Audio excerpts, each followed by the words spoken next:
Michelle's coming down with expense reports.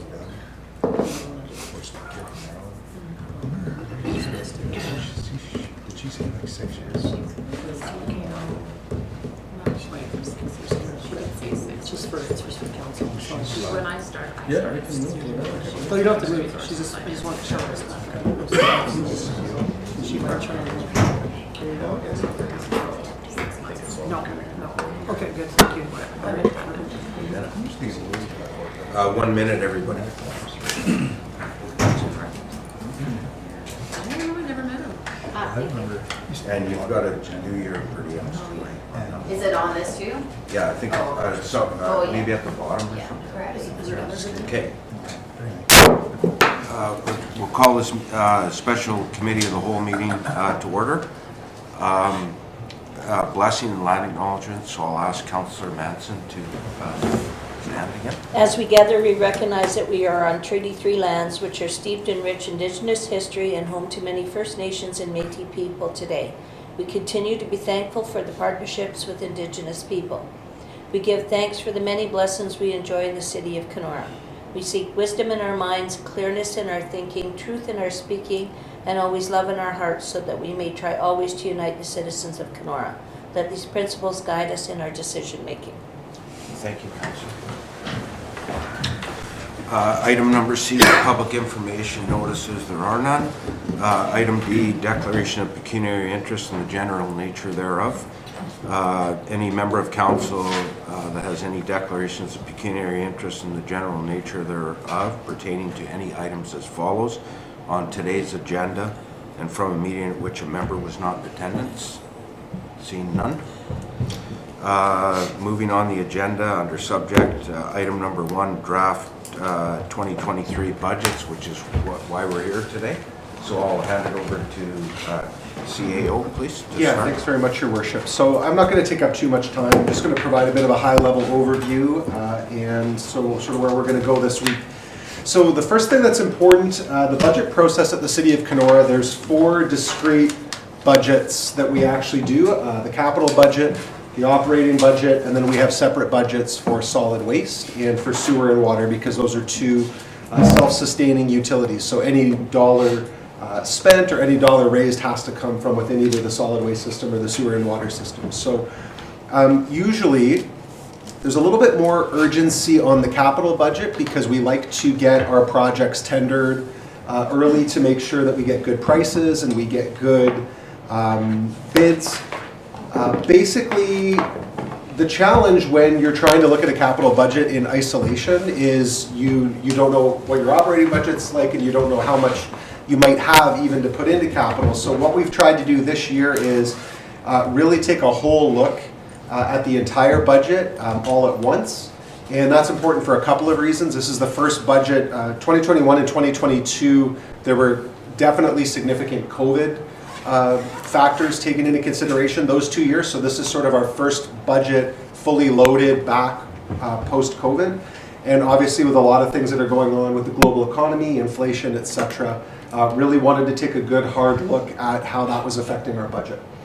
So today, there still is a level of urgency on the capital budget because we would really like to get through the capital budget today. We're hopeful that we can do that.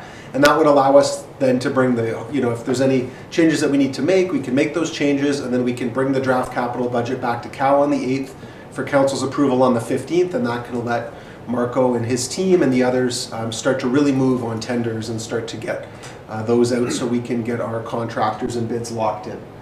So today, we're just going to focus on capital. Ryan's going to walk us through a high-level presentation of the budget overall, so you are going to see a little bit of operating information in there, but the real focus, once you sort of get the high-level overview, is to allow members of SLT to walk through their projects in the capital budget, and we'll see where we get today. I think it will take the better part of our day, but if we do have some time near the end, we'll determine how best to use that. So. That's just wanted to frame that up for council. That's where our focus is today on the capital side, and we'll let Ryan take over with his presentation. Right. Thanks, Cal. So as you mentioned, we're going to go through a high-level introduction of the 2023 budget. Of course, the detailed review to follow, beginning with the 5-year capital plan. So I just want to go through some of the items, sort of look at the guiding principles, budget enhancements, preparation, and some of the highlights. These are the guiding principles that we've established and follow. We want to maintain our fiscal responsibility, be mindful of our financial implications of each of our decisions, our capital projects that are being put forward, ensuring that it's sustainable, it's a proactive plan, prudent, accountable, and transparent. So we want to also touch on our service focus areas. So I want to make sure everything be aligned. So I'm just going to hide this. So those are our guiding principles. Some of the budget enhancements. Provide a 5-year capital plan. We try to representation of multi-year projects in a singular capital detail sheet. This is going to allow for greater transparency and ease or improve decision making. We've consolidated capital projects for a detailed view of the total investment in a specific asset. The operating budget has been streamlined, reporting by function with subservice. There's been an alignment of the unusual spend items that are operating in nature to be included in the operating.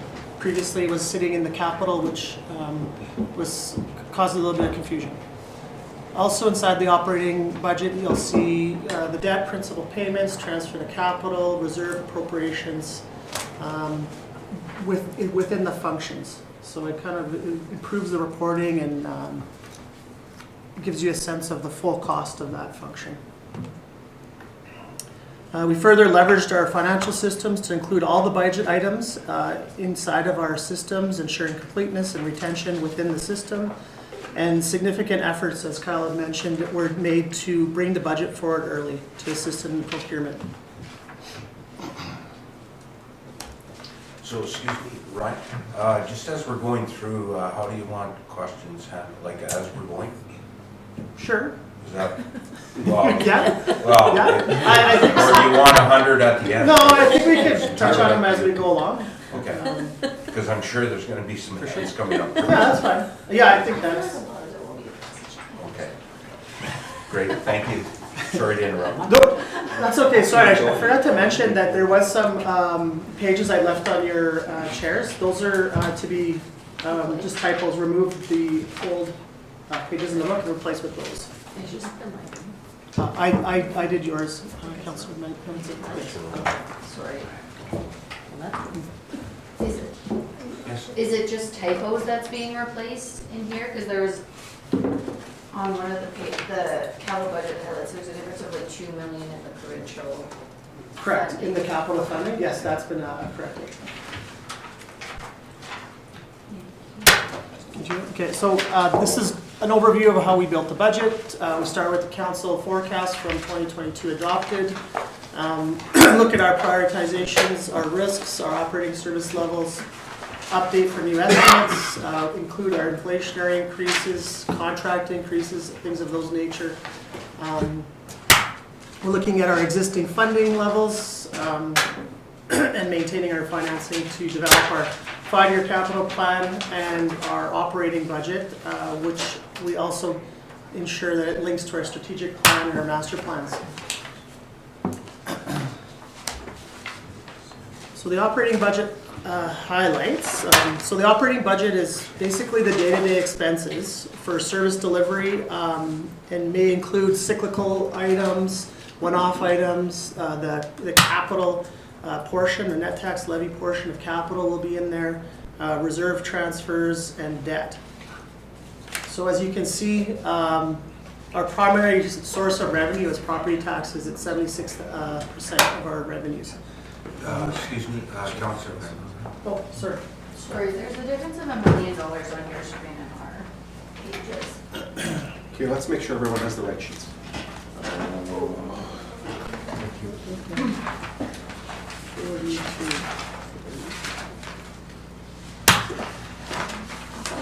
So is there a third? Pecuniary trust fund There is a Yeah, I've got difference. 43 million. It looks like maybe just the Prosperity Trust Fund is missing out of this one. Correct. Okay. Yes, absolutely is. Okay, so thanks for pointing that out. So the Prosperity Trust Fund of 1.1 is missing. That's absolutely correct. Thanks. Thank you, Councillor. So the overall revenue is 43.3 is our revenues. Property taxes is the primary revenue generator, followed by our federal and provincial funds. So our federal and provincial funding is primarily our Ontario Municipal Partnership funding, which is approximately 3 million, and then we get a power dam allocation of about 467,000. So those are some of the kind of high-level items that generate our revenue for us. Operating budget, expenses. Sorry, I'd like to mention, while we're going through here, there's a summary page within your binder, page 17, which identifies the overall summary and some options to reduce or balance the budget, so which are at your discretion. So I just wanted to highlight that those are there to kind of bring us to a desired rate, I suppose. And we'll dig into that more on Absolutely, Wednesday. yeah. So expenses. Primarily, operating expenses drive the large portion of it, as well as our salary and benefits. So within this section, we'll also have our capital, our net tax levy amount that goes to capital, which is the transfer to capital. You'll see there at 2.5 million. So that's our portion to our capital program. Some of the primary cost drivers this year, Kyle had mentioned, is the inflationary increases, the return to pre-pandemic budget levels, and our investment in capital.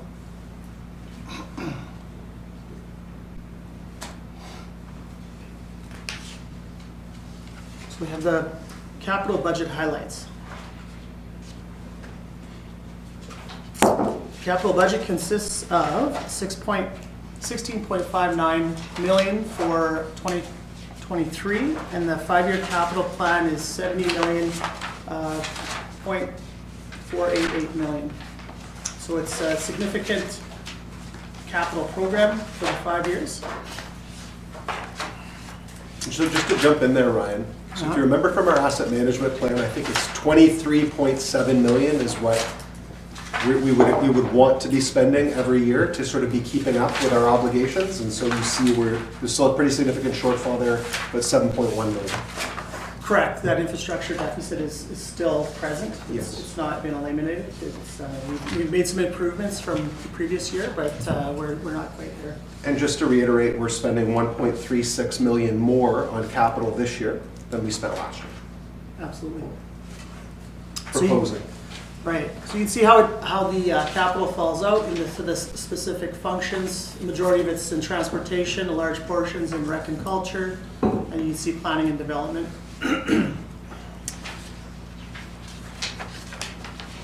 So we'll go through the capital by function, so we'll get a real good idea of what makes up these amounts. Just interested, Ryan. Does that break down? Any thoughts from council on that? Does that surprise you? Does that look about what you would have expected? Just out of curiosity. Just wondering if there's any surprises in it. Well, it doesn't change much from year to year. So. Typically, your infrastructure, your transportation, your roads and bridges are your primary, or the driving force behind the capital budget. I was surprised at recreation and culture there's so much, but there's a lot under that catchment. So it would make sense, but just play as a layman looking, and just coming to this, that's a big chunk. Do you want to? Yeah, just quickly, a lot of that is driven by the fact that we've got this one-time funding through all the NOHAC and ISIP funding that we got. So that proportionally would be not aligned with other years historically, I would suggest. It would strike me too, Stacey, so obviously facilities would fall under rec and culture, all facilities? Is that so right? That as well, yes. Okay. Right.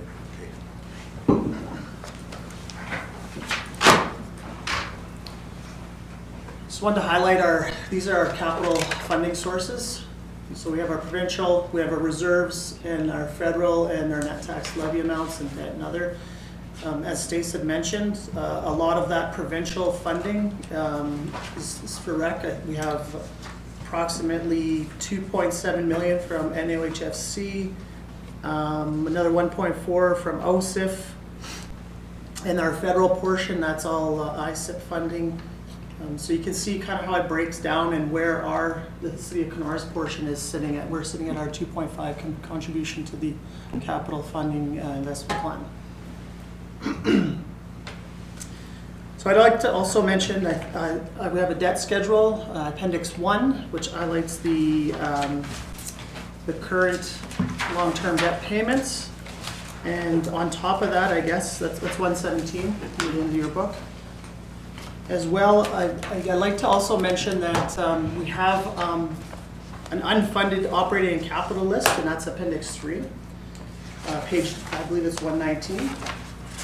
So within that list, there'll be items that are not currently in the budget, but may have, you'll see, I believe the wellness position is listed and it's been accepted. I have so some of these decisions have been made already. I guess I just wanted to kind of highlight what's kind of outstanding or not included in the budget. So we'll come back to that. Right, yes, at some point. I just So, wanted to kind of Excuse me, highlight that. Ryan, just a quick question. So I saw the, like the annual principal and interest payments on long-term debt. Yeah. Do we have, I didn't notice a schedule in here on the total of all our debt. Now, I think it's between 11 and 12 million or something, but. Okay. Is that possible to get, that might be pertinent information for especially a new council. The total amount that we're carrying? Sorry? The total amount that we're carrying? Yeah, like the total amount that, of our net debt. Okay, I think we were bringing that on Wednesday, sorry about that, Oh, we'll have it for you. okay. That's fine, yeah.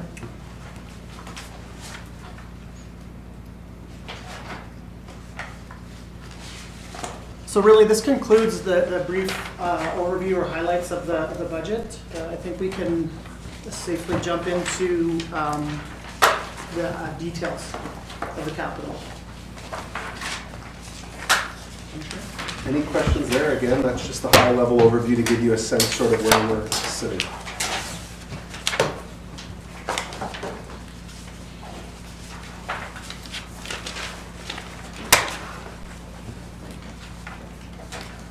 I guess that's me then, you right? Pardon me? Should I jump into Heather's stuff? Yes. So I think we're going to start page 37. I can speak to that. Okay. Sorry? All of them? No, just 37, because it's, filling. So council, this project is really a 2-year project. It started in 2022. It came as a result of COVID, where the Public Defender's Office recognized that we didn't have proper air control in this particular chamber. So we started a project to redo and install proper ductwork in here and install an air exchange system in here. And also a portion of that was in the, it's called the coin room, which is sort of in that corner. There was no airflow in there as well. And then through, discussion and just realizing what was going on with COVID, this is a turn-of-the-century building with no air exchange in the building at all. So this is some additional monies for an air exchange system on the 2nd floor and the 3rd floor. So that extra ask is $60,000, and that would be coming through the City Hall Reserve Fund. Councilor Randall. Is there any still sort of like COVID grant funding that was, No. for No. retrofitting buildings? Yeah, so that would be our first choice, is to use, funding like that to pay for these types of projects. In the absence of that, we tend to carry reserves in various just buckets, and if it lines up well, we use those buckets to fund the project. Thank you. Yeah.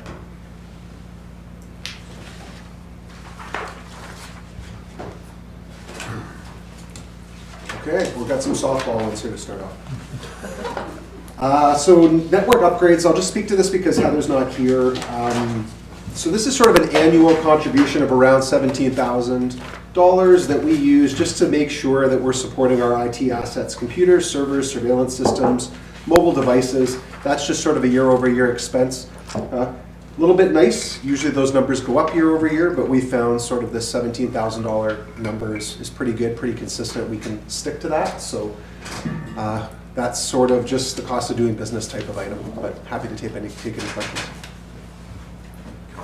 I guess I just wonder, like, is 17,000 feasible over the next 5 years? Like, do you think with inflation being what it is, that's still gonna?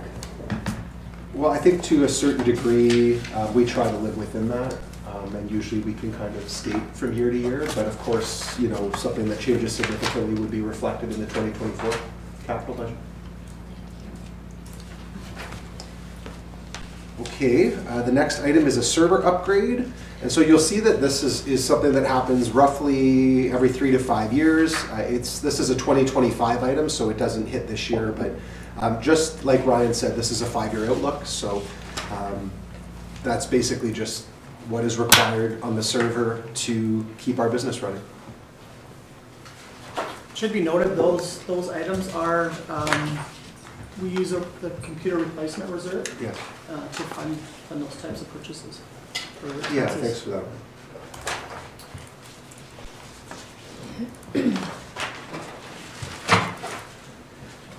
And similar to the previous one, firewall upgrade, we've got $20,000 set aside in 2025, and again, coming out of the computer systems reserve. Again, that's sort of just a regular ongoing maintenance item that we need to take care of to make sure that our network is secure.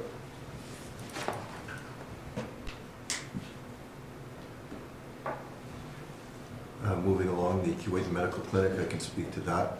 Council will recall that the previous council was actually looking at divesting that building in 2022 during a weather event. A portion of the roof actually peeled up.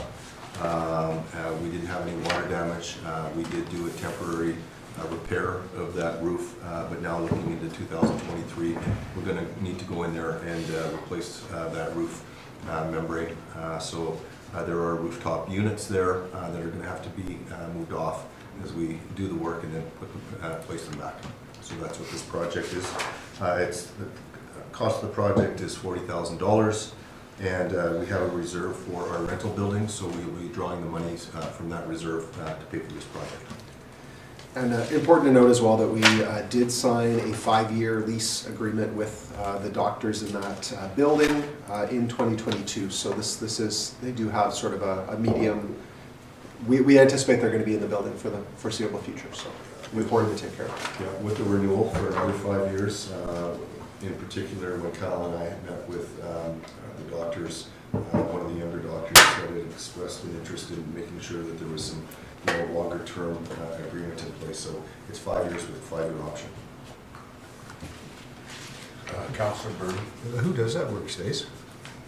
Is it tender. contracted out or is it? Yeah, we don't have the resources to do that internally, so we would put that through a tender process and then choose the most suitable vendor. Is it mainly local vendors that? Yes. Yeah. Yes. So just local construction. Yeah. Well, Oakwood is, we do a lot of work with Oakwood. They're actually based in Winnipeg, but they have an office here. Yeah. So particularly for our flat top roofs, Okay. they tend to be experts in flat top roofs. Okay, thanks. Next project is another one in my area for facilities. So this is a window replacement for the old JM Public Works building. They are the original windows. Went there this summer. You can actually poke your finger through the wood jambs on these things. So it's time. So the anticipated cost of this project is $50,000. Again, that would be funded through our building reserve. Rental building reserve account.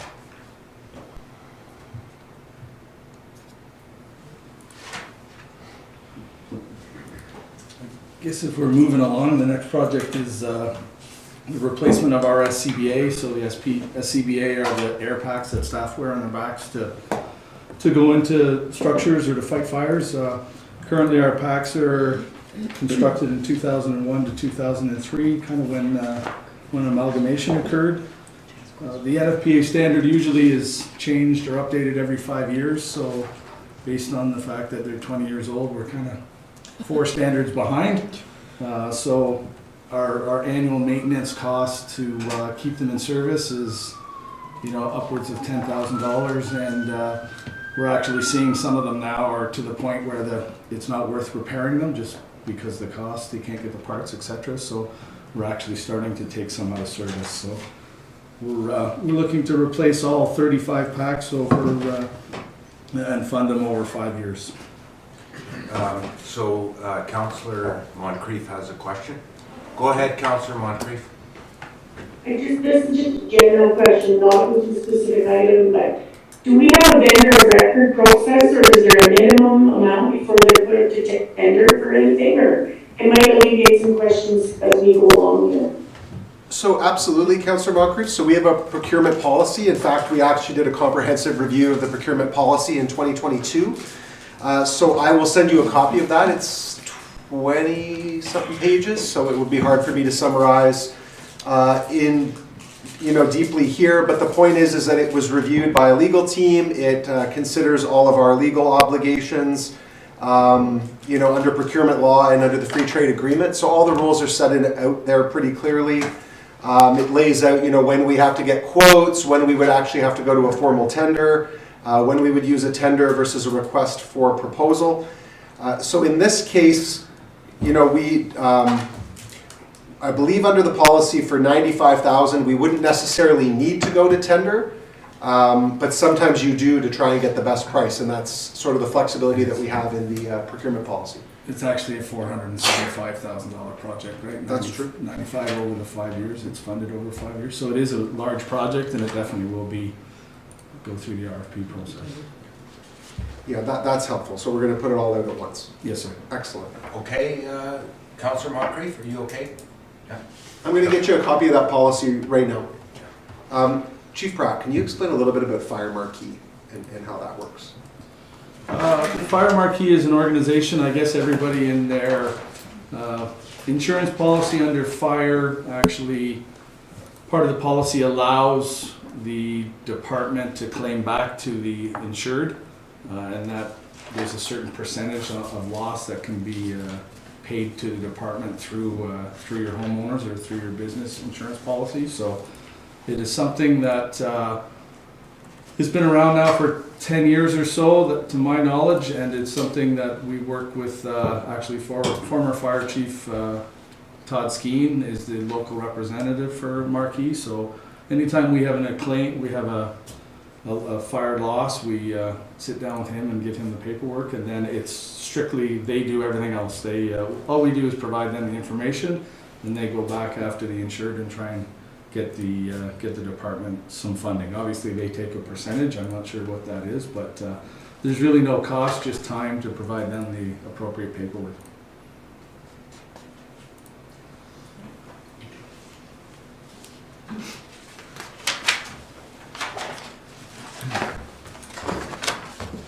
And the procurement policy is in your inboxes.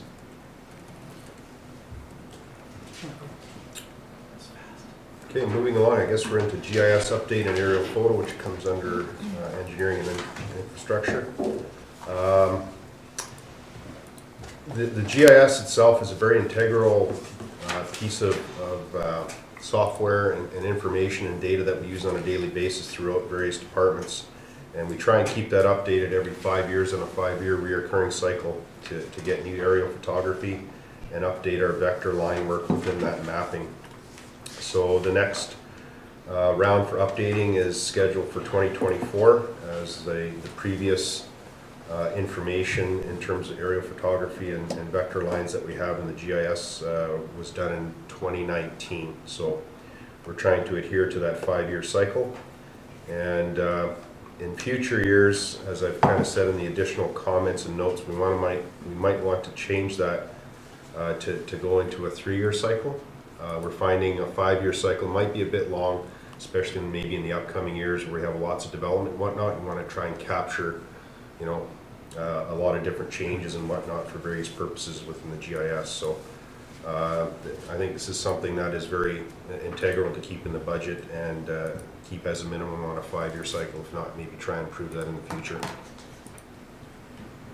So Marco, if that's the case, I see this as a 2024 item, and I see it's being paid for on 2 separate reserves, so is that an item that you would want to move to 2023? Like, you feel that the need to capture that data sooner? No, I don't think so. You know, a lot of the developments and stuff that are coming up are still pending. So I think maybe another review might have to be kind of done in another year or two, perhaps when some of these larger developments take off, and to capture those maybe in, you know, 2027. But I think that's something the department would have to look at internally to see if there's any, you know, fleet of foot to try and capture that earlier, depending on what's happening in Kenora at any given time. Okay, thanks, Marco. Any questions? Okay, the next one is photocopier for second floor operations. Typically, again, that's on a reoccurring cycle of about every 5 years. We try and replace our scanner photocopier unit on the second floor that's used by various departments, so engineering, planning, building, facilities. Anybody up on the second floor is typically using this unit. It's one of our newer units that we use within the operations building that does various things in terms of hole punching and stapling and so on for collation of documents and whatnot. So again, that's just another reoccurring kind of operational expense, I guess, even though it's in the capital for ensuring that we have you know, the ability to keep scanning and copying operations functional. Oh, sorry. Councilor Pendleton. Okay, this is sort of a recurring question that I had was, do we have like a second life and end of life use for the items that we replace on these schedules? Yeah, typically like the photocopier here would probably be put down to another department, or we put out feelers for other locations maybe that aren't as high use but need a photocopier. So we do try and find end of life use out of these, you know, 5-year machines.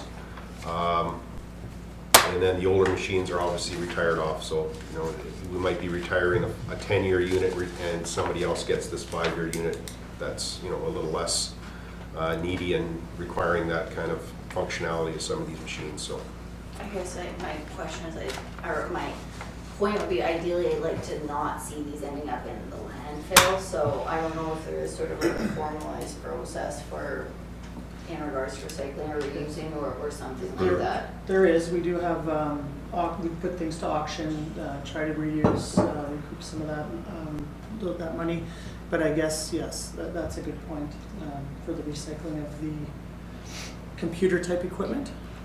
We do have an electronics recycling program. I don't know if like, this isn't ending up in the landfill. So. yeah, there is a WE program. I can't remember exactly what it's called, but that's the acronym. Where at our transfer facilities, we can recycle this type of component along with computers and other electronics, just like the public can. Perfect. Thank you. Thanks.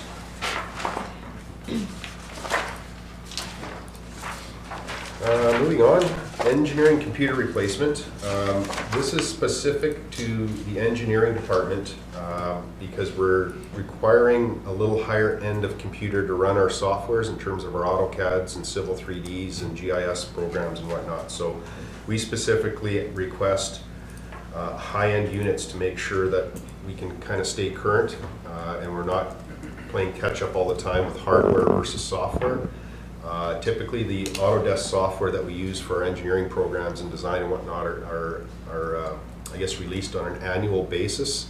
So they always have a little bit more requirements for juice and hard drives and memory and whatnot in those units compared to this, you know, most of the other city staff where you know, functions like Excel and Word are used as opposed to our high-end computer programs that we use in engineering. So again, that's usually on a 4 to 5 year basis, and we usually have a discussion with IT as they come up in that year to figure out what is the best plan of attack going forward to use those funds and make sure that those computers are keeping up with the software requirements that we use on a daily basis. Robert, does 4 years feel still like a good cycle? Yeah, it has in the recent past. The last couple of turnarounds that we've gone through, say over the last 8 years, seem to be keeping up. Again, if you can buy high end, then you can probably squeak that 4 years out of it. Okay.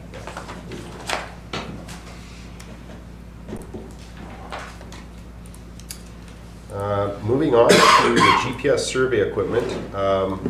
Currently, right now, we have the capabilities within the engineering department to go out and survey via GPS capabilities, and basically our staff can go out and survey without, kind of have one man surveying with a rod and a GPS unit on the stick out in the field. The base unit that we have to produce that signal for the field staff is actually sitting on our roof at the operations center. So it sends a signal out to what we call our rovers in the field, and we're able to pick up elevations, lats and longs and horizontal locations for our survey purposes and engineering purposes and construction purposes. So we have probably been using this technology now since the early 2000s. I'd say around 2005 is when we first started using that kind of technology, when it kind of came to the forefront, as opposed to physically measuring with tapes and whatnot in the field. So in order to keep current with the technology, we're looking at probably upgrading some of this equipment, I guess, both for the field staff, even on the building itself. As we know, with computer technology and this kind of technology, it does, as you've indicated, Lindsay, it could come out of date quite quickly. So we're trying to keep pace with current technology. There's certain technologies within that realm of GPS surveying that are available to us, but we need to upgrade the hardware. So we are looking in 2027 to try and forecast and be a little proactive in terms of getting a little better, a little quicker, and more technology within the hands of the field staff for the GPS surveying. That's so cool. So just to confirm though, that budget item is not to be spent until 2027? Correct. Yeah, we feel we can get another few years out of our current equipment as it is. Councilor Van I did notice that it's based on some September 2022 quotation. Again, sorry to be the inflation queen or whatever, but does this feel like a reasonable ballpark for 5 years from now, 4 years from now? There's been a few fleets afoot on how budget items have been put in terms of the dollar values. I guess that's a discussion we would have to have with Ryan, but I know in the past we've tried to look at current dollars.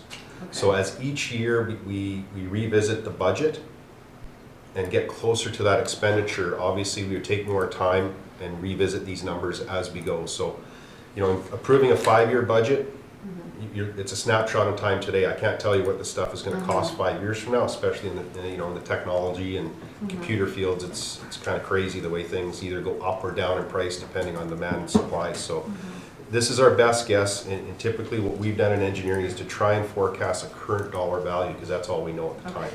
Good to know. Thank you. Everybody warmed up? Because we're about to get into the... Exclamation points all over. There we go. Getting into bridges now. So the next large project we have forecasted is the painting or recoating of the Keewatin Channel Bridge, which connects Norman and Keewatin. So as a preface to the bridge work, typically we're really relying on our 2-year inspections that are done every 2 years by our consultants to kind of give us a forecast on where we're at. So what we do is we try and concentrate within the first 2 or 3 years of what we know based on previous inspections. Unfortunately, a lot of times when we have an inspection done, for example, we had one done in 2022, that information is lagging behind to kind of bring forth for projects into 2023. So we're usually using the last bridge inspection or 2 ago to kind of bring us up to speed. So these recommendations for the first 2 or 3 years are based on at least 2020 inspections. Seeing the 2022 is just arrived at the end of the year, and we're just digging into that now. So back in the 2020 inspection, they were recommending the recoating of the center span.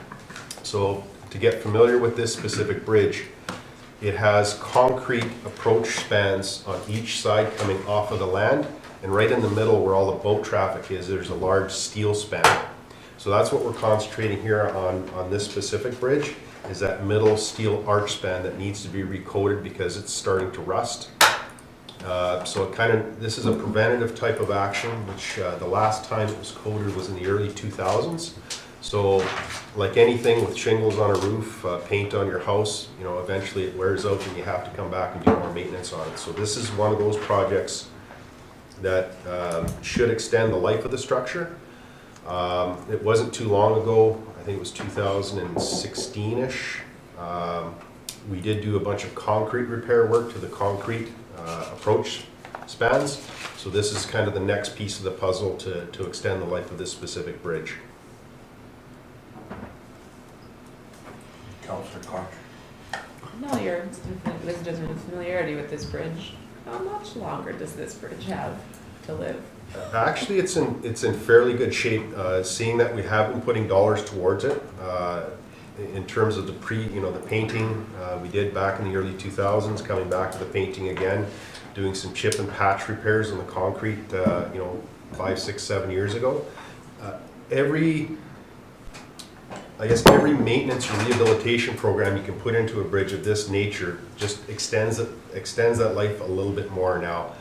Obviously, you're not getting another 50 years out of this thing, but when you are repairing and putting money into these types of structures, you're getting another 10, 15 years is kind of what the goal is for these types of repairs and maintenance going forward. So right now, I wish I would have brought the bridge condition index, but what we do is part of the every 2-year inspections, the consultants requested to submit a bridge condition index survey of those bridges as they inspect them. So it's a scale of 0 to 100, obviously 100 being excellent, 0 being, well, it should have fallen in the river a long time ago type thing. So we are very lucky in terms of the conditions that have come back as of late, in at least the last report from 2020, that most of our bridges are in fair or good condition. So what we look at is anything with a 70 or better in terms of a condition index rating, we kind of put that on the good side.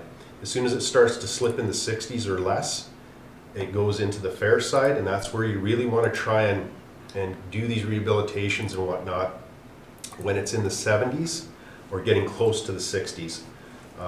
That's usually your best bang for your buck. We ran through a period, I guess, where we probably didn't do as much work on the bridges as we should have. Going back to the early 2000s and whatnot, where it was very clear that the council of the day were very upset about all the downloads of bridges from the provincial government, and were not prepared to spend a lot of money on these bridges, and tried political pressure to gain more funding for the bridges, which really didn't come to fruition. So there was a brief period of time, 3 to 5 years, where we should have been doing work on bridges and we weren't. So we are playing catch up, and based on our bridge condition indexes that we're seeing today, I think we're gaining on that. Is that something, that's probably a document, I mean, I've seen it, so maybe sharing it with council would be... Yeah, that was actually put on the SharePoint site in council orientation. There's sort of 2 documents, right? There's the executive summary, and then there's like the 200-page with all the pictures. Yeah, just correct. Yeah. So anyhow, we have some council, so Councillor Moncrief and then Councillor. No, actually, Lindsay asked the question that I was going to ask, but I was also going to ask about the transition plates on that bridge. That's probably more a maintenance question than capital. Yeah, we did have some issues with the plates on the bridge shortly after, a year or two after the 2016, I believe, rehabilitation on the bridge, where they were becoming loose and whatnot. So we actually internally used our own staff to retighten those down. There were some issues with the bolts failing and whatnot on that bridge. So a lot of the noise that was occurring on that bridge were loose cover plates that have since been corrected, I think, as of 2020 or so. Some of the noise that does come off the bridge is inevitable. Obviously, with steel going from asphalt to steel with rubber tires will always make a clang, will always kind of, cause some reverberation in a bridge that size, especially with the steel structure or the steel span itself. But with just so many joints, with so many spans, it is what it is. You're going to get a lot of noise with traffic hitting those joints. The bridge was repaved again in the early 2000s. I can't remember exactly what year. It wasn't far off from when we did the coating of the steel arch. And I know a couple of paving strips that they did between the joints probably was a little bit higher than it should have, causing a little bit more clunking on the joints, I guess, which obviously can't be repaired in an efficient manner until it gets repaved again in maybe another 10 years or so when it's due again. But that was one of the fallouts, I guess, from that paving job in the early 2000s is I think the contractor on the last couple of passes at the end of the day wanted to hurry and get up and kind of didn't take their time and care to do it as flat as they could between a couple of those joints. That's good corporate info to keep on file somewhere for the next guy, right? For sure. Okay, Councillor Brandon. Can we speak about the funding on this bridge? Yeah, absolutely. So Canada Community Building Fund, just for your reference, so that's what we used to call the federal gas tax. So it's a contribution that we get from the provincial government that comes off of your paying at the pumps. So go ahead. Any questions? So is this fully funded then based on these reserves or? It is, yeah, so this isn't a reserve, so we get this contribution, and Ryan might want to speak a little bit, but we get this gas tax or now this Canada Community Building Fund contribution every year. Sometimes we save it up a little bit to put into things like this. I think the main thing that council wants to be concerned about here is when you're spending all your gas tax money on a bridge, it means you don't have that money to put into other things like your roads or, et cetera. So Ryan, do you want to? Yeah, the key thing to remember with that funding source is that yes, you can hold it year over year and kind of save it per se, and same with the OSIF funding. I believe that's the same situation with that. So I guess as a follow-up, do we have like a schedule of our reserves that's sort of like in a? So in the back, that's Appendix 2. So the reserves are a little bit more messy, and SLT and I are going through a review process. Like there's like 80 or 90, sorry, just to give you a sense, 80 or 90 different sort of buckets. So what we've done here is we've tried to sort of get everything down to, I forget how many, 12 or 15 buckets there. So that's sort of where everything is, give or take. Okay, so this, like these, for example, the Canada Community Building Fund. That's not a reserve. So No, that's, correct. So But it's held in an account, like a trust account or something? It's like a reoccurring, how we call it, recurring funding. Yeah, Yes, it's like deferred, I suppose, like once we so the receive it. government holds it and then we can draw on it when we want? Yeah, we can take it in like as a revenue once we spend on our Okay. capital. Okay. So could we maybe get balances, Ryan? Like on the reoccurring? Canada, yeah, OSIF, Canada Community, are there any others? Those are the two main ones that we track is in terms of the reoccurring funding, and we have it basically allocated to specific projects. So you can see, I think at the end of the 5 or 7 years, 6 years we have it, you can see what the balances sit at. So, yeah, so just, yeah, a bit of jargon, but yeah, those aren't reserves per se, but we can sort of kind of build them towards a larger project, which is what we're doing here. Yeah, I guess it's sort of hard to make a decision if we want, like, I don't know that that's our Yeah. whole fund without knowing, or funding of it. That will more or less exhaust that pot of money. Right, the way we've set, I don't think we're holding anything in terms of like a savings. Okay. I think we're trying to use as much as possible. Yeah. There's no shortage of areas to go with it. Okay. Thank you for the insight. So with that specific project, we'd be looking at in 2023 here to hire a consultant to try and start looking at the bridge, seeing what needs to be done, getting a tender ready and so on for 2024 construction. Would that require any closures, Marco?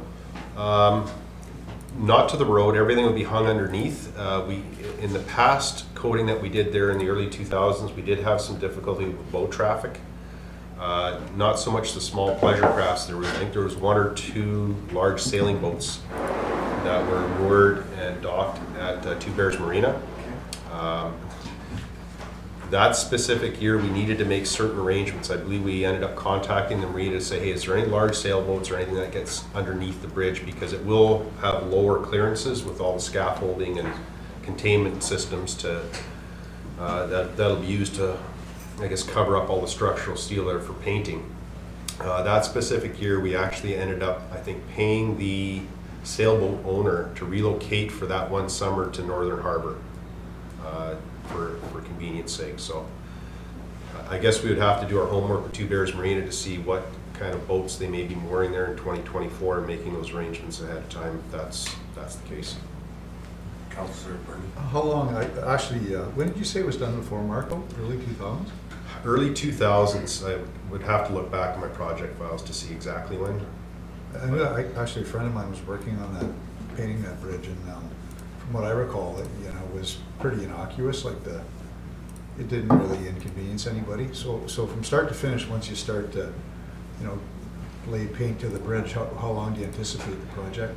I think if I remember correctly, it's probably a couple months. Okay.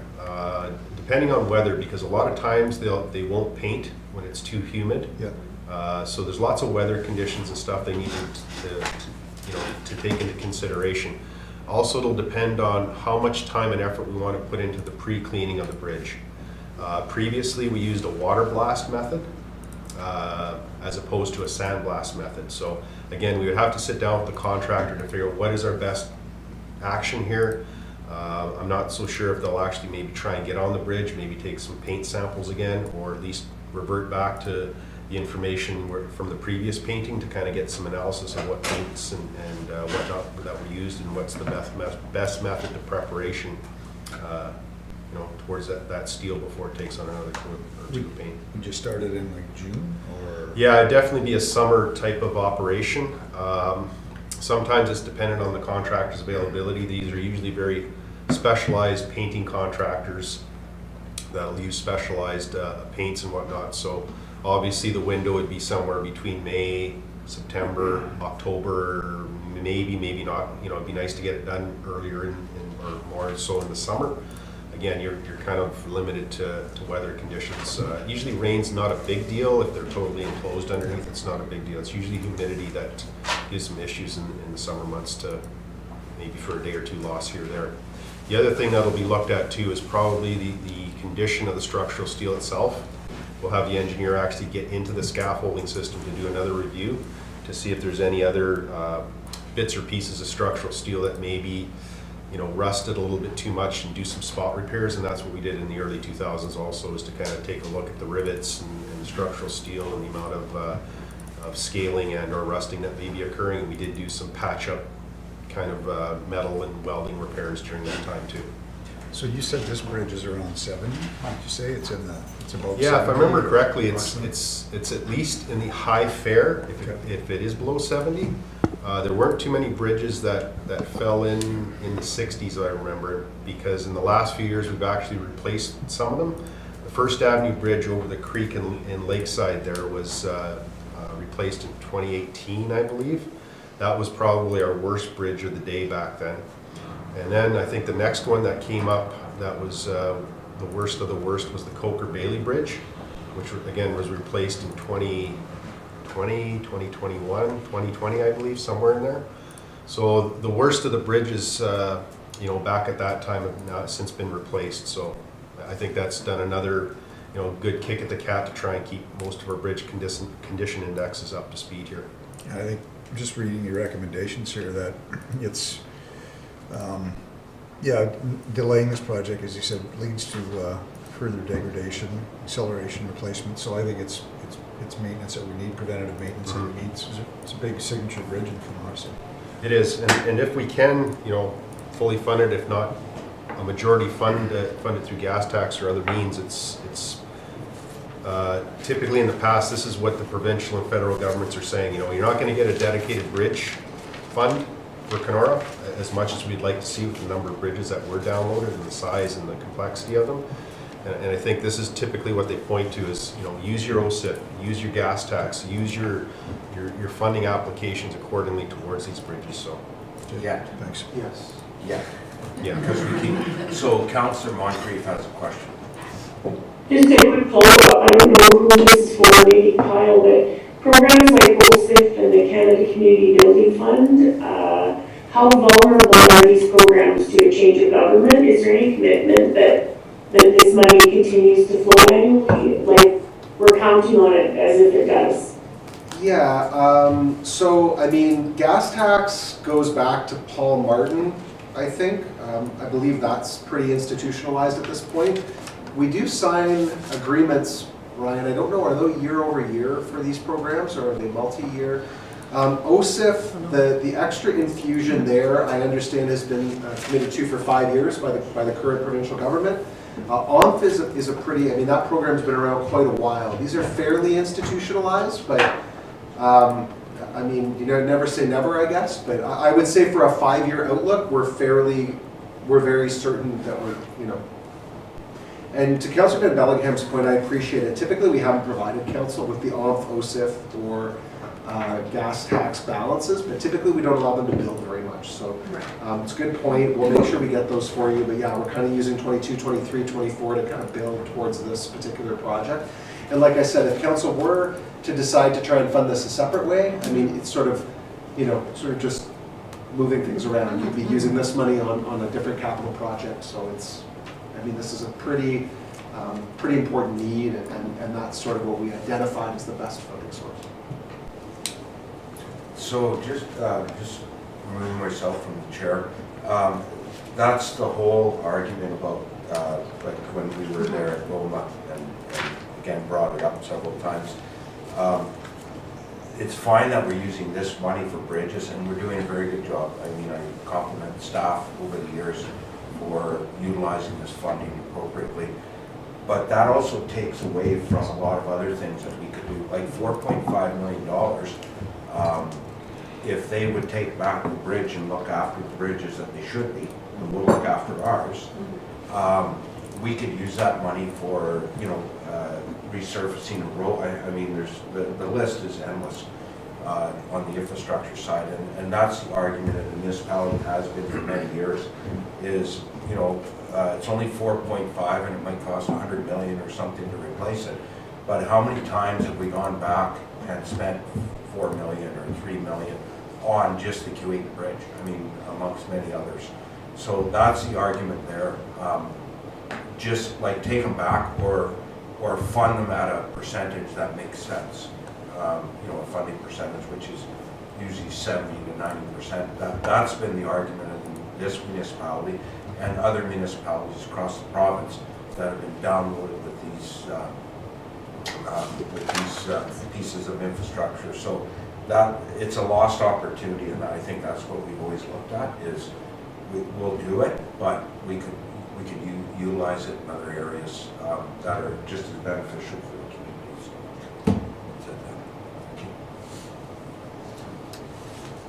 Councillor Hodge. Maybe I'm looking for just some history to understand. If the highway is closed, for example, between here and Winnipeg, or no. If the bypass is closed, it's like 4 bridges that how many transport trucks are having to go over to get from one end to the other end of our city? Like, is there never been any opportunity for somebody to kick in some dollars for this kind of, like, for our infrastructure? Like So if Charlotte was here, she would tell you what she thinks.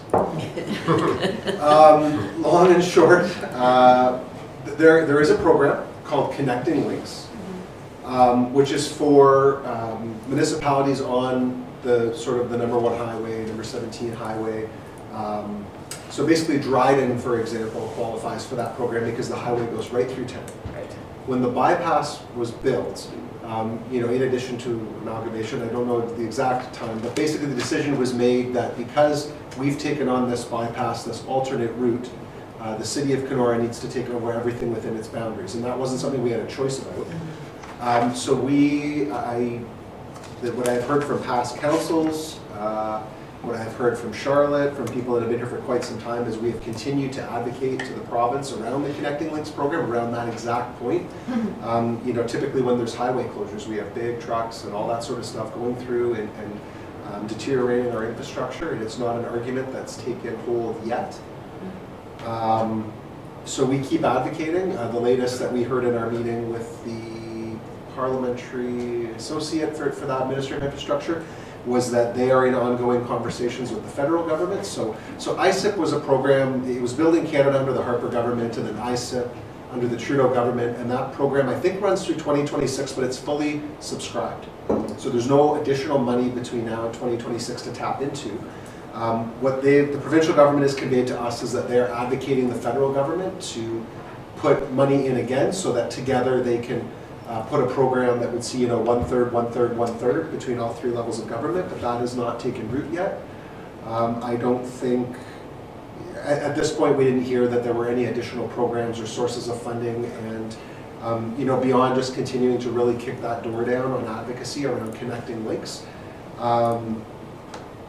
that's sort of where we're at. So the history, I don't know, the history doesn't always make you feel better. But that's sort of the Good background. to know, Yeah, so the bypass was the real game changer in that respect. And I mean, Marco, you were here, so you know. Yeah, so in the 1980s, the bypass was constructed by the MTO. So we did fare lucky, I guess, in terms of the former three towns prior to amalgamation to still obtain MTO funding for bridges and connecting links through town until, you know, I guess 1997, 98, I think, is when the downloading occurred for the highways and the bridges. So prior to that, yes, we used to get, I think in the former town of Kenora, when we looked at these bridges, I think we were getting 90% funding from the MTO with only a 10% contribution.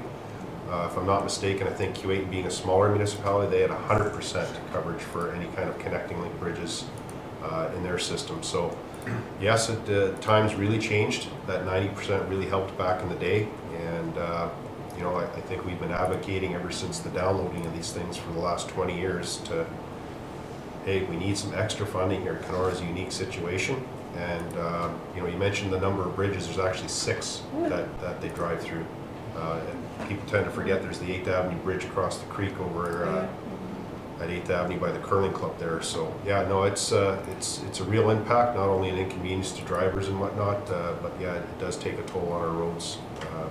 So how you gain the ear of the provincial government to say, hey, when you close the bypass, we want X number of dollars, or we want some sustainable funding, you know, kind of as a lump sum, because you will be diverting traffic into the city. That's, you know, something like you as a group in terms of politicians should really not lose the eyes on the prize and keep hammering at the door for that kind of funding, for sure. And I think the main point, Mayor Poirier kind of started making it, you really can't say enough about the work that the team has done over the past 20 or 30 years to kind of keep us where we are. Like, it's in spite of the lack of funding that our bridge condition index is as good as it is. And you're going to see here, you know, $17.5 million over the next 5 years. At some point, you know, not for this council, maybe not for them, but it is going to become unsustainable to the point that we really just can't take care of everything well. So, yeah, I mean, just really all I'm doing there is just, you know, really saying thanks to the generations of employees that have really contributed to making sure that these bridges get taken care of, and just, you know, reiterating to council that this is one of our bigger things that we need to advocate for, more infrastructure funding, particularly on the bridge side.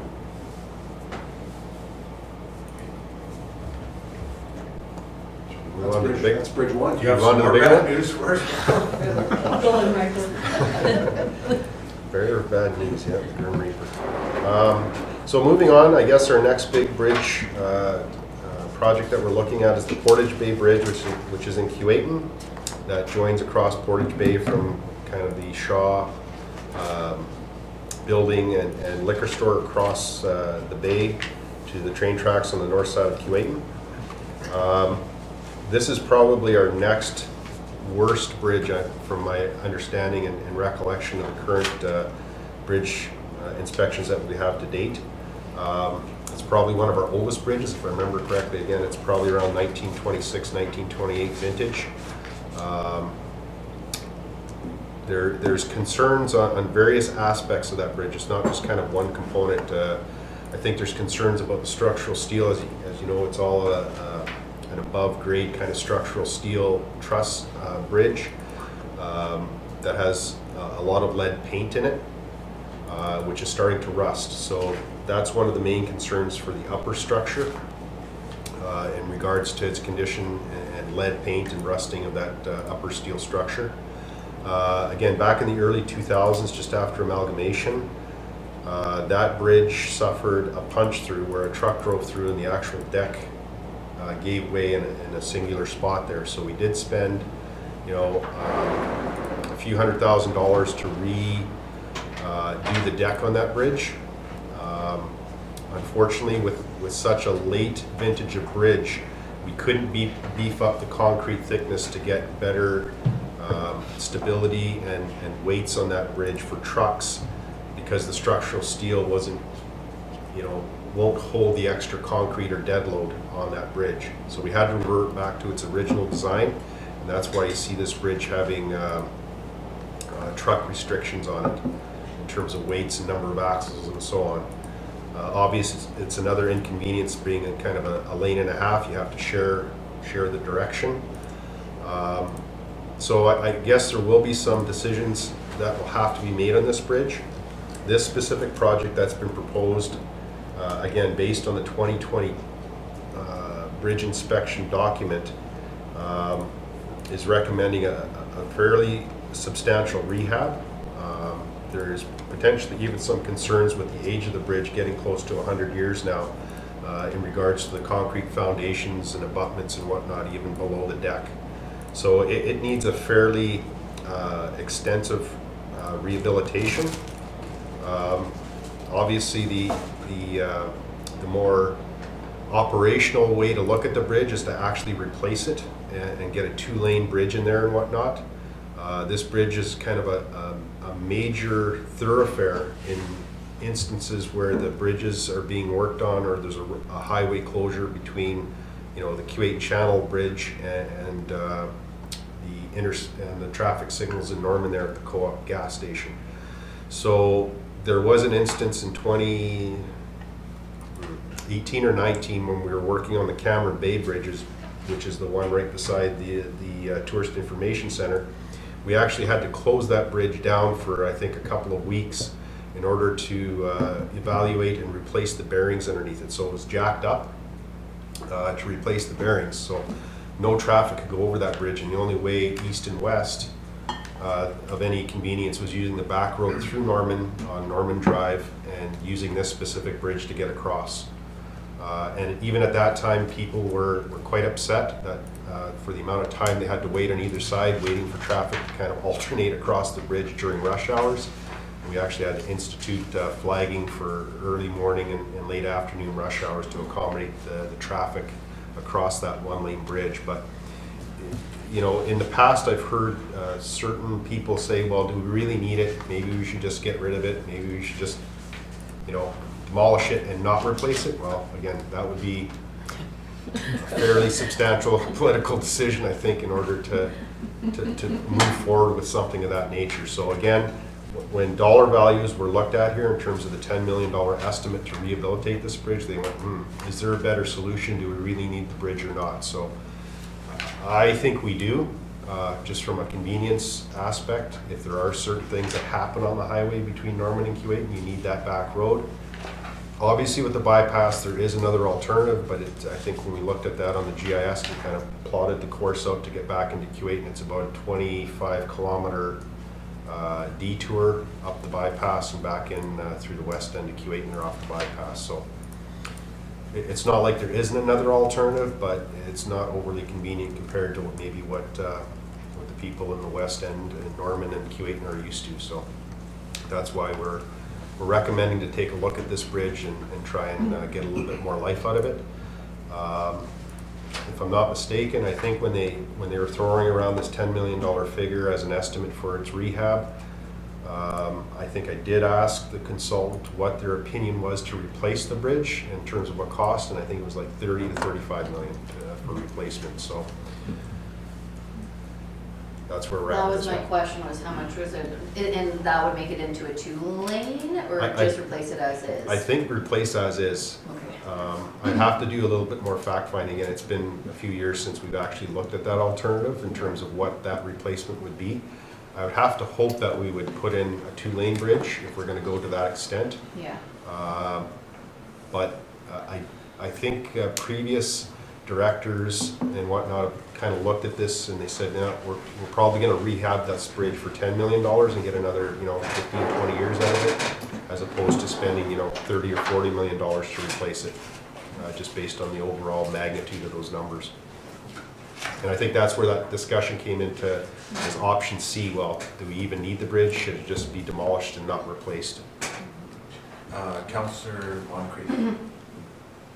One of the suggestions I heard during the campaign was that where the side that the sidewalk is on, could you add a lane on that side? Instead of rebuilding the whole bridge, just add a new half bridge to create 1 lane on that side. Probably not, based on the configuration of the bridge and the upper truss on the bridge. If I'm not mistaken, I think the truss that holds up the main bridge is between the sidewalk and the traveled lane.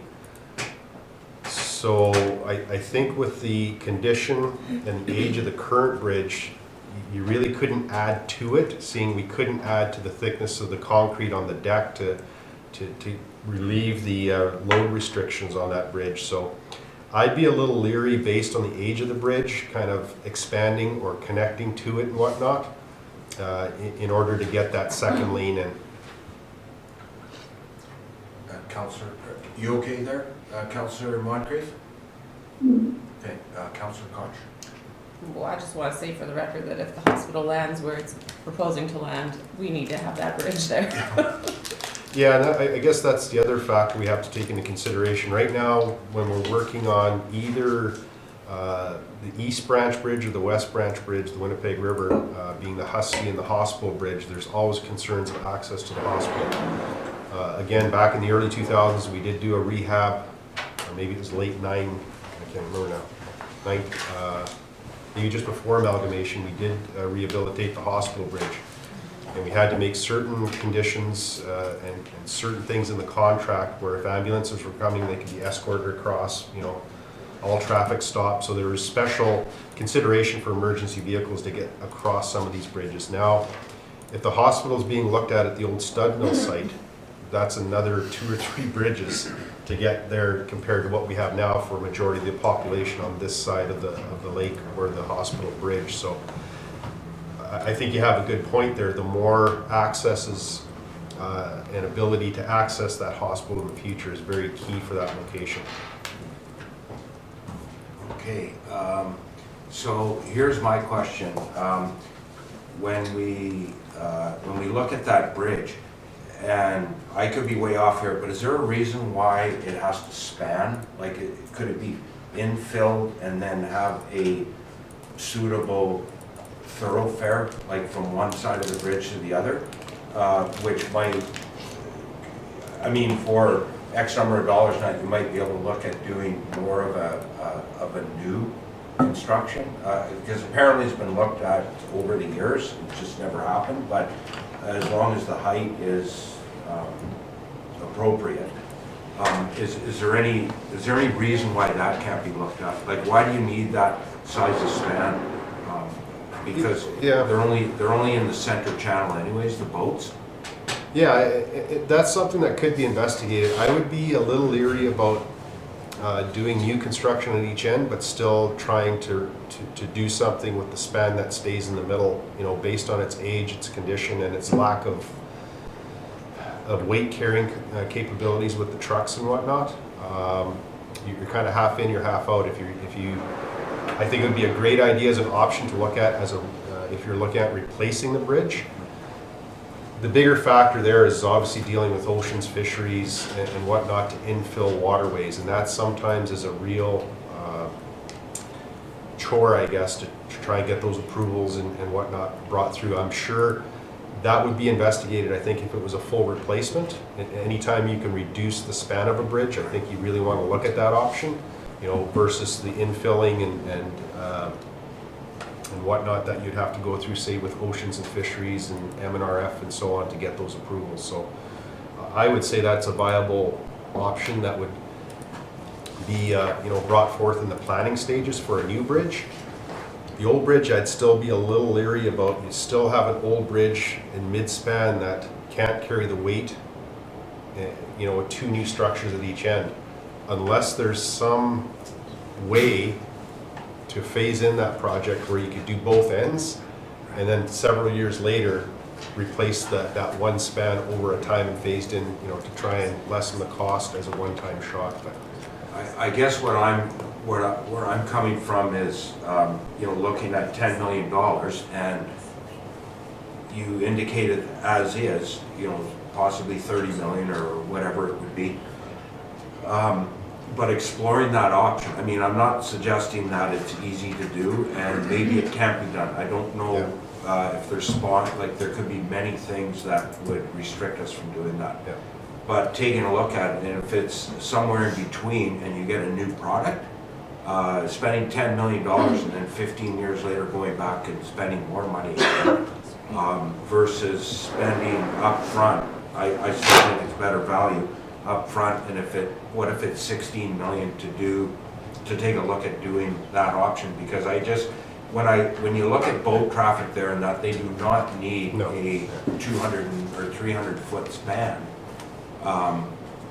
Because you just can't have you can't navigate right beside the shores anyhow. So I'm just wondering if something should be explored where we get a better bang for our buck over the long term by looking at other options, that's all. yeah, and I guess if you're to look at that specific option where maybe you renew the bridge or do something on each shoreline with an infill and whatnot, and say get 2/3 of the bridge done because 1/3 is still old in the middle, but you've replaced the two ends. I don't think you'll be able to get another 10 or 15 years to come back to that center point. I think we're kind of at the point now where if you renew the two ends, the middle, I don't think you'll get the extra life that you might want to push that out another 10 or 15 years to do the center, just based on its current condition and age that we're seeing now in those reports. I guess where I'm coming from is not leaving the center. Okay. I'm talking about infilling. And doing a brand new middle. Well, and then, because your span's that much less. Because it is a substantially long span for a single lane bridge. So. And this is something, in 2024, we're looking at hiring the consultant there to kind of do some of this work. Now, knowing that's council's, or potentially council's directive, is we could get that consultant to look at more options again and revisit replacements, infills, in addition to maybe just the rehabilitation of the existing also. So I'm pretty sure we could flesh that out with the consultant in 2024 when we're totally looking at options for the bridge for sure. Okay, thank you.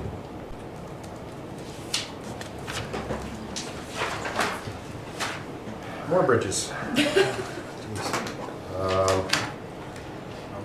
So what we've done, like I said at the outset of the bridges here, we try and forecast a 2 to 3 year program for bridges based on the reports and inspection conditions that we get back. So it is really tough to kind of forecast a year 4 and 5 for sure, if not 3, 4, and 5. So in a lot of cases what we'll do is we'll put placeholders in the budget so we don't lose fact that there will be always bridge work to do with the number of bridges and the condition that the bridges are in, and trying to be proactive and trying to keep those bridge condition indexes as high as we can. So in this specific case here, these next 2 pages, one is for hiring of a consultant, again at about $100,000 a year, to kind of keep our eyes on the prize that we will need consulting expertise for those years 25, 26, and 27. And then moving into the second sheet there, project 27-31201, in terms of the construction side. So we do try and put in some placeholders again to forecast. In 2027 we put 2.5 million in. Maybe it might be 1.5, it might be 3 million. It's really kind of based on ongoing reports and studies coming in. So we'll probably take the 2022 report that's just come in, and when we start looking at the 24 budget later this year, again, we'll try and get another year or two out based on that information that they've given us. We really want to use as much current information as possible because these are high-end, high-budget projects that you really don't want to be too far off on. And maybe not so much in terms of the dollar values we've chosen here, but even timing of the projects. So we really rely on those 2-year inspections to guide us down the path of what we should be at least doing in the short term. In my mind, that's the first 2 or 3 years out in the 5-year capital plan. So again, these 2 sheets are kind of more placeholders that you'll find, and maybe others coming on stream might have a different idea and wanting to get a better handle. I guess my problem with that is I really don't want to tell you what's going to happen in 27 or 28 or 26 for that matter, and not really have a good handle on okay, well, what bridges are you doing? And then tell you, well, no, we don't need that 10 million this year. The new report came in and we're going to push that out, or it needs to come in closer. So I think the bridges are a little harder to kind of forecast for 5 years, seeing we have a report that comes in every 2 years. So again, that's what I've done in the last few years in terms of budgeting, is try and put some placeholders in for those years 3, 4, and 5, so we don't kind of lose sight on bridges. With the number of bridges we have, we'll always have bridge work to do, whether it's a $50,000 little fix or a $5 million paint job, for example. So again, that's what these couple of sheets are, and I'm anticipating as future years go on, you'll kind of just see the bridges kind of come with it. But unless something that comes up in one of these upcoming reports where they can really forecast what's happening in years 4 and 5, it's kind of tough to do. A lot of times the recommendations that do come in on these reports are based on a time frame. Like, you need to do this within 1 to 5 years, or you need to do this within a year, or you need to do this in 6 to 10 years. So there's a lot of latitude in some of the reports that do come back. So I really don't want to take a bridge that's probably okay in terms of BCI and tell you, in 5 years from now, we're going to need $5 million for it, because it's probably going to change a little bit. And like you said, Councillor Van Bellingham, costs will change over time. So we really, with these high-end and complex bridges, we really want to kind of focus in on the short term, meaning the first 2 or 3 years, and then try and project as the years go by going forward. Okay. So if it's okay with council, do you want to take a 10-minute break? That's good. Everybody okay with that? So, Lisa, 10 minutes.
Live? Yes. Yeah. So I believe we're still under infrastructure. Correct. So we made our way through bridges. We're moving into roads now. The next sheet deals with arterial roads, and this is kind of a separate section that we come up with in the last couple of years here in order to address certain roads that are deteriorating that are more, I guess, important or carry more traffic that are considered arterial or collector roads within the city. We were finding some of the more important roads. For example, the last couple of years, we repaved Highway 17 in the Sunset Strip area. And if we were to tackle some of these arterial roads, the amount of budget available within the municipal paving program just wasn't enough to satisfy, residential, lower volume roads in addition to handling these larger, more important roads in the city. So we've started to institute a program here to start looking at some of the more major roads and keeping our municipal paving program more so for residential and smaller volume roads. So in this case here, what we had originally thought in previous budgets to be paving the phase 3 of Highway 17 East. That would have been from the jail out to Transmitter Road area. And we found that there's other roads that are probably coming more to the forefront that need attention prior to that. So what we've done is our first arterial road that we're looking at here in 2023 is 9th Street North along the cemetery from Mountain Road to Scramble. It's going to need a little bit of work in terms of the storm sewer that's underneath it, in addition to repaving of it. So seeing we've just repaved the double hill system going up the hill from the cemetery there, we want to continue on in this specific area along 9th Street North, knowing that there's going to be some future development and probably more traffic in this vicinity also with the former mill development. So that's kind of where this is starting to roll out in terms of identifying specific roads to give council the opportunity to look at these arterial roads more on a one-to-one basis that have them kind of slid in or have increases to the municipal paving budgets going forward. Kind of the 5-year forecast there is we see 9th Street happening in 2023. You'll see a blank in 2024 under costs, because what we've done is there is a separate sheet for Highway 17 from the jail to Transmitter Road, which shows up on a separate sheet and wasn't culminated into this specific sheet. So that's why there's a blank in 2024. 2025, it's perspective to do something between the Hospital Bridge and the Husky Bridge to ensure that piece of pavement there is up to speed. It seems we've done a lot of work on the east and west ends of town through the highway through town, and that's probably, I think we did the hospital intersection there in 1999 if I remember, so it's due for another repave through that specific section, because back in I think somewhere between 2011 and 2013 we did both the east and west highway. So this would be one of the last little pieces between that to get back up and redone and up to speed again. 2026, we're focusing in on Rabbit Lake Road, kind of at the beach end around the Birchwood Crescent, about halfway around the lake to the Community Center Road. It's starting to deteriorate. It was last done, I think, again in the early 2000s.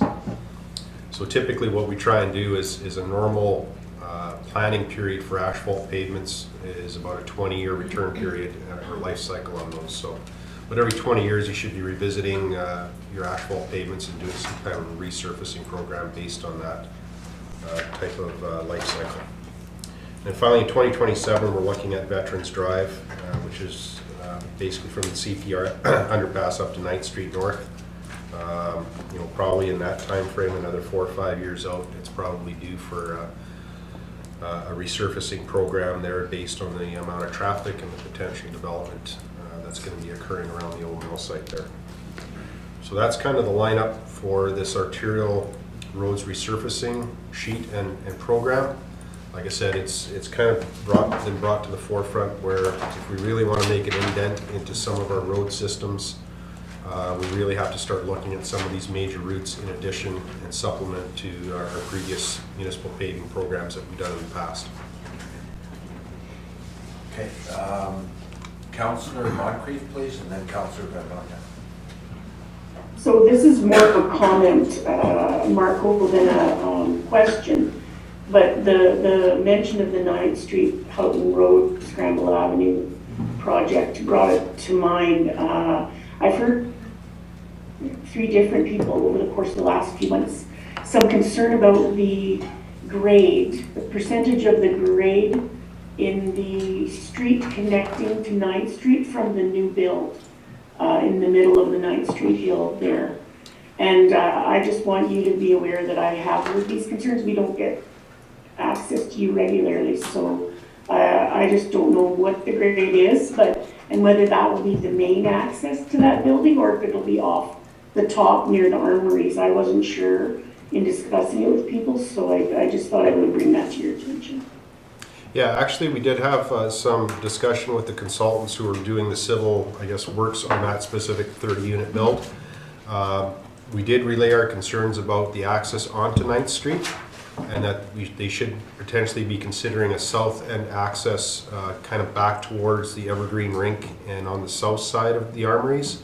And they were quite convinced they were going to make it work in terms of a connection onto 9th Street. So there were concerns that were brought to their attention through the engineering review and the planning review, and they have elected to consider the connection onto 9th Street, you know, based on the elevation of the buildings we see there and the amount of slope coming off of 9th Street.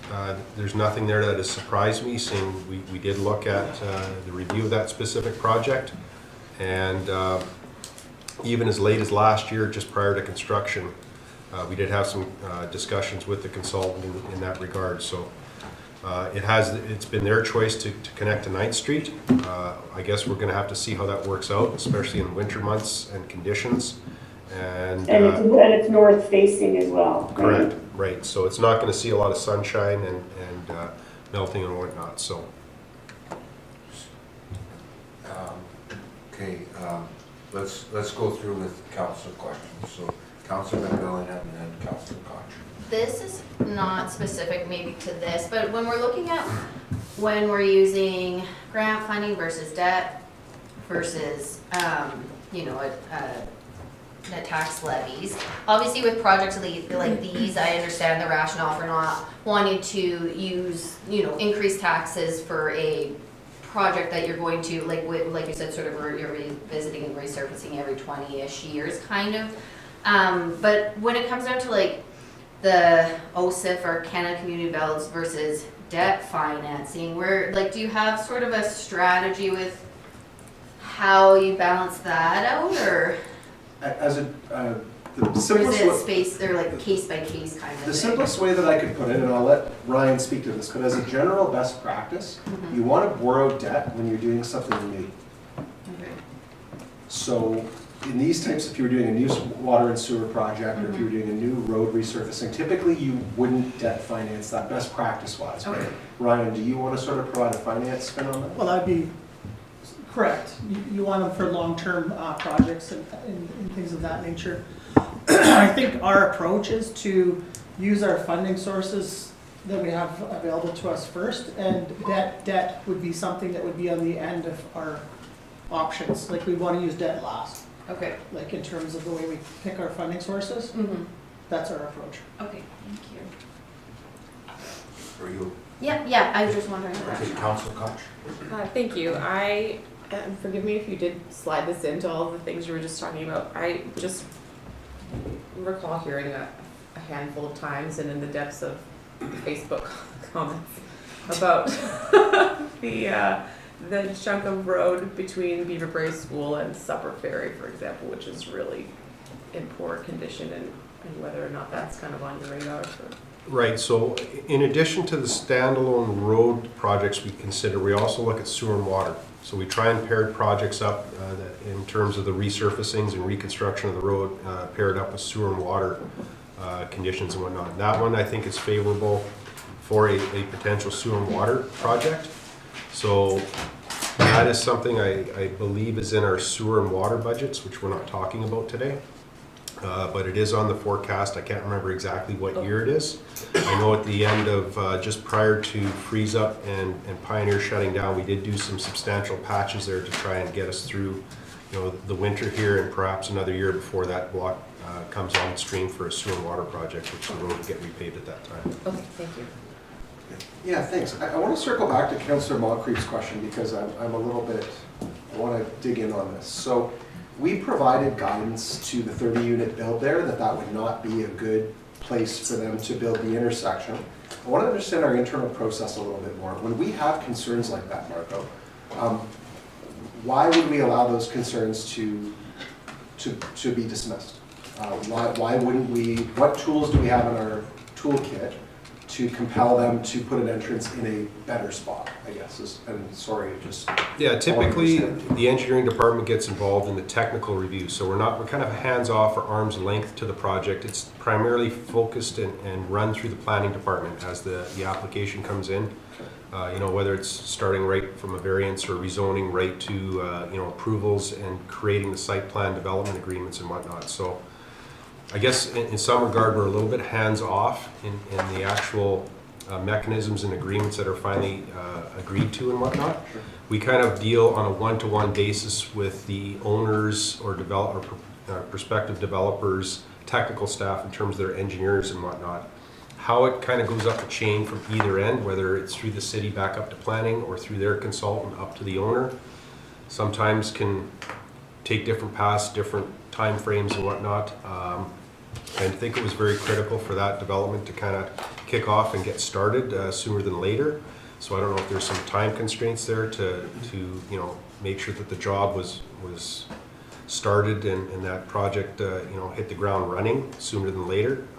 So there could have been several factors on decision making going forward. Okay, I don't want to drag this out. Stace, could you take that back to planning and just find out how planning was involved on that and why that intersection went ahead as it did?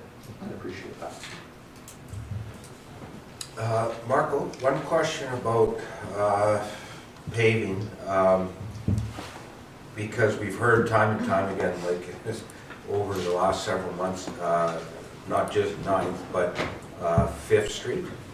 So I'm looking through all this, and so am I correct in saying that that'll be just a municipal paving piece on 5th Street from 4th Avenue back to 8th Avenue, so almost up towards where you connect into the rec center.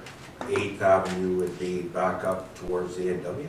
Is that correct? Yeah, 8th Avenue is at the KCL offices there, just next to the ball fields. So that's 8th Avenue, and if I'm remembering correctly, there is a project coming in under the sewer and water budget for new sewer and water to start up around 8th Avenue South there at the KCL offices, working to 6th, which is what we call the Coke Plant Hill there, or the Coke Plant Corner there at the four-way stop. That is in the books, I believe, under the sewer and water project for this year. Or sorry, 2023, I believe. okay? So there is, there's some rhyme or reason why it shows up under net taxation, or whether it's delayed and it comes in as a sewer and water project because we're doing piping work underneath the ground. Okay, So thank it you. would be a little more apparent if we were doing the sewer and water budget in conjunction with this, but that's forthcoming. Okay, thank you.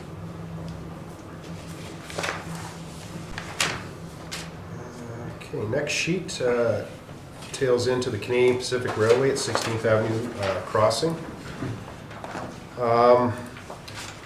In the late fall here, early winter, we received notice from CP Rail that they are planning a project in 2023 to upgrade the asphalt surface across the 16th Avenue North crossing. So if you're not aware, There was a truck that got hit there December in 2021, I think. That was kind of the latest incident. So as part of an upgrade to the intersection, the city, in agreements with CP Rail, is responsible for 50% of the cost improvements at this specific, well, any crossing location in which a municipal street crosses the rail tracks here. So as far as we know, CP has been, I don't know, directed or recommended or what auspice the Transport Canada has approached CP Rail to improve the crossing. And that's the condition and the surface between the actual rail lines on the crossing. So they've come to the city saying, hey, city, you're on the hook for 50% to contribute to this resurfacing project across the tracks. What they're doing is they're going to be ripping out the asphalt that's between the rails and replacing it with longer-term precast concrete units, which I think the complaint, if we understood CP Rail's correspondence with us, is that there was complaints, especially in the wintertime, that crossing, smaller vehicles not being able to traverse the tracks in snowy conditions very well, because the asphalt might be a little bit humped up or a little bit depressed next to the tracks and whatnot. So their long-term solution that they've come up with here in order to satisfy Transport Canada's concerns is to rip out the asphalt and install precast concrete units that should have much more longevity than asphalt over time. So as part of the arrangement, like I said, we're on the hook as the city entity with being 16th Avenue crossing is our road for 50% of that cost. So this is something that has come up in the short term here. We weren't aware of until late fall or early winter here just in 2022. So this has kind of been an unforeseen that's cropped up at this point. The other nice thing that was indicated in that correspondence to the city is as part of their project, they'll be removing one rail line at that crossing. I guess that is either abandoned or not well used. So they made a decision to remove the south rail, which is the rail closest to Railway Street, where we have the sharp incline down off the tracks onto Railway Street, which is in turn going to help the city and make improvements to that grade and that slope coming off the tracks onto Railway Street as part of our Railway Street project going forward in 2023 here. So there's some benefits and synergies and timeliness, I guess, of CP doing this crossing work and us getting to that specific location and crossing as part of the 2023 Railway Street project.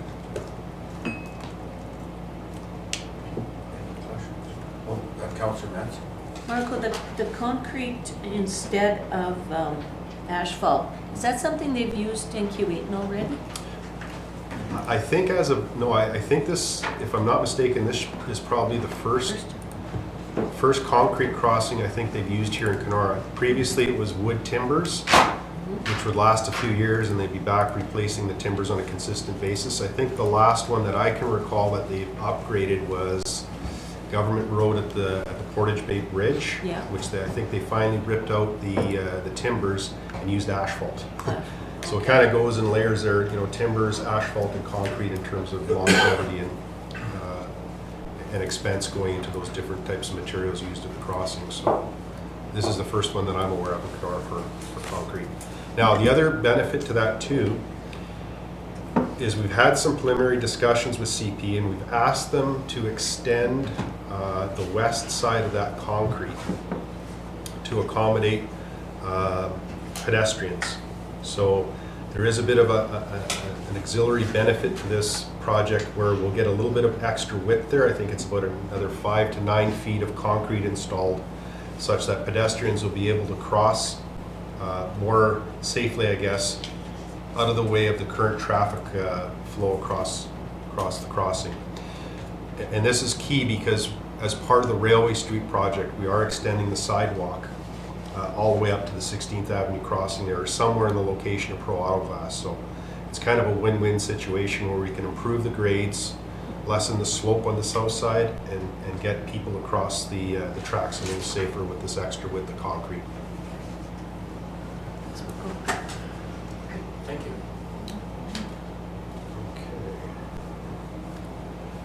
Now we get into the municipal paving program, and this is kind of our mainstay from year to year that we've used in the past to choose various sections of road to be repaved and or reconstructed.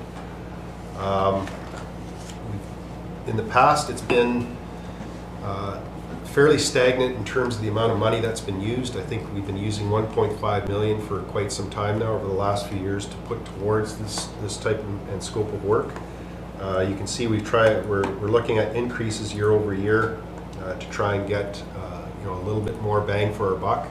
Obviously, with inflation and costs going up and whatnot, it may not even provide us a bigger dent into the deficit of roads that we're not getting to, but just even trying to keep pace with what we're trying to still establish from previous years. So you'll see across the board there over the next 5 years, there is some slight increases that we are looking for to try and keep the program alive and still, get as many roads as we can in any given year. Depending on what we're looking at probably less streets if we're looking at more of a reconstruction where we have to kind of renew the gravel bases and things of that nature versus less expenditures if we're just having to rip up the asphalt, put a little bit of gravel down and repave it in terms of a resurfacing project. So in the past we've seen anywhere from probably 5 streets to 10 streets depending on the makeup of the year, whether it's obviously the 10 streets are more of a resurfacing program and less streets are usually more of a reconstruction program where there's more time and effort in terms of excavation, replacing of the bases and gravels and whatnot below the road. And other improvements that might come along if we're looking at drainage improvements, if we want to add curbs, if there are no sidewalks, maybe we add a sidewalk. If there's one sidewalk, perhaps maybe it makes sense to put the second sidewalk in at that time. So we do look at various combinations and scopes of work included in this to try and make upgrades or improvements to the roads and not necessarily just repave what was there if at all possible. So the makeup that we're looking at for 2023, we'll try and update these sheets because I took a quick look through them and there are some typos in here. So on your sheet in 2023, it is Mellick Avenue, but it's from 10th Street North to 13th Street North, as opposed from 11th Avenue to 13th Avenue. And the second street there is 6th Avenue South, which is from 8th Street South, not 6th Street South, to Confederation College West entrance. So there are some typos in there that we'll try and clean up in the final version. So I do believe the adjoining drawings on page 2 are correct.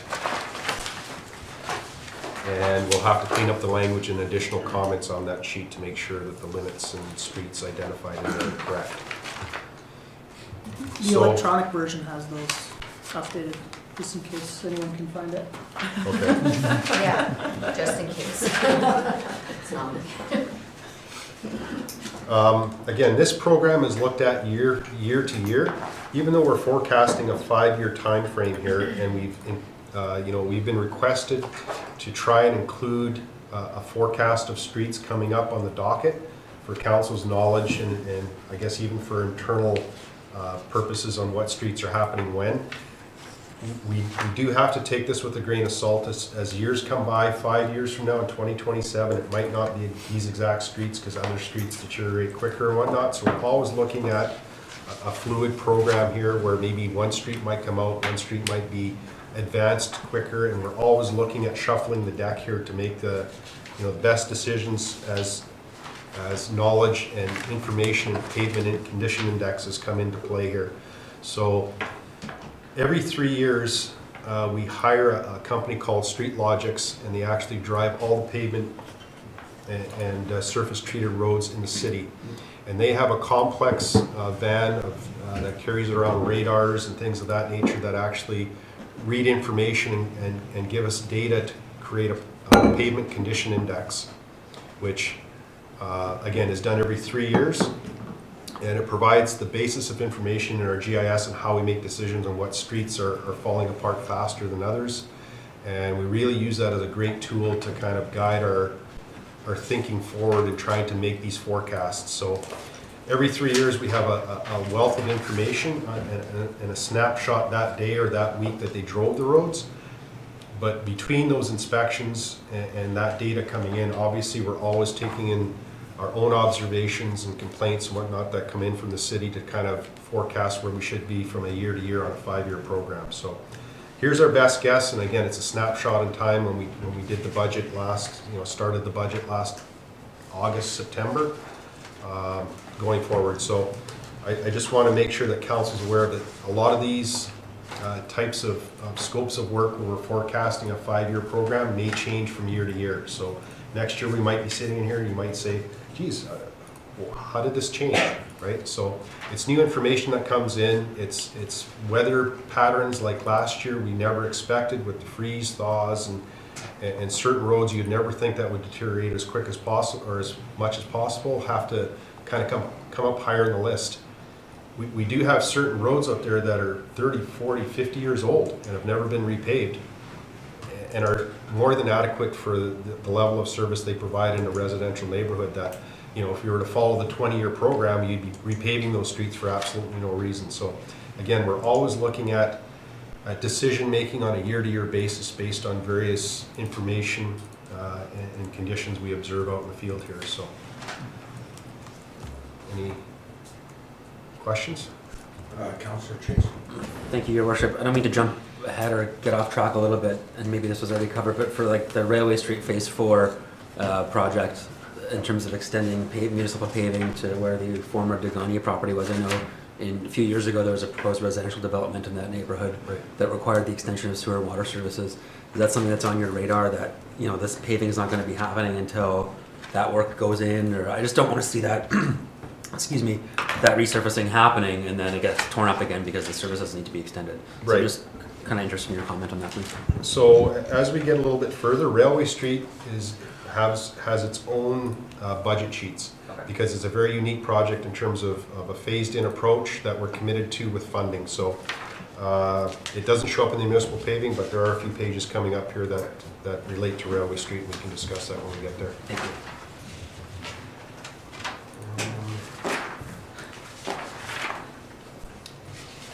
I guess the next project is 23-31302 municipal paving. This one here is probably only been around for maybe about 20 years or so. We found that a lot of lanes were paved in certain areas of town that were neglected. They would fall off the radar in terms of the municipal paving program. So, back in the 90s, or I guess it was more so around amalgamation, is where we started to institute this lane paving, so we didn't lose sight of certain paved lanes in town that, they don't see a lot of traffic, but, over time they do degrade and need to be addressed. So in this case here, there's a specific lane paving budget and sheet. Again, we haven't been able to spend a lot of time to determine what's happening from 24 to 27.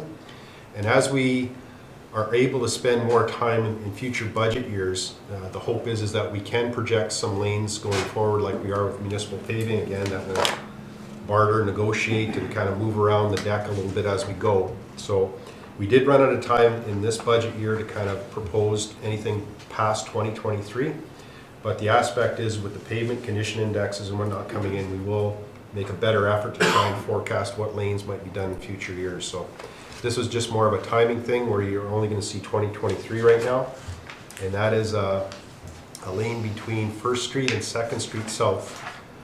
I can't remember which block, between 6th and 7th Avenue South. So there's a paved lane that takes quite a bit of traffic in the central area there that, the wheel rutting is getting pretty bad. There's lots of complaints. If you were to drive a car with low clearances, you might have some issues there and whatnot. So this one is probably driven more based on the current condition and a few complaints that we have received saying, hey, I need a pickup truck to drive down the lane. I can't take my Maserati down the lane here. It's going to bottom out. So these are the kinds of good information that we do get back from you know, people in the public in terms of making an impact on how we make decisions on which roads and lanes we're going to do. Any questions on that one? Now we're into Railway Street. So Railway Street was originally a 3-phased project, and we have now bumped it into 4 phases. So a little brief history of Railway Street. The major funding that came in for this was ISIP North funding. We had originally planned to do it in 3 phases, of which 2 of those original 3 phases have since been completed. So the first phase was 2020, I believe, 2020, and that started up at the top of the hill at Park Street, just up the hill from the wholesale club, and made it to around Dufresne Furniture, through the little S-curve by the old bulk stations paralleling the railway street. In 2022, last year, we did phase 2, which started around Dufresne's entrance there and made it as far as Sadesky Road. We've taken the opportunity there to straighten the road out, put some new street lighting in, added a sidewalk in terms of a continuation from phase 1 into phase 2. And phase 3 now coming up in 2023 will take us from Sadesky Road up to the rail crossing at 16th Avenue. So there will be some synergies there, like I said in the previous project with CP Rail, in terms of their improvements to the tracks and our improvements to the approach coming off the south side. Again, we're planning on upgrading the road with a sidewalk on the north side up to and around Pro Auto Glass, and we are doing as best we can to have paved shoulders in terms of having snow storage, you know, opportunities for bicyclists and whatnot, not to be on the sidewalk and not to be on the road, but you know, perhaps have a paved shoulder for various types of alternative transportation through that corridor. The other thing we're also investigating is the realignment of Railway Street at Sadesky Road and Gould Road. For anybody who's been in that specific corner just on the east side of Durward Mortars, it is a little cumbersome with Gould Road and Sadesky Road and Railway Street all meeting at one point. So one thing we are considering is to leave Sadesky as it is and reroute Railway Street away from the current rock cut around that corner. And I don't know if you recall, but there's a little kind of triangular area between the Hyundai dealership, Gould Road, and Railway Street. Well, what we're looking at doing is potentially taking the road and making a curve further out through that triangular piece away from the rock cut. And that would give us the opportunity to reroute and realign Gould Road with a little hook towards the Hyundai dealership to get separation between Sadesky and Gould Road as it comes out onto that corner there. So we are looking for some alignment and intersection improvements there in the next phase here, in addition to trying to improve the south end of the railway track crossing there also. Yeah, again, like I said, the sidewalk will end up getting up to Pro Auto Glass there. We're looking at trying to improve lighting in there with some new street lights to make it a little brighter through that section. So that's what's planned for 2023. 2024. Oh, sorry, just the NORDS funding, can you maybe explain, or someone explain that, or Ryan or someone, to the new council? Because that was a commitment for X number of years also. Right, so from what I recall, the original funding there was ISIP Green. Sorry, not ISIP Green, ISIP North, Northern Ontario, I think, or North. And it comprised a majority of our funding when we dove into that project. Subsequently, I think in the last year or 2 years, other funding came available, like you mentioned, and there was kind of an internal discussion on how best to use that funding. And there was other projects other than Railway Street that came to the forefront to, you know, as options for that funding, and hence it was decided to supplement our contribution for Railway Street. So from what I understand, the way the budget's looking, In 2023, in terms of the project up to the railway crossing, we should be fully funded, if not, for that portion of the project. And phase 4 to get from the railway crossing over to the development there in the former Kings Ranch property is going to be funded by the city. So it's a bit of a smaller scope of work and whatnot. It's a little bit less.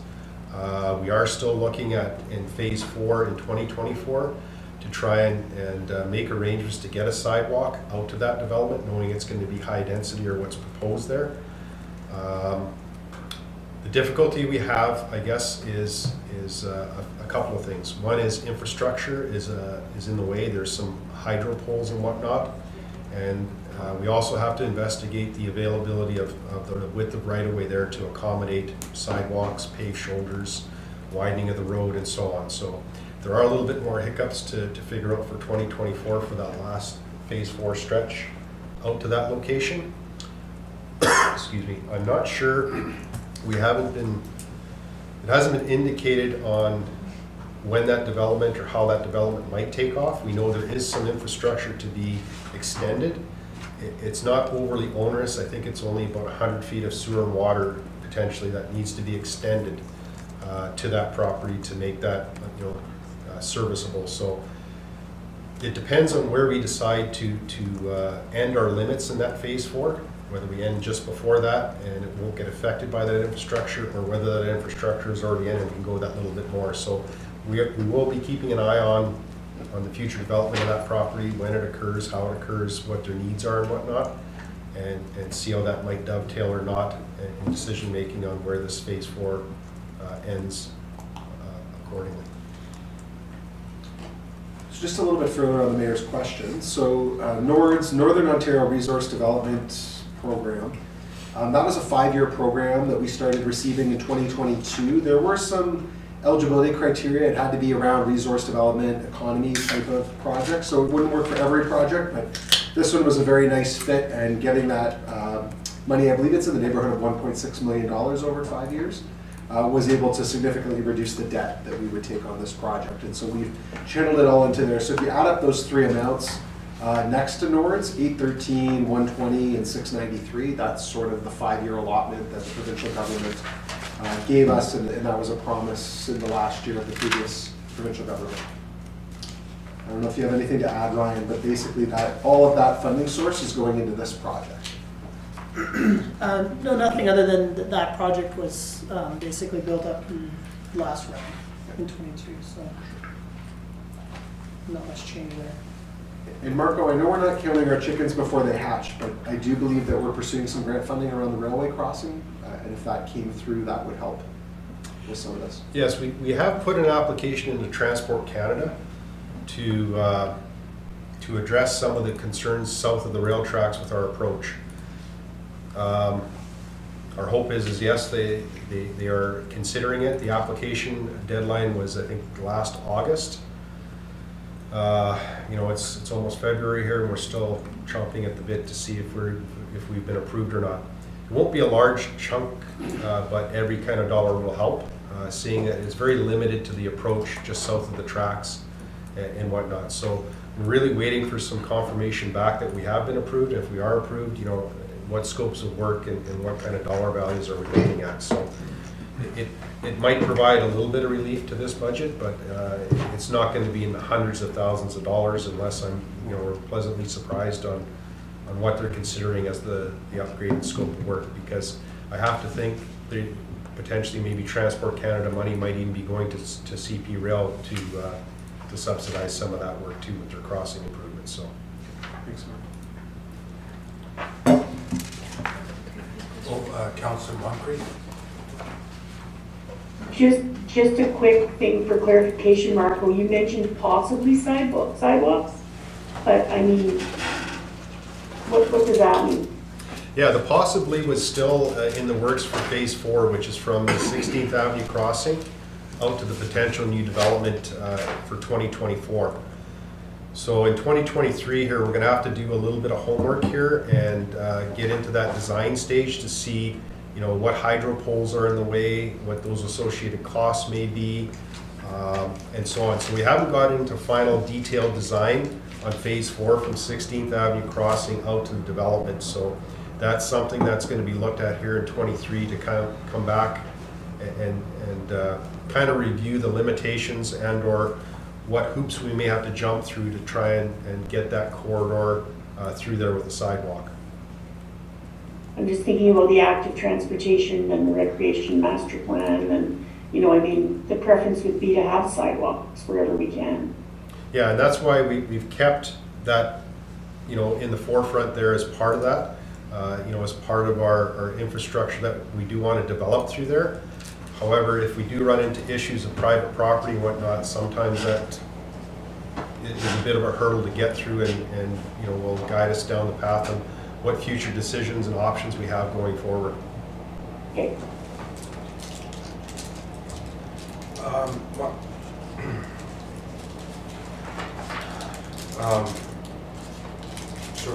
My question was around phase 4 on Railway Street. You brought up, and then I had gone through the page the other day. You talk about debt financing, so you talk about it's only for new. This is just a fix, right? Like I don't understand. Like in some cases, like for sewer and water, which are new pipes and such, and I know I'm going ahead. I had that argument for 4 years, and it was always said that, well, we don't finance new or like just new projects, but yet we're going to debt finance a strip of asphalt, and I mean, obviously other things. So I don't understand the disconnect or the correlation between one or the other or not. It's just and I noticed that as I went through some of the other capital projects. Right, I'm not sure how that kind of came through finance on how it was debt finance chose, but. Right, well, I would suggest that that's not a hard and fast rule on the new only. I think when we're looking at it in a comprehensive view, we take all funding sources into account. And in some occasions, we need to use debt in places probably where we wouldn't necessarily see it as ideal. But that's just the way we need to finance things to make the roads or the infrastructure go forward.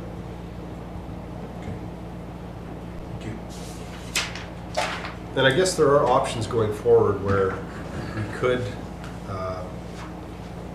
maybe reshuffle the deck in terms of municipal paving or arterial route or something going forward to supplement this specific as opposed to debt financing. Again, that would be something that would have to be looked at a year-to-year basis on, you know, perhaps maybe there is a new grant that comes available on on a one-time basis or whatnot that we would look in terms of getting rid of that debt financing for sure. Like Ryan said, that's kind of our last choice down the list of funding these types of programs. So, you know, I guess it's based on administration and council's desire to kind of go, well, geez, maybe we should put off an arterial route here in 2024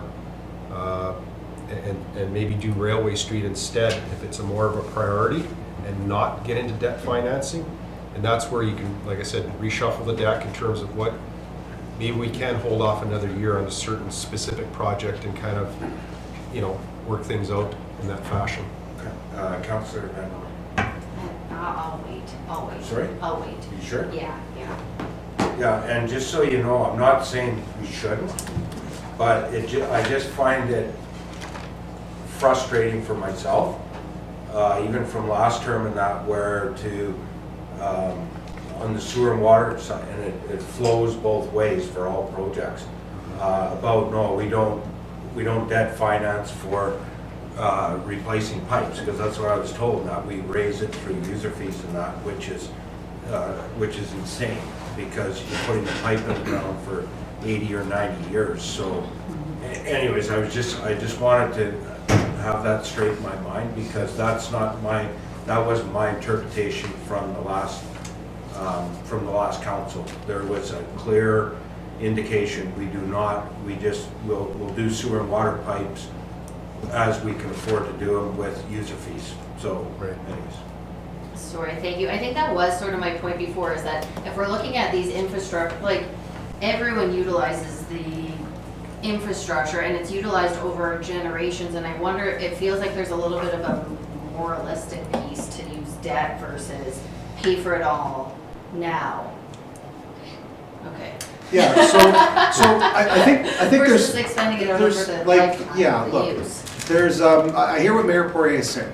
Look, there's a philosophical / practical approach that you're gonna take, and what we're telling you about is best practice. And as Ryan, he used the word earlier, is it ideal?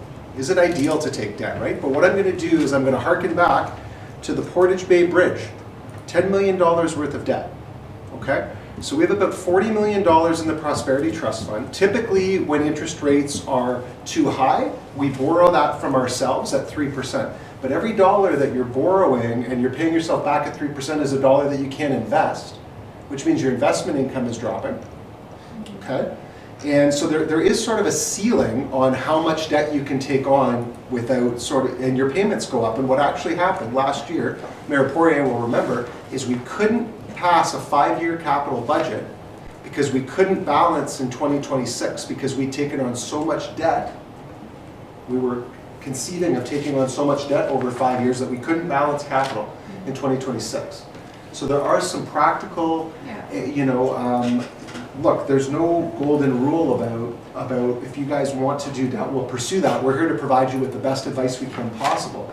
The more we borrow from ourselves in Prosperity Trust Fund, that has implications. We all know where interest rates are at right now, 6-7%. So that's more in interest payments that are going to, lower where you can spend elsewhere. So it's really about trying to find that balance. So please try and, if you have a specific question or there's sort of, try and think about how we, like sort of the option that you might be presenting when you're asking so we can try and figure out how to maybe help you through that. And we, if this council wants to move forward with debt financing around sewer and water, we can do that. I'd like to do just a little bit more background to make sure we can give you the best advice possible. So I'm just pulling up the annual repayment limit. I don't know, is this public? Like, how much debt can we take on as a municipality? This is sort of like it gives you a range based on how fast you want to repay it. For like, if I'm looking at the number that we hold here and these, like, we're not even in close. No, but nor do you necessarily want to be. No, I know, but we're talking about like Yeah. not even 10%. Let me be very clear. I don't have any philosophical hang-ups on debt. It's up to council what they want to do. We just need to figure out how to pay for everything over a long term. So we want to support you the best we can.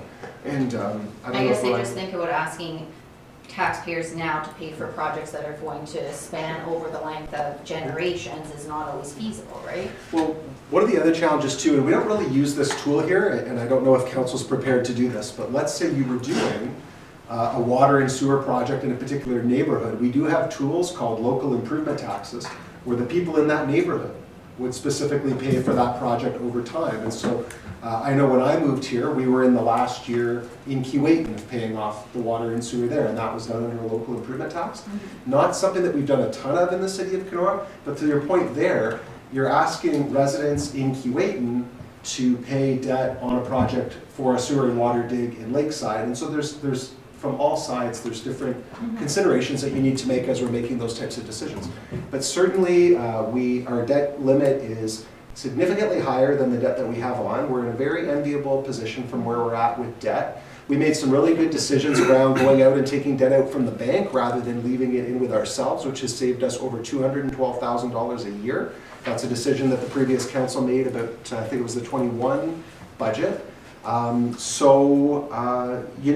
Interest rates are where they're at, which makes things a little bit tricky. Like, I think to Ryan's point, him and I have had quite a few conversations. I'd like you to jump in.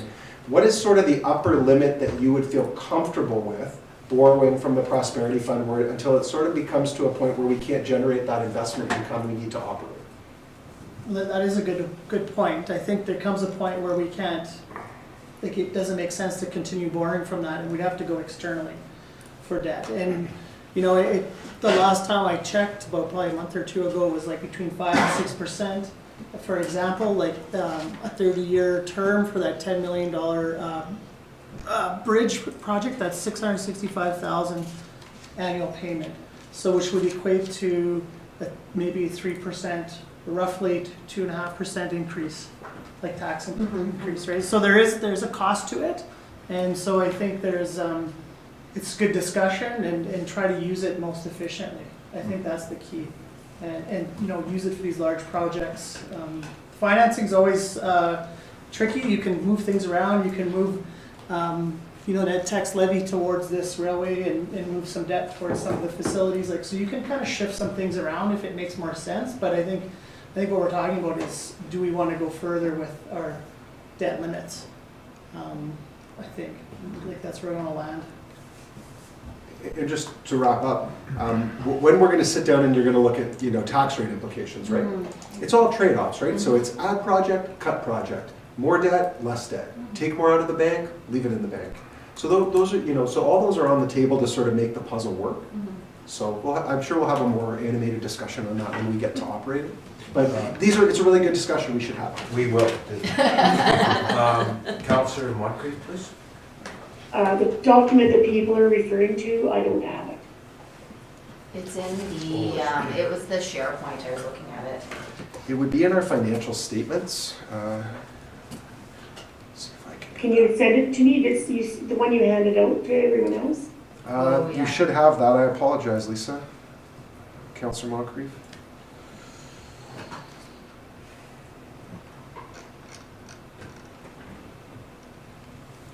So this is a summary of the debt that we have existing.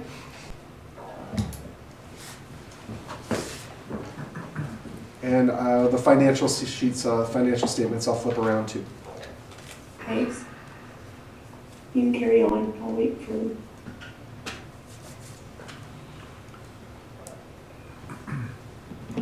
I apologize for bringing that up, No problem at all. but I will bring it up again in sewer water, because you know what I feel about that.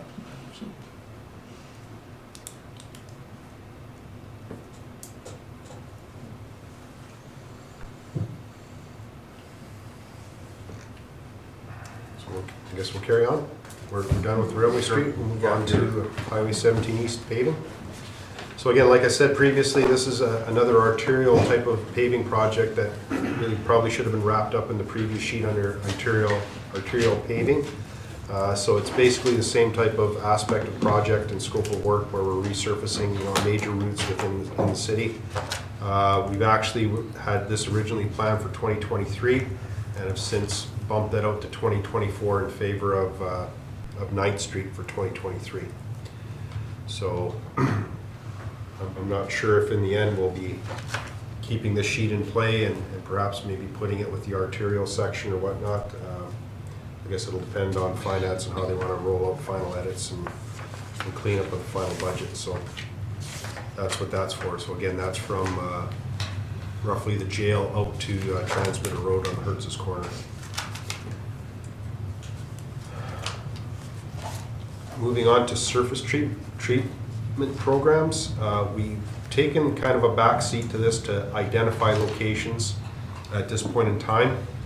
We kind of want to see what's coming forth in the roads needs study, along with several other things that have happened out there. Obviously, Coker Road is closed at this point. We're waiting for feedback from that investigation.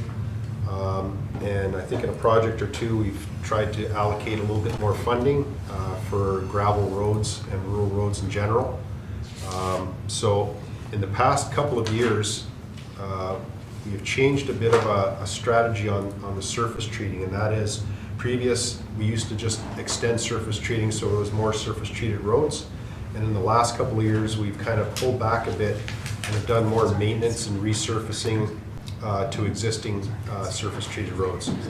So when we look at the longevity of surface treating, depending on the location of the road and what's underneath that road will really determine the longevity of surface treating. So nowhere is it equal to hot asphalt pavement, but again, it's an economies of scale where the surface treating is probably more directed not so much to a solid surface to drive on, but it kind of limits the amount of graveling, grading, and dust control for these roads. So they are very suspect to weather conditions and the amount of traffic it sees. So if we have if we surface treat a road, a gravel road that's next to say a quarry or an aggregate pit, it's probably not going to survive very long compared to maybe a dead-end road that has a few vehicles up north of the bypass that's served as in a residential capacity type thing. So we are trying to come up with different strategies for this surface treating in terms of how can we best keep our current surface treated roads up to speed. So we have been doing various small patches and locations of resurface treating on existing surface treating roads, and then seeing what's left in the end to see if there's any further funds available to extend surface treating out beyond where those limits currently exist. So it is a bit of a program that is fluid, and decisions are kind of made from year to year. Obviously, the year we had last year with the flooding and whatnot has put a damper and put some stress on some of these surface treating roads that we're going to have to go back and try and redo in terms of patches on them and whatnot. In addition, like I said, we really want to take a look and see what's coming out of that strategy and that report to make sure where we are looking at surface treating money that we're using in the best location and spots accordingly. So kind of ties into the report and study that's just been received and forthcoming. So again, I can't give you a lot of details on the surface treating on the locations at this point, other than I know there's at least 2 or 3 locations that will be patching up that were flooded and were raised grade, that are raised up as part of the flooding initiative works last year. So that's what we'll be concentrating on to start with. And then typically this work doesn't happen until later in the summer or early fall. So we're given the opportunity to kind of assess the roads after winter melt and into the summer to finally make true decisions on where we want to send this money and where it's best used.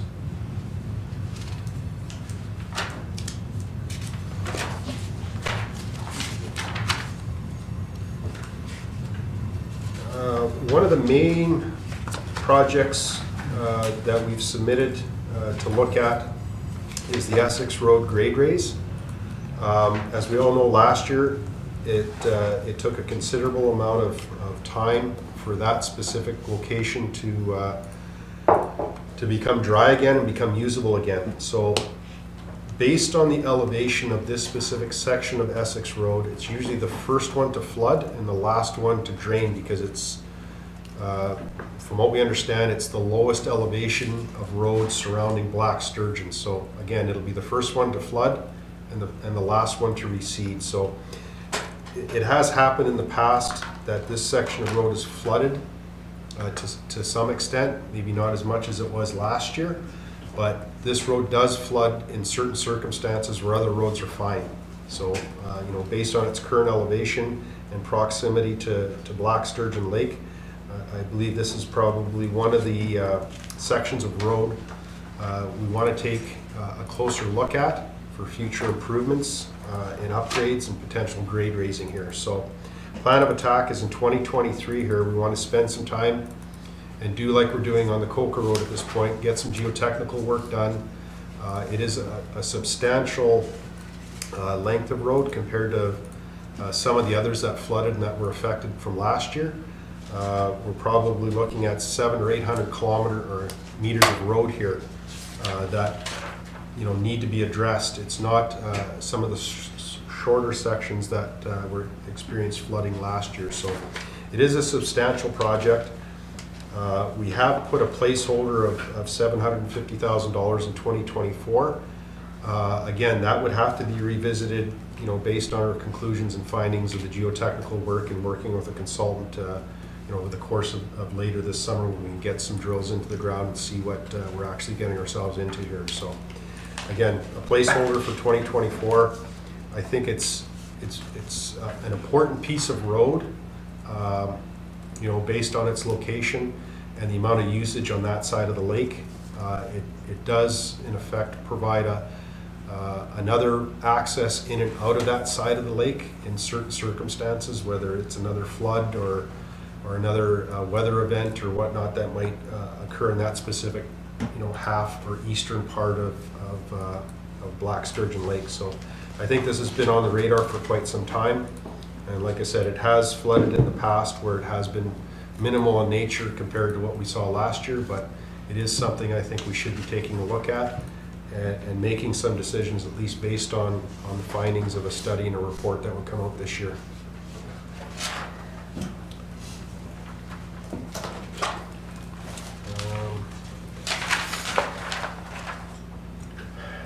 Next one is the loose top ditching and culvert replacement program. This is specifically new starting here in 2023. So we had some discussions at the administration level to come up with some ideas and potential solutions to some of the concerns of gravel roads and rural roads throughout the community. So this is some seed money that we're looking at starting here in 2023.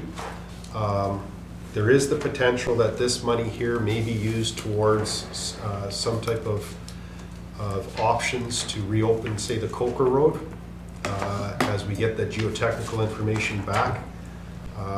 It may be used for other roads that the roads need study might point to in terms of priority and scopes of work that may become relevant in that study and report, and pointing us in the direction of where certain roads and money should be starting to be spent on the rural roads. So yeah, we are trying to institute a little bit more of dedicated funding towards gravel roads than we have in the past. So this gives us a pot of money and projects that we can use for rural roads in general, right from surface treating to the Essex Road, to this specific page and project to try and provide a little bit more work and effort towards some of the rural roads.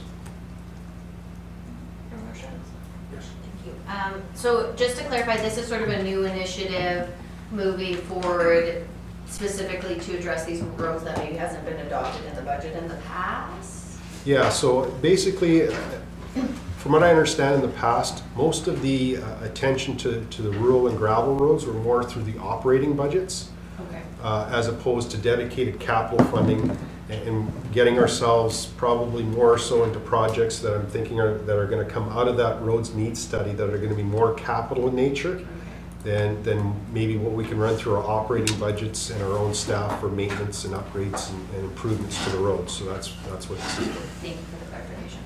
Councillor Moncrief, please. On the Essex Road question, there's another low spot out by Sauve's and Fisher's past the Beauty Bay Road. Is that covered in this number of kilometers? Is that covered in this, or is that just a maintenance? No, there are two hot spots on the Essex Road. The one that we proposed the project for is probably the most used, seeing it's the further south. And most extensive, I guess, in terms of length. I think the other area that we internally call here Millership Swamp, which is north of the school road, kind of south of the Beggs Arch right, is something should be done there over time. But I think the most important section is this section here that we've proposed in terms of this project here. So again, we are waiting for some information to come out of that roads needs study for gravel roads to see if there's any recommendations and or levels of effort of improvements to that Millership Swamp area. The aspect is, I guess, the Millership Swamp area, it's kind of limited in terms of the number of vehicles that do use that section compared to the southern end section here. So it's still on the radar. But it's, again, we're still waiting for more information to see what, and if, what options we do have for that other isolated section, kind of north of School Road. Thanks. Okay. Next one.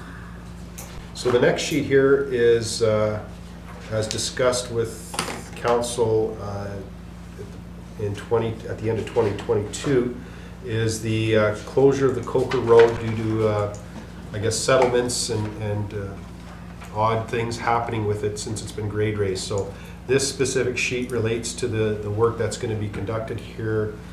We were hoping as early as January, which didn't come to fruition in terms of the scheduling between the consultant and the drilling company. It is, from what I understand, scheduled sometime in mid-February for the drill rigs and the consultants to get out there to try and get some information back. So that's what this specific sheet is for, is to get that consulting service and the drill rigs into that specific location to give us some options and ideas of what we can or can't do with that specific section of road. Not knowing the outcome of that study and the geotechnical investigation, there is no specific sheet for Coker Road at this point for either relocating it, rehabilitating it, reconstructing it, or what options that might come out of this specific investigation. We didn't know whether to put $100,000 in or $1 million in, based on the findings. So there are some options, like I said before. There's the $250,000 we have scheduled for this year for rural and gravel roads that we might be able to use some of that funding or all of it, or depending on council's prerogative to use how to use that fund, or whether we come back to council after this investigation is done and brief you on the findings and the options, and to say, okay, do you want it open? Here's some options. What's the best, option going forward in terms of the city's interest and associated costs? Okay, Councillor Moncrief and then Councillor Koch. So if we opted on the second option then and get briefed after the February, when are we expecting a report? And is it going to be more costly now because they waited until it was frozen? You mean in terms of the geotechnical work? Yeah. No, regardless, it was always supposed to be done in midwinter anyway, so we've lost, probably 2 or 3 weeks here compared to what we had hoped when we had signed the agreement with the consultant and the drilling firm to perform the work. So whether it was, mid-January or mid-February, it's the same conditions. We're not anticipating any extra cost for the geotechnical work because it would have been performed in the same general conditions, whether it was January or February. Okay. Report, she asked them for. Oh, report.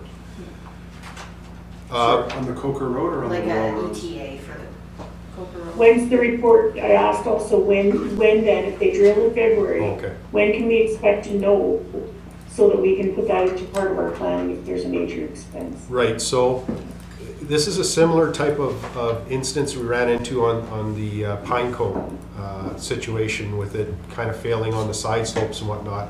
And if I remember correctly, from the time they did their field investigations and drilling, I would say it was at least 2 weeks, if not closer to a month, by the time we got findings back, because it did go back and forth between our engineers and our engineering department and coming to a final report and looking at options and whatnot, kind of making those decisions that finally ended up in the report. So I would say maybe realistically, it may be a month before we get something to council in front of council's eyes to kind of get options and various costs for that section of road.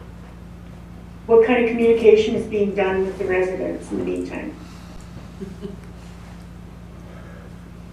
I mean, we've communicated to the residents the situation. Every week we can just send something and say it's going to be a little while longer. We don't have any updated timeframes. What would council like to see from a communication standpoint?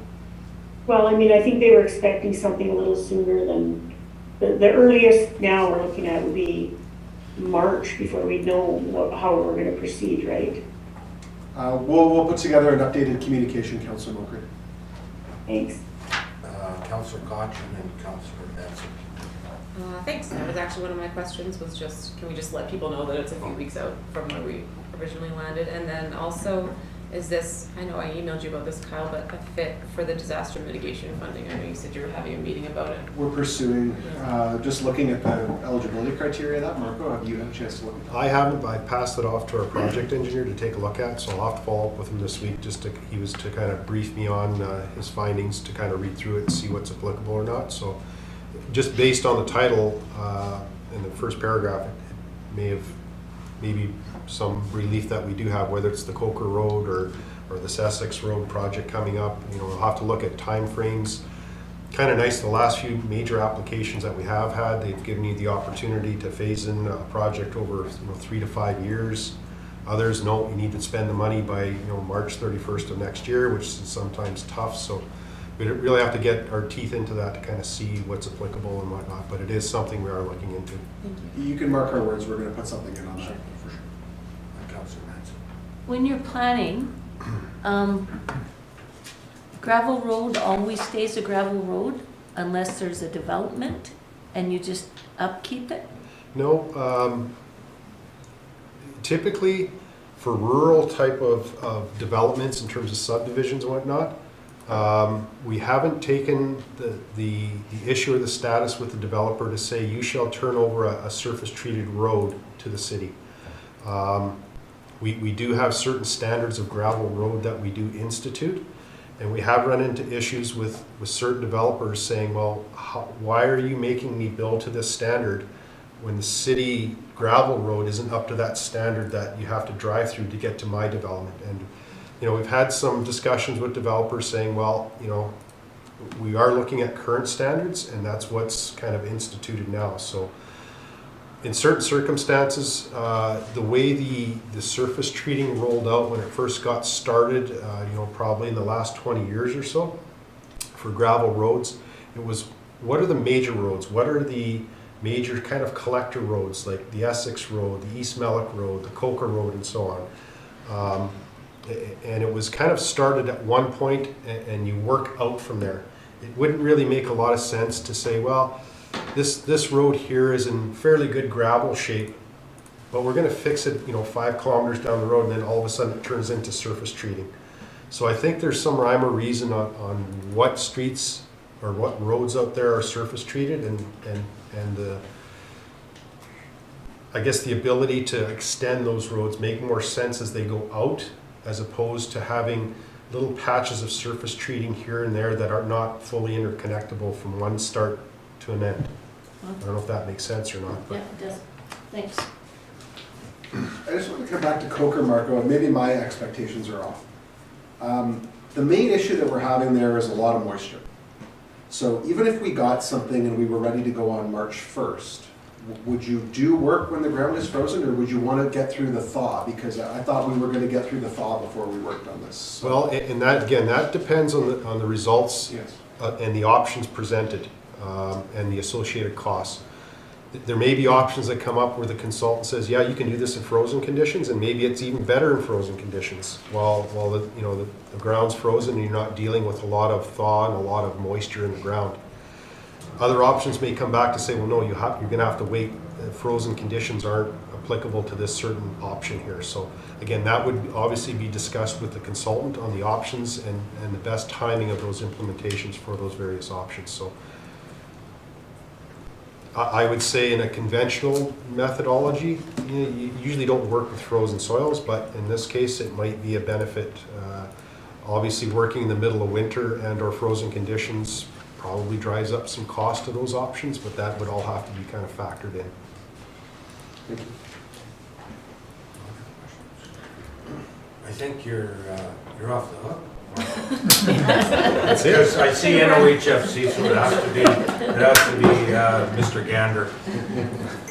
Take her over, Stace. Okay, the project before you is the dock upgrade project. It is a substantial project. Historically, the city council would have contributed $100,000 annually to our docking rehabilitation work. What we were able to do was leverage that amount of money over a 2-year period to get matching dollars from NOHFC to the extent of $500,000. So the work that you're going to see under this project is additional boat docking capacity at Coney Island. There's going to be longer slips installed at Water Street docks because the slips are quite short there. So if people are driving longer boats now, it's very difficult for those boats to get in there and they end up crashing up against the dock. We're going to be adding some additional capacity at the Kuwaitan Memorial Arena. We're going to be refurbishing the emergency dock down by the old St. Joe's Hospital. We're going to be adding some capacity in Norman Park, which currently doesn't exist. That is becoming quite a tourist spot, and there's approximately $1 million going in there next summer, or this summer, I guess, related to funding that we would have received for some parks. There's going to be some new docking going in, or some additional repairs taking place at Kuwaitan Beach. And then we're going to be doing some repairs to the Winnipeg River dock that exists there. It's smashing up against the rock, so it needs some work. Councillor Benson. Your emergency dock, is that necessary if the hospital moves? Well, it's a commonly used dock, and it's, Anyway? yeah, and it's, even if we were to repair it, and then something were to change, we can always relocate that dock, and we do that all the time, actually. All right. Just a question on, and I guess it would be for the future possibly, but any plans for at the Discovery Center to add additional capacity? Sorry, and the Discovery Center, there's additional capacity going in there. Okay. Sorry, it was a long list. Ultimately, costs have changed a lot. When we would have put forward the application, this laundry list that I just gave you was our vision. We're going to have to go back and see what we're going to be able to do, but I feel pretty confident in the pricing that Sean put together that we're going to be able to achieve what we said we're going to be able to achieve. Great.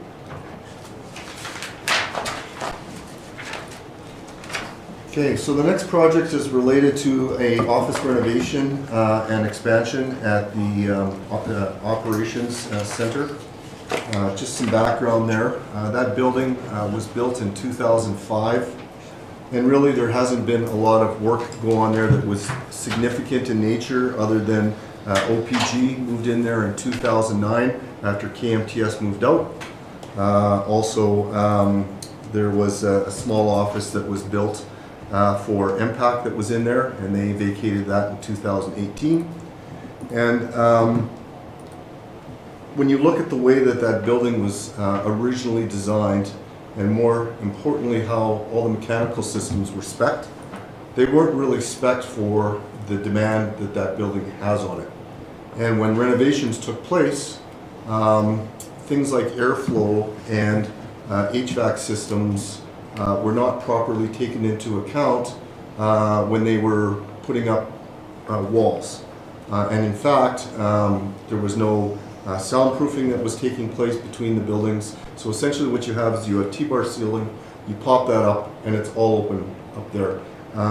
The training room, the existing training room right now, we've had to pop tiles just to get proper airflow, inflow and outflow taking place, and try to do what we can to jimmy rig airflow so that your carbon dioxide levels weren't going up too high and your oxygen levels weren't coming down, and all these other things. So the balancing that was taking place is suboptimal. The other thing is the air conditioning units are in there when it's, and these are rooftop units. When it is 30 above, we actually have to put a sprinkler on the air top units so that the condensers don't completely freeze and the building overheats. So all this to say, in 2022, we hired GW Architecture to have a look at things for us.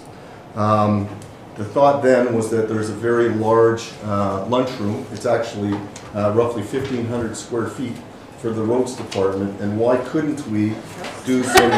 Why couldn't we take this prime real estate that's on the outside of the building and put some offices in there? Because we had the roads crew, for example, like the managers, on interior offices. So they're managing crews that are supposed to be dealing with the roads, but they can't even see the outside.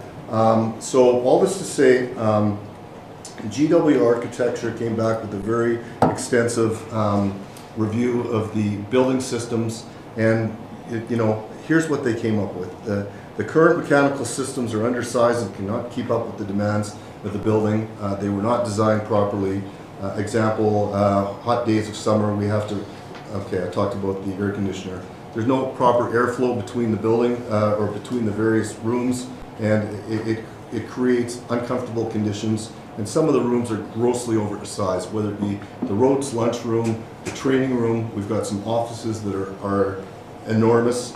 HVAC work will be taken, so going forward, and in terms of this project, HVAC work will be taken to a suitable standard. Mechanical systems on the roof and in the mechanical rooms will be brought up to a suitable size so that they can actually handle demands of that building.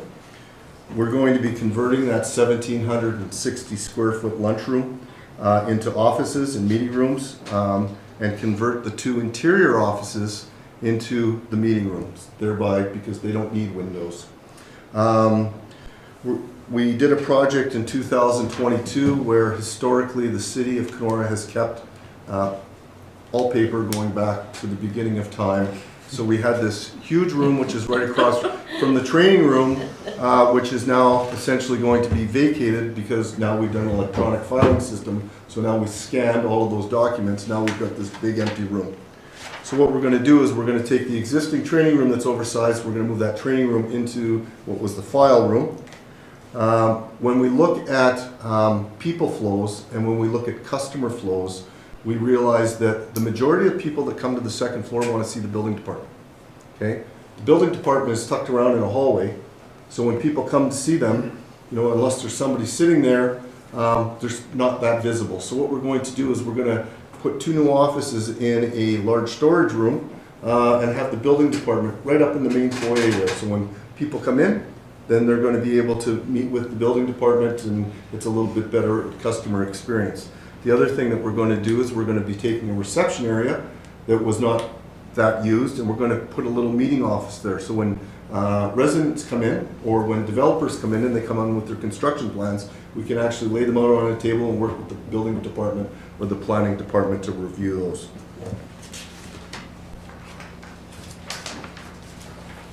Another thing that happens in that building is when you come up onto the second floor, there's no greeter there. Okay, you have to kind of go into the left, and if that person isn't looking, you know, there's nobody to really deal with the customers that are coming in. So we're going to put a new reception area into that main hallway on the second floor, right beside the elevator, and that person will be able to, you know, greet customers that come in there, take some preliminary information. We're going to have some screening questions, and then they can direct people to the appropriate department.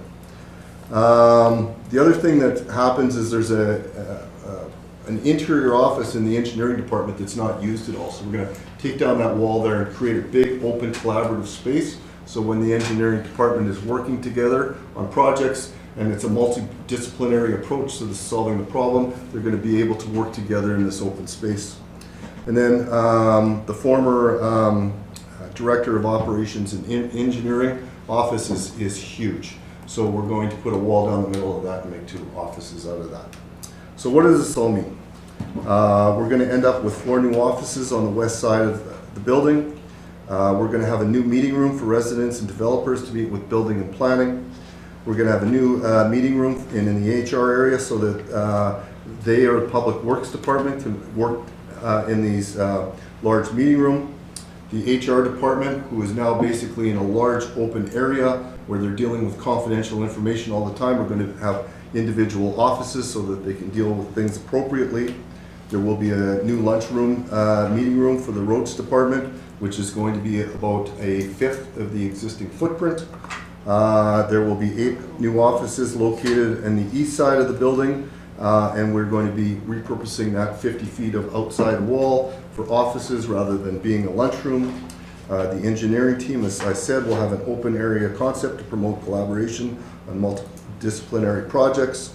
There will be a proper customer reception area on the second floor next to the elevator. And what we're going to be doing is the specification with the architect is what's called a dirt wall system. So if you've been in the MNP building, it's pretty impressive. You're able to take the light that comes in from the outside of the building, and then you have interior walls on the hallways that are glass, and that way on the interior it's actually well lit up and it's all natural light rather than being in a box. So that is that project. There's also a number of other projects going on in the same building, ceiling fans for the vehicle storage area, exhaust fans in the mechanic shop, some window replacements, so it's sort of the whole building. I should say, though, that the window replacement in the additional comments there is actually in an unfunded project further on in the binder, so because that project is a $200,000 project, so it's on the books, but it's not accounted for financially. And we were planning on doing that probably in around 2025, because there's a lot of work to be done here. Just a question, when was that building built, Stace? It started in 2003, and people moved in 2005. KMTS was sold in 2009, and then 2008, sorry. And then because the city lost the revenue from KMTS other than the Prosperity Fund, just from an operating standpoint, they tried to, it would appear to me that they tried to match the amount of revenue that KMTS was paying for rent with the OPG lease. We did, I should say too, and rather than having to incur these costs, never mind the mechanical stuff, but just space, we did go back to OPG and suggest to them that they look for alternate location. We had 2 lawyers review the lease, and they're essentially good there for the next 7 years. So, yeah. So I guess my question is, what was the logic behind building it the way it is when it was first built? I mean, you probably can't answer that, but it just why didn't they do it right in the first place? And it wasn't that long ago. You can look at that. It's a really good question. We can have that conversation. Yeah, it's sometimes when things are being specified, they're based on budget and what makes sense at the time. Yeah. You look at the rec center and the roof membrane when they did that expansion in 2005. That was a 15-year single ply roof. You know, now when we're replacing roofs, we're putting 40-year roofs on them. Yeah. So just because we don't want to have this cost come up. So it's a good question. I don't have an answer. Councillor Moncrief? So this, the funding portion of it, the net tax levy, what portion of, what percentage is that of the tax increase? Sure. I think this year, the way that we're tracking, and Ryan, you can chime in, but I think it's about $270,000 equals a 1% tax levy-ish. 285. Yeah, so, yeah, so it's less than 1%, and thank you for that, Councillor Moncrief. So you're seeing, if you look down at the funding, this is being funded through several buckets. A portion contingency reserve, a portion through our rental building reserve, because, you know, we could put staff in other buildings that we own, but we generate rent or we provide useful things to the community in our other buildings. And those reserves are sitting quite healthy right now, so that seemed like a logical place.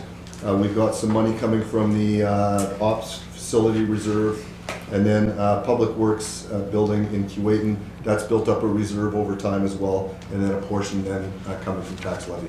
It's also worth mentioning as well, so the answer to your question, Councillor Moncrief, is that would be 0.85% on the net tax levy portion, 0.85% increase on the property tax side. The other thing that's important is that we have looked at some of our other buildings as well, and they're going to require work if we wanted to put people in there too. So even if we wanted to kick out Creighton Youth Center there at the old Jeffrey Mallock Town Hall or the doctors in Keewatin, everything's going to require work to make those suitable for staff or suitable as workspaces. So this, after a lot of soul searching and a lot of research, this was sort of the lowest cost impact to the city. Yeah, and there's been $1.5 million put into that operations center since 2016. And when you start to line up not only this work, but other work that we are forecasting in the coming years, over a 5-year time frame, we're sort of trending almost the same. Okay. No other questions? Is that okay? It answers it, yeah, but that doesn't make it okay, yeah. Well, sorry, I'll rephrase that. Are you, yeah, okay. I can speak to the... Sort of. The thing that I'm sort of, a theme that I'm seeing throughout this is that you can pay now or you can pay later, and it seems to be costing us a lot more when we are looking at things that maybe have caused budget restraints in the past, and we know that prices have not gone down over time. So I appreciate you coming with we've lived in this building and this is the way that it's not functioning and this is the way that it needs to function for it to work properly. So I just wanted to say thank you for that, because we're asking for, you know, a 1% for a building. But there's obviously the revenue that's gained through that building. Yeah, and there's a lot of, if you look at all the capital projects that we're talking about here today, those are all delivered through that building. Councillor Koch. Also that much is the Sorry. size of my house. Does this all have to happen within 1 year? I guess there's parts of it that can be, it's gonna have to be phased anyway. It's kind of like pull off the Band-Aid and get it done, because it's a domino, right? Like if you do one thing, then you have to do another to free up the space. So there are some things shorter term certainly that we can do, but once you start talking about moving that training room to the other side of the hallway and the impact of that, so I can see it sort of being 4 phases, but each one sort of leads to the next logical step. I think what's important too to note on this project is we have a lot of double, triple bunking, meaning that 2 staff are sitting in an office that is probably 10 by 10. Interior office, no windows, no nothing. So the ability to, and we're not just talking about office, but just even when we went through COVID, the space, parameters between staff, we couldn't even have people at work at the same time because of that. So, when we took a look at what do we need to do in order to make sure that we have a safe space, to think about what we learned through the pandemic, to think about all of the air filtration and just in general, those were key, pinch points that really meant that for some reason we were not able to accommodate staff in those places.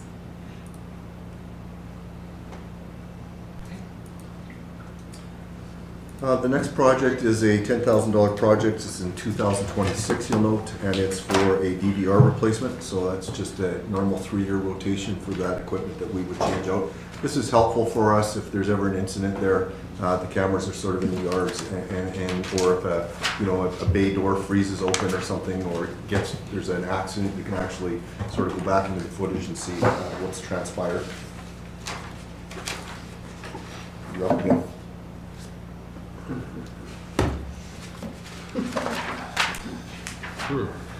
Okay, vehicles and heavy equipment. We do rely quite heavily on our fleet manager to come up with a 10-year program, so I'm probably not going to be able to answer a lot of questions if they do come up, and if there are certain questions I can't answer, I'll probably have to resource Jerry or Durward, our fleet manager, on rhymes and reasons and how equipment is changed out and whatnot. I know he takes an extensive amount of time to work through a spreadsheet, and it probably takes some weeks to get to a stage where he's comfortable in forecasting equipment changeouts and replacements and whatnot, because a lot of times, very similar to say the photocopier question, is we are keeping that piece of equipment, but it gets hand-me-down to certain other departments or whatnot. So, a good example is a new pickup truck might come online. Well, that's usually goes to the supervisors or foremen, and then after time, it'll get hand-me-down to frontline workers, and then probably eventually get used by the students, and then it's finally retired. So on the smaller pieces of equipment, there is a kind of a lineage or thought process that the manager comes up with in terms of keeping the pickup trucks and the SUVs and whatnot in service as long as possible. When it comes to heavy equipment, it's a bit of a crapshoot depending on units that have come in. I've lived through, or not personally experienced, but I've heard of various issues with garbage trucks with certain types of engines in them, and we'll never buy those again. So there's always, with the amount of vehicles and equipment we have in the fleet, which are probably in the range of 200 pieces of main equipment that we have, there's always usually some manufacturer, some make and model that we come back to regret over time. As of late, we have tried to get as much extended warranty and coverage as possible with these purchases. Like when we're talking $500,000 plus for a grader or a backhaul truck or things of that nature, you definitely want to get longevity out of it, and it can't be broken down because it's, you know, it's part of our mainstay of our day-to-day operations for either the roads department or the sewer and water department. So there is a lot of time and effort that goes into this forecasting. He does take quite a bit of effort to try and balance that spreadsheet over the first 5 years. So there's no real dips and there's no real dives, but there's no real peaks either. So when he is looking at these types of vehicle replacement programs, he's always looking at the bottom line per year over the next 5 years, but also making those decisions on what actually gets retired and changed out or traded in versus what other department or what other what other department can use this piece of equipment. An example is our potable water trucks. We have 2 for water delivery. Well, when they get to an age where we feel we need to replace one of those, it typically gets bumped down into the roads department to do our sidewalk cleaning, for example. So they will take, you know, a spray nozzle off of an old truck, put it on the newer, retired water truck, and use that for, you know, a few, or say a month or so in the spring to wash sidewalks with. So there's always some thought process that goes into how the lineage of these equipment purchases and retirements occur. Not exactly sure if you have any specific questions to the equipment that's getting changed out, but there is obviously higher pieces of equipment that, in terms of our larger equipment fleets, in terms of loaders, graders, backhoes, and things of that nature that are probably highest on the list when these types of replacements are looked at. Obviously, it's easier to get by with a broken down pickup truck compared to a grader or a loader or a backhoe for our daily operations. So. Yeah, so when I was looking at this, I was always going back to the sustainability plan that the city implemented last year or approved. And like and I see SUVs come up in here and smaller vehicles and that. Like, is there any movement towards? Because I see nothing here about electric vehicles. Right. Or is that just a placeholder amount? Or? It's a placeholder amount for now, and I've had a discussion with the fleet manager saying, you know, as part of our strategic plan, this is something we need to start to institute. At this point in time, I think I'm a little leery about jumping and being, at the forefront in terms of electric dump trucks, graders, and things like that. SUVs. No, exactly, and that's the focus I think that's going to come about here. With the new director coming on stream and a new general manager of engineering who looks after fleet, I think they're going to be tasked with coming up with options in the short term for smaller vehicles like the SUVs and pickup trucks. I think it'd be a good test, and this is what I pointed out to the fleet manager, is to maybe get a pickup or an SUV in and see how that works over, say, a course of a winter. And whether that's an SUV that engineering uses, or whether it's the administration vehicle that others use and council used maybe to go up to Winnipeg, get a charging unit, put it outside, and see how that works. Is it going to start after a weekend of 30 below weather? How do those batteries work and whatnot in extreme conditions that we experience here? Or is this something, geez, when you get to that point, you got to take something out of that nice warm barn and put the electrical vehicle in there, and relocate that charging unit to make it work. So I don't know if you recall in my kind of opening presentation to council on engineering and infrastructure, I did have some comments on electric vehicles. The fleet manager did go down to a conference, and I can't remember the name of the conference itself, but it's basically a fleet conference he went to where all fleet managers across Canada went to. And they were all discussing electric vehicles and the pros and the cons, and some bigger municipalities have kind of gotten a little bit ahead of us, I guess, in the game. And there's a whole bunch of different considerations you need to consider. And that is, you know, if you're looking at indoor type of charging, what improvements to that environment do you need? Do you need better exhaust fans and things of that nature? Because if you're charging 50 vehicles in an enclosed area with, you know, potential off-gassing from charging batteries and stuff, that needs to be looked at. You know, we have to look at even the capacity of how many vehicles could we even plug in, and how much are these charging units based on the capacity of electricity coming into our property. You know, are we going to have to buy a $150,000 transformer and rewire a bunch of stuff just to accommodate the charging stations? You know, should those charging stations be inside or outside, or a combination of both? So there's lots of long-term, I guess, decision making, but I think in the short term, yes, we have to take the dive into smaller vehicles, like you've said, you know, SUVs, pickup trucks, and gauge where this is heading for larger vehicles in terms of heavy equipment and stuff. So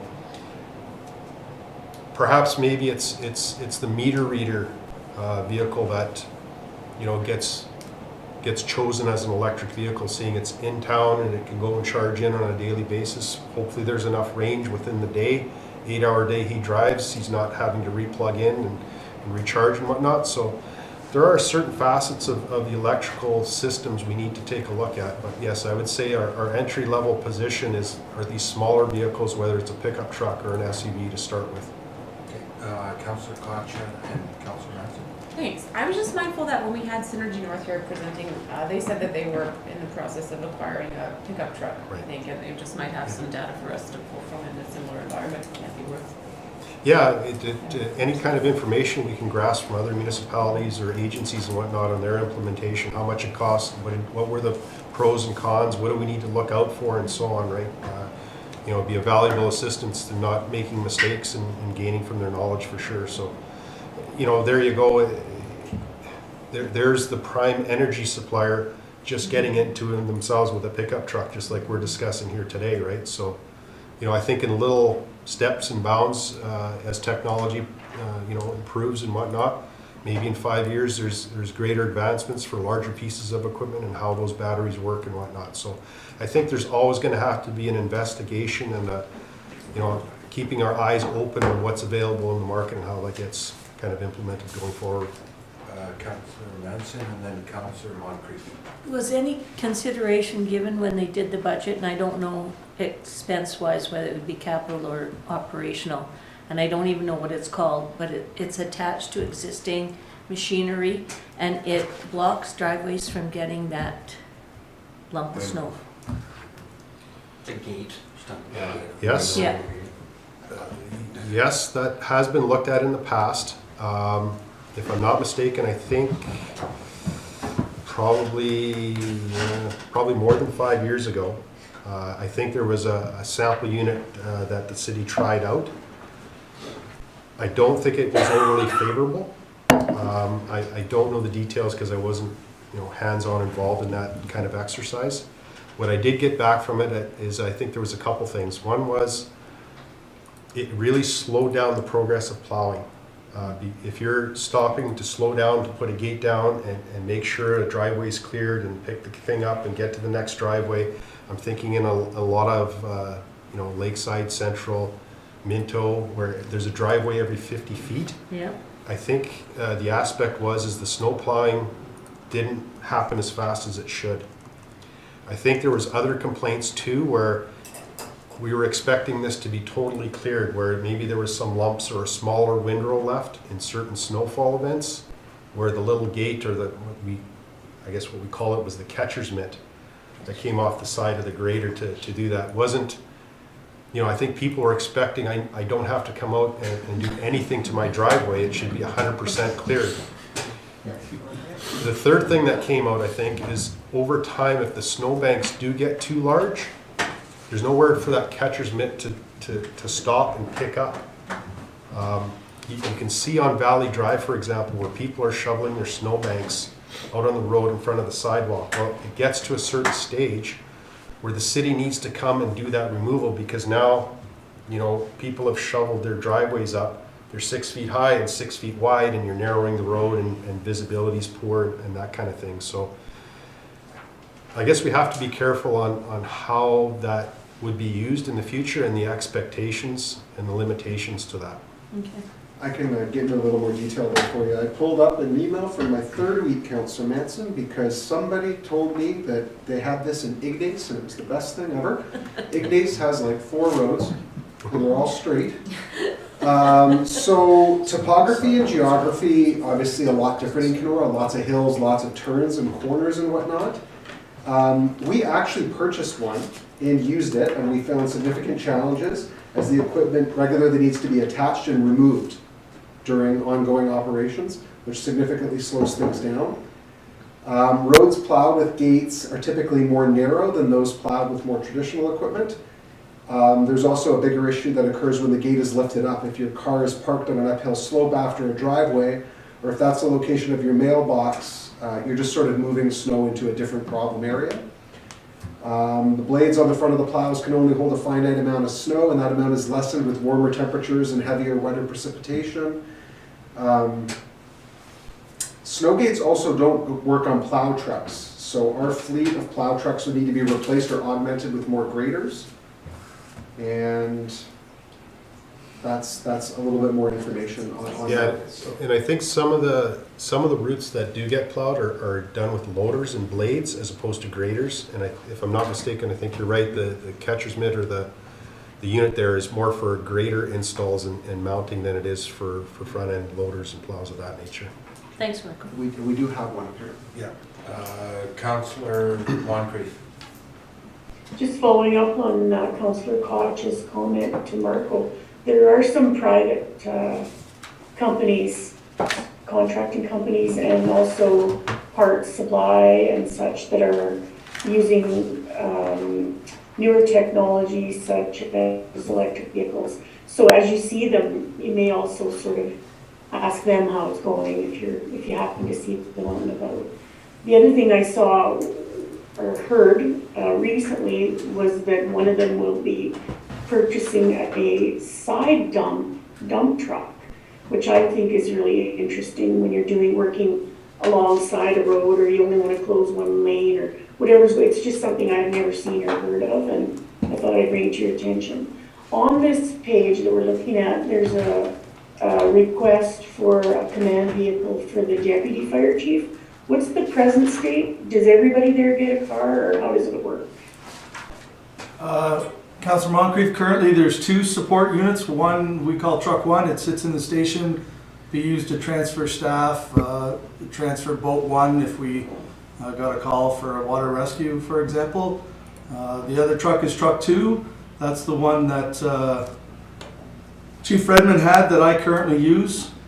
So our goal is to get a 3rd vehicle for the deputy chief, and in conversations with the CAO, I'd like to, I guess, get a 1-ton truck. That would just provide us maybe the opportunity to, currently, if we wanted to use Treaty 3's police boat, which is in our Station 3, we don't have the capability of, we don't have a vehicle to tow it.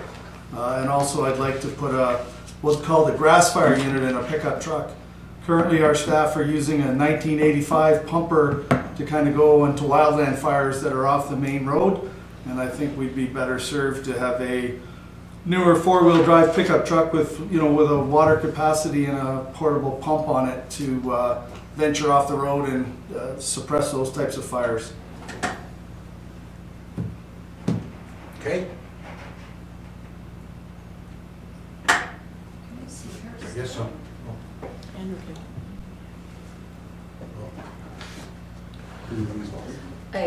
Zoom isn't on there anymore, but we can bring it back up. Are you okay with that, Councillor Moncrief? Sure. It's just a different place. Very reassuring. So I have a note here, lunch is here, or do you want to keep going? I just have one more comment that just kind of came to mind in specific. So the majority of the listings you see here under the various types of equipment, typically in the past we would put in 1 sheet per type of equipment. And I think in consultation with finance, we've kind of rolled up into two or three different categories of equipment.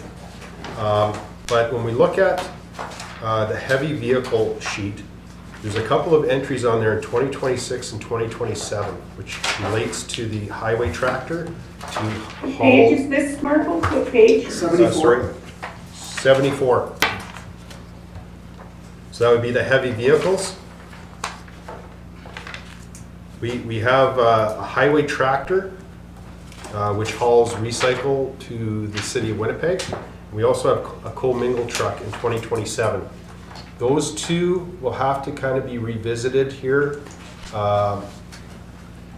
based on the agreement we come up with circular materials for future recycling that's going to be taking effect July 1st.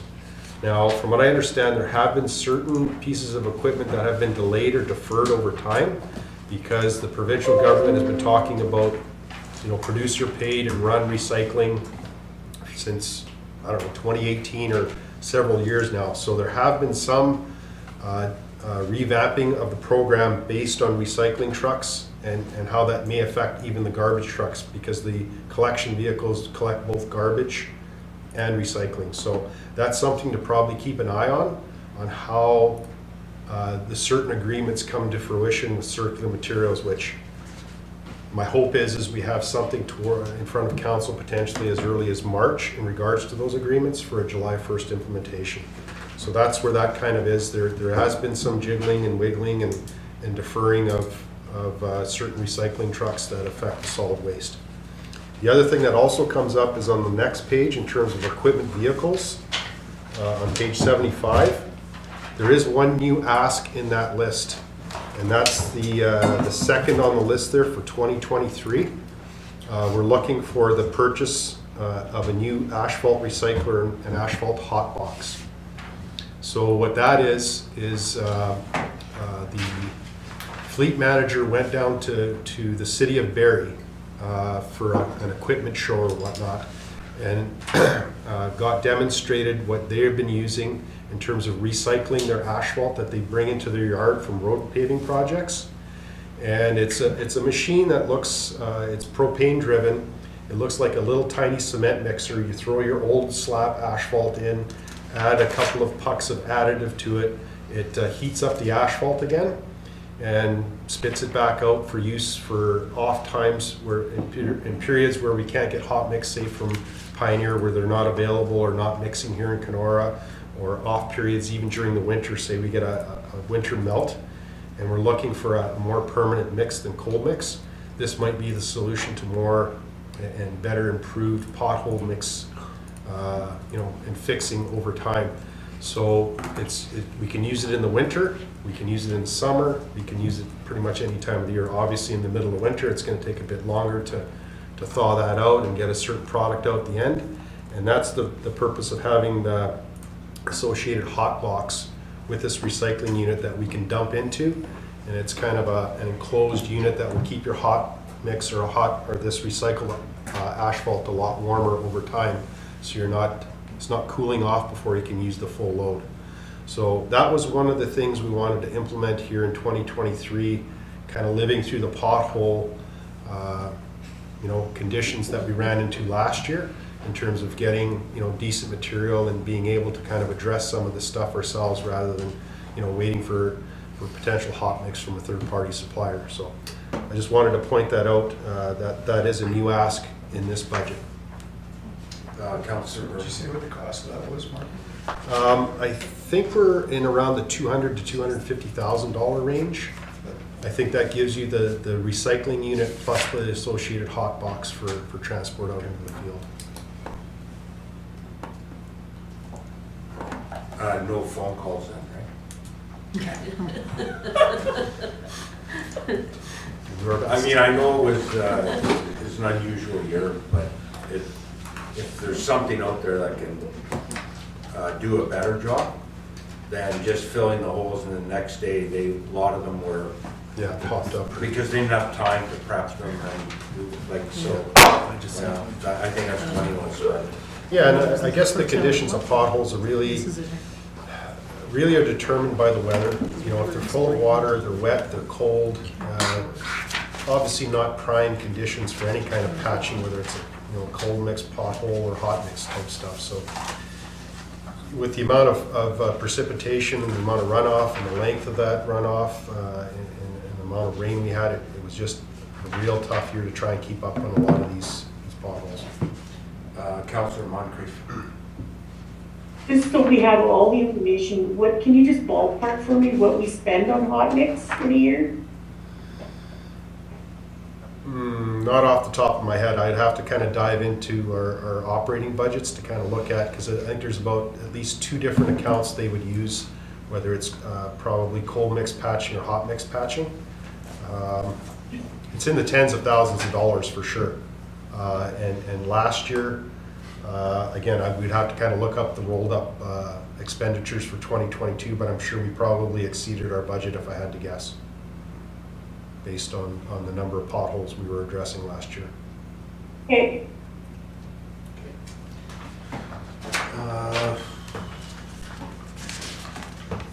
Okay, we're, Storm sewers. yeah, but you Right want, there. I don't know, you want to stop?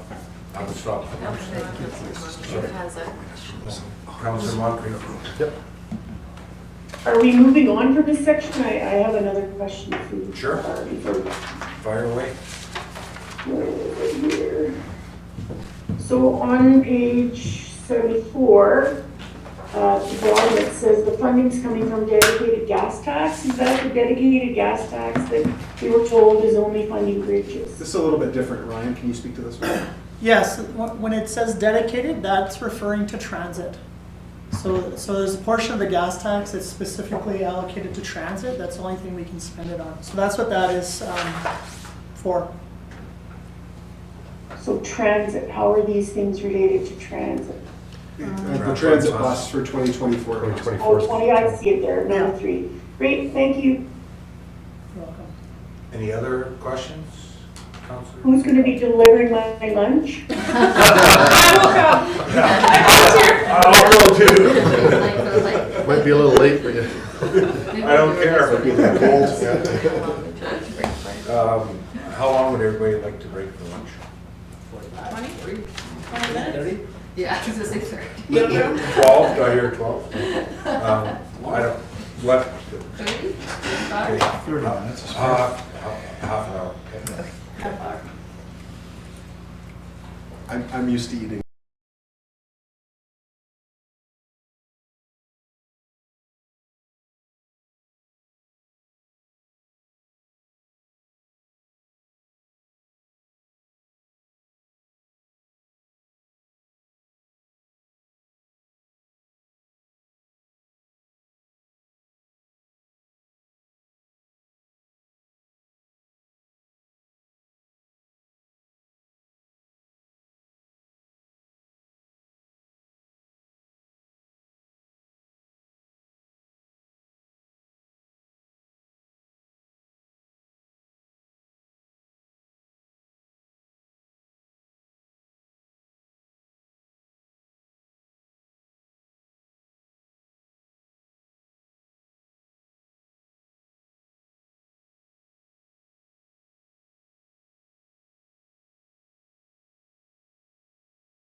a compliment, by the way. This doesn't have to be live. No. Yeah, we're live again. And so we'll just carry on from where we stopped. I think storm sewers was next up, that glamorous topic, Marco. There we go. So let's start. Okay, storm sewers. So we have a couple of projects being proposed to council here. One is on page 76, which is called storm sewers. We have come up with a program for basically 2023. Again, it's another I guess set of infrastructure that we have had a lack of time to prepare for in terms of a 5-year plan. So we've come up with at least 2 projects for 2023. Going forward, we'll try and project out more projects in a 3 to 5-year plan for future budget years. Specifically in 2023, we have 9th Street North, crossing, which goes north to south at Houghton Road across 9th Street North, which is critical in doing because we want to pave the road as part of that arterial route paving program that was suggested under the arterial route section. So that kind of goes hand in hand when we're looking at underground infrastructure in addition to paving. So that's quite critical to keep on the books if we want those 2 projects to align. Obviously, we don't want to be working on new asphalt for purposes of underground infrastructure. Second project that's on the books is there is a storm line that joins Preston Street Pond, and I'm not sure if you guys know where that is, but it's kind of a block over and a block south of Beaver Brace School, right next to the train tracks. There's a kind of a little retention pond that the area drains into, right at the south end, the dead end of Preston Street, between Preston Street and the tracks. That water then is conveyed parallel down the tracks on the north side of the tracks along 6th Street North, eventually comes across the tracks, comes through Pro Auto Glass near the 16th Avenue crossing, goes down the ditch system on Railway Street in front of the Hyundai dealership, goes across School Road and finally ends up into Lawrence Creek. So it's a fairly substantial drainage system and catchment area that this specific infrastructure takes for this storm. So we are looking at potentially trying to reline some of the storm mains paralleling the tracks along 6th Street North, just at the bottom of the hill at Beaver Brae, going east towards Pro Auto Glass or the Best Way Rentals, towards that end of that 6th Street North. The complexities of this specific project are it's going to be very difficult to open cut and dig, seeing we're right next to the tracks. It would probably be a very complicated arrangement to get CP on board for us to do any kind of excavations near their tracks, let alone we are aware there is a fiber optics line that runs right parallel to the tracks, also right next to the storm sewer. So there are a bunch of complications in terms of doing conventional remove and replace. So we will be investigating kind of a relining no-dig technology where we can enter the manholes in, push in a liner into the pipe, and get maybe another 50 or 100 years of life out of that pipe. Councillor Potts had a question. Go ahead, Councillor. Thanks, you answered one of them about the CP relationship kind of piece there. The other thing, it's just the 9th and Houghton, it's gonna mitigate like people kayaking down there. Again. Yeah, we did some of that remediation. That was another grant that we got. I can't remember exactly what it was called. I'm thinking in 2018 or so, we replaced a fair section of large diameter storm sewer after that flood between Valley Drive and 9th Street North along the cemetery. So a lot of that was that pipe. It was a big 4 or 54-inch pipe, so bigger than about a 4.5-foot diameter pipe. With so many rainfalls and so many hills and winter sand and gravel driveways and whatnot in the Minto Valley Drive area, Amethyst, that pipe over time saw a little bit too much sediment in it, and it became out of grade also. The soil conditions were very poor along the cemetery there.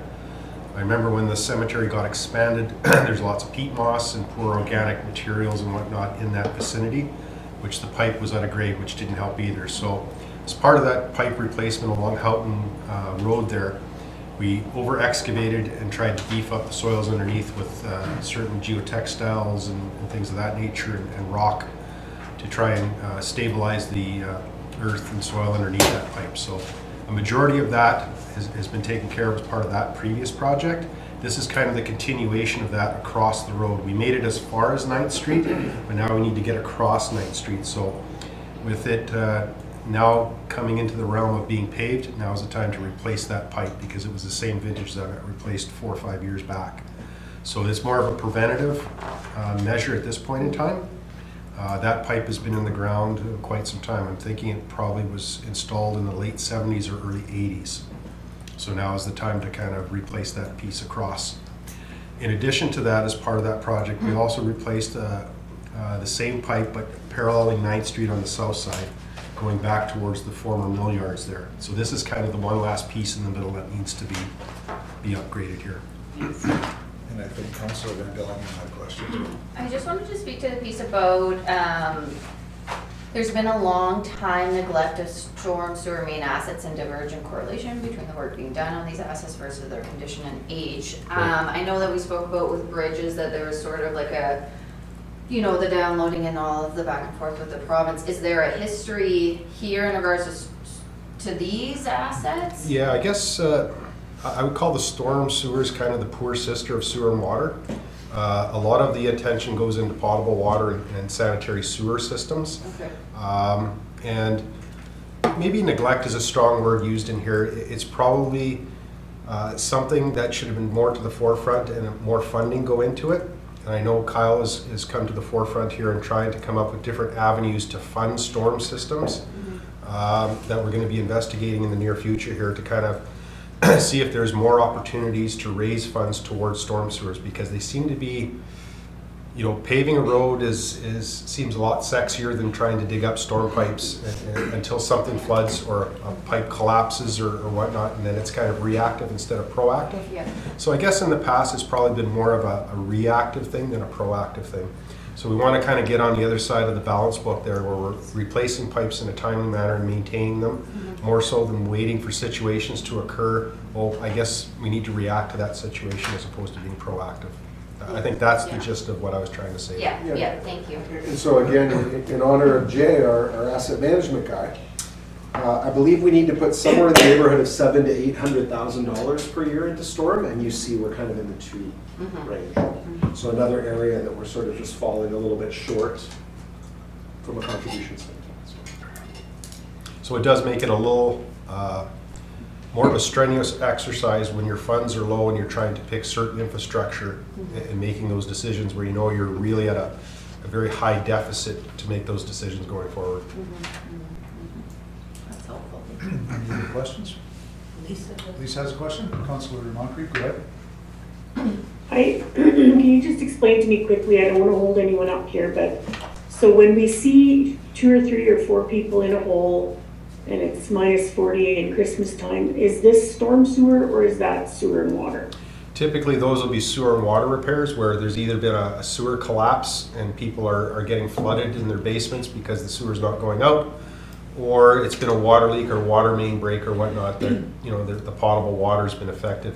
Typically, we don't work on storm sewers in the winter unless there is a major catastrophe in regards to an early melt in the winter and things are frozen and whatnot and we can't steam our way through it until the next summer or spring. But typically it's very rare to work on a storm sewer in the middle of winter. So typically it would be related to a sewer and or water type of pipe as opposed to storm. Thanks. Thanks, Marco. So in regards to building up and being proactive in a roundabout way, the next page here is the Gould Road culvert replacement. This is kind of similar to what I explained in regards to arterial roads where we're kind of falling behind.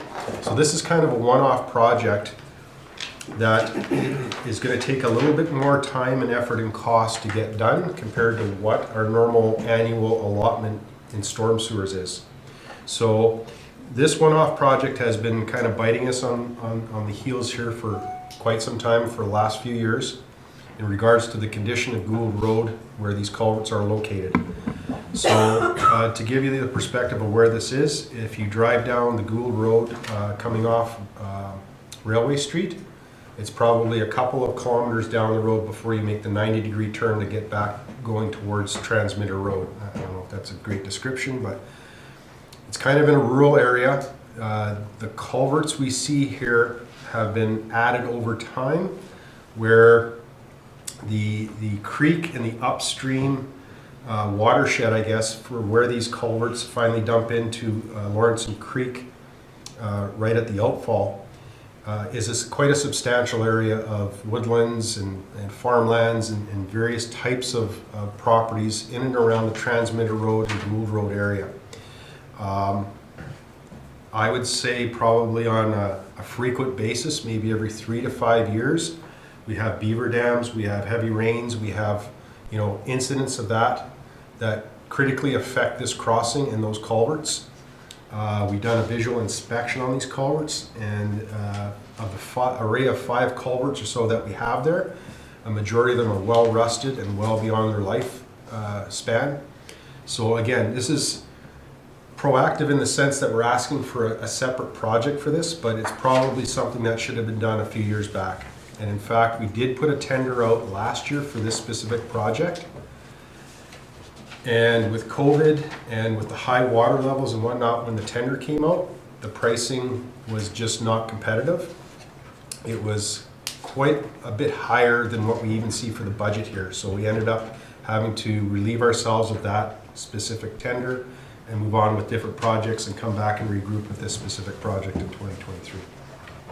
Councillor Moncrief has a question. Margaret, go ahead.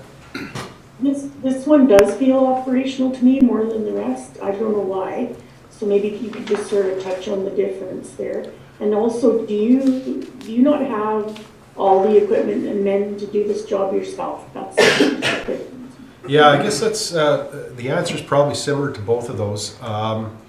The amount of water and the amount of types of culverts that we're getting into, these are probably like 4-foot diameter culverts. So if we were to tackle that in-house, it would really, you know, not provide us certain day-to-day operational staff and resources and whatnot that we want to do on smaller projects that are more suited towards the public works end. You know, we're looking at a fairly substantial backhoe or two to do this, and it goes beyond just the culvert replacement. You know, we're looking at other added improvements to that. So upstream, we're looking at putting, you know, geotextile down on the upstream embankment, making sure that there's good armor stone or blasted rock on that upper surface to make sure it, you know, the amount of erosion is limited on the upstream side when we get a big gush from a beaver break dam or you know, or something like that, or a heavy rain. So it is possible to do, you know, with our own forces, but when you look at the overall aspect and size of this job, if it's typically a driveway culvert or a smaller centerline culvert across a road, we do tackle those types of scopes of work. In this case here, you know, we're dealing with an active waterway, which, you know, may have to be dammed up or coffer dammed off.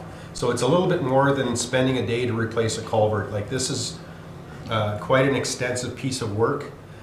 It's the rehabilitation of the road after, you know, bringing the road back up to speed, because we've not just taken a bucket width to replace a culvert, but we've dug through to remove 5 culverts and replace them with 2 or 3 over 50 or 80 feet of road. The road has to be repaved. When we look at that, I think as part of our original scope of work in 2022, we were looking at, well, since we're repaving the road, we might want to investigate the opportunity to put in some kind of cable rail or guide rail at this location, so vehicles don't fall in off the edge of the road, because there is a substantial drop off there. So there's a bunch of value added that we were looking at too in part of this project, as opposed to just, digging a hole and replacing a singular culvert. Just a little bit more, Mr. Chair, just around the distinction between operating and capital. I used to have a finance officer, and she would always use this analogy, sort of like if you were looking at a chair, right?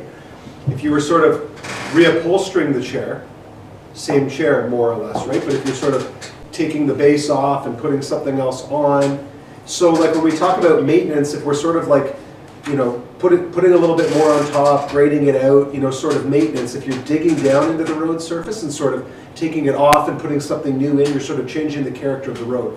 So same type of idea here. We're actually taking culverts out, putting new ones in, and they would be capitalized, Ryan, as I understand, because that's part of the distinction as well. They would be capitalized and they would be added to our list of tangible capital assets and then becomes part of our balance sheet. Right. Essentially, we're extending the life of the asset, useful life of the asset, and that would meet our tangible asset threshold. I don't know if that's helpful or not, but it's, are you, yeah. I think we're good there. Okay. You're up. All right. Next project before you, council, is related to the cemetery. It's for 2 columbariums, the purchase of 2 columbariums. It would be financed through the columbarium reserve. When I started here in 2019, we bought 2 new columbariums then, so it takes about 3 or 4 years for us to just cycle through them through purchases and that sort of thing, and then we need to replace them. So we have gotten somebody to do some geotech work to determine where we should best place these things, and we're looking forward to do this project in 2023. Is that including your landscaping? Sorry. It should be for the whole project. Yeah. And my understanding, Stace, is when we take payment, that goes into the reserve, and then Yeah, sort of the cycle. We've done a lot of work in the cemetery. Yeah, it does. Yeah, return on investment is 3 to 4 years. Yeah, exactly. Next project before you is related to the Central Community Club construction project. So that is the project to redo the outdoor rink and the clubhouse. This was a project where the board would have gone and done an application to ISIP at the time. The city had allocated $100,000 towards that project. This project will be completed in 2023. There's good progress going on there right now. And if you notice, they've actually got the windows in there now. So now they've got heat in the building. So it's really starting to progress well. And just so you know, periodically you will see organizations like Central come to us. They are not able to do these applications themselves. They work with the city goes in and the application goes under the city, and then, you know, if we're successful in getting the funding, we kind of administer it from a procurement standpoint, because the funders want to make sure that proper procurement policies are taking place, and then also finance supports it in terms of the invoices that come in and that sort of thing. Couple questions. So Councillor Koch first, and then Councillor Moncrief. I'm just looking for some information, maybe probably from Kyle, about the police station replacement funding that is included here. Yeah, I can speak to Go that. ahead, Stace. So as part of this project, when the bids came in, the bids were coming in much higher than what they would have received from an ISIP standpoint and the city's contribution. So there was the request that the city kick in some extra money, which we did. I want to say that the amount of that was just over $300,000. So then we say, okay, great, how do we pay for it? That came at a time when Myers North Penny had purchased the old OPP KPS building. So we had a reserve that we no longer needed, so we just tapped on that to fund the shortfall. Thank you, that's what I thought. And that is zeroed out. And Councillor Moncrief, go ahead. It covers both of my questions. Sounds good. Thank you. The next project before you is related to a project that we call the Parks Repair and Improvement Project. What we would have done is we would have looked at monies that we would have allocated in the capital budget over a 2-year period. We rolled that up and we went to NOHFC and we did an application resulting in getting an additional, I believe it was $500,000. Projects that are going to take place under this will be completed in 2023. It includes the new playground at Central Park, so we've added the playground to the previous project that we were talking about. We've got some accessibility upgrades that we will do in our public washrooms. Keewatin Beach is going to see some trees, an expansion to the picnic shelter, and we've cleaned out the beach area to almost add an extra third of beach space there because it had all grown in, so a retaining wall needs to be built there. There was in the old Keewatin Ball Diamond where the public garden is. There's a little playground down there. We're going to reorient that. And then there was a group of people from Keewatin that had some monies left from their fundraising efforts when they did that playground initially, and we've put a little bit of money into that, so there's going to be a new swing set going in there as well. And B Park Trail is going to be finished to be asphalted. Councillor Moncrief, question? Go ahead. Are we on the same page as 81? I don't see any mention of that on the page. It's not mentioned, it's just, this was the corresponding sheet that went along with the application that would have gone into NOHSC, which has all sorts of detail in it. Answer your question, Councillor? Good, okay. Councillor Van Bellingham, go ahead. Are there change tables in both washrooms? There are not, but that's a really good idea. Because I know in the sportsplex, there's not even change tables in the women's washroom. I will take that away. Thank you. That's never come up before. Not a lot of. I could tell you I've been in a lot of male washrooms without a change table. That's Yeah. Well appreciated, even though I'm out of that state. This is a project for. Sorry, Steve. Oh, sorry. I apologize. Councillor Manson has a question. Did you also consider at Central Park a walkway to that garden, a proper one, instead of just over the grass for accessibility? Let's just say that there's going to be a report coming to council in February about a new application that's going in. Okay. Yeah, so it's been contemplated, but not at the level that it should be to do it right. Okay, thanks.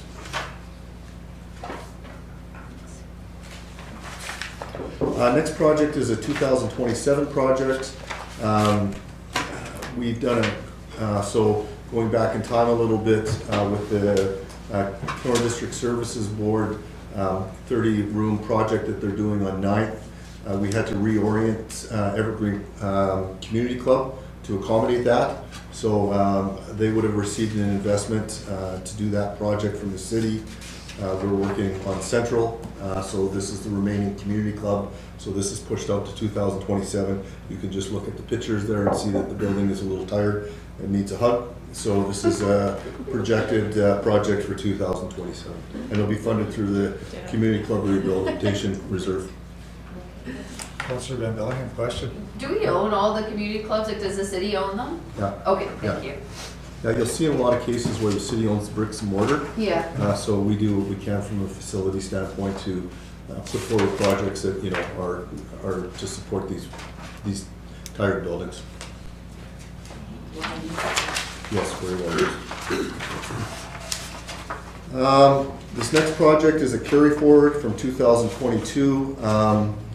The boat ramps at Anishinaabe Park, what happens is when they're loading and offloading houseboats, it creates this sort of a drop-off off the edge of the ramp. So we had purchased ramp extensions. They're on site, but with the high water, we weren't able to install them, so we will complete that in spring. It's a carry-forward project. This is next project is related to Coney Island. We became aware of some funding for new playgrounds. This would represent the city's contribution towards that playground. So we hope to find out about it in 2023. I see it's earmarked for 2025.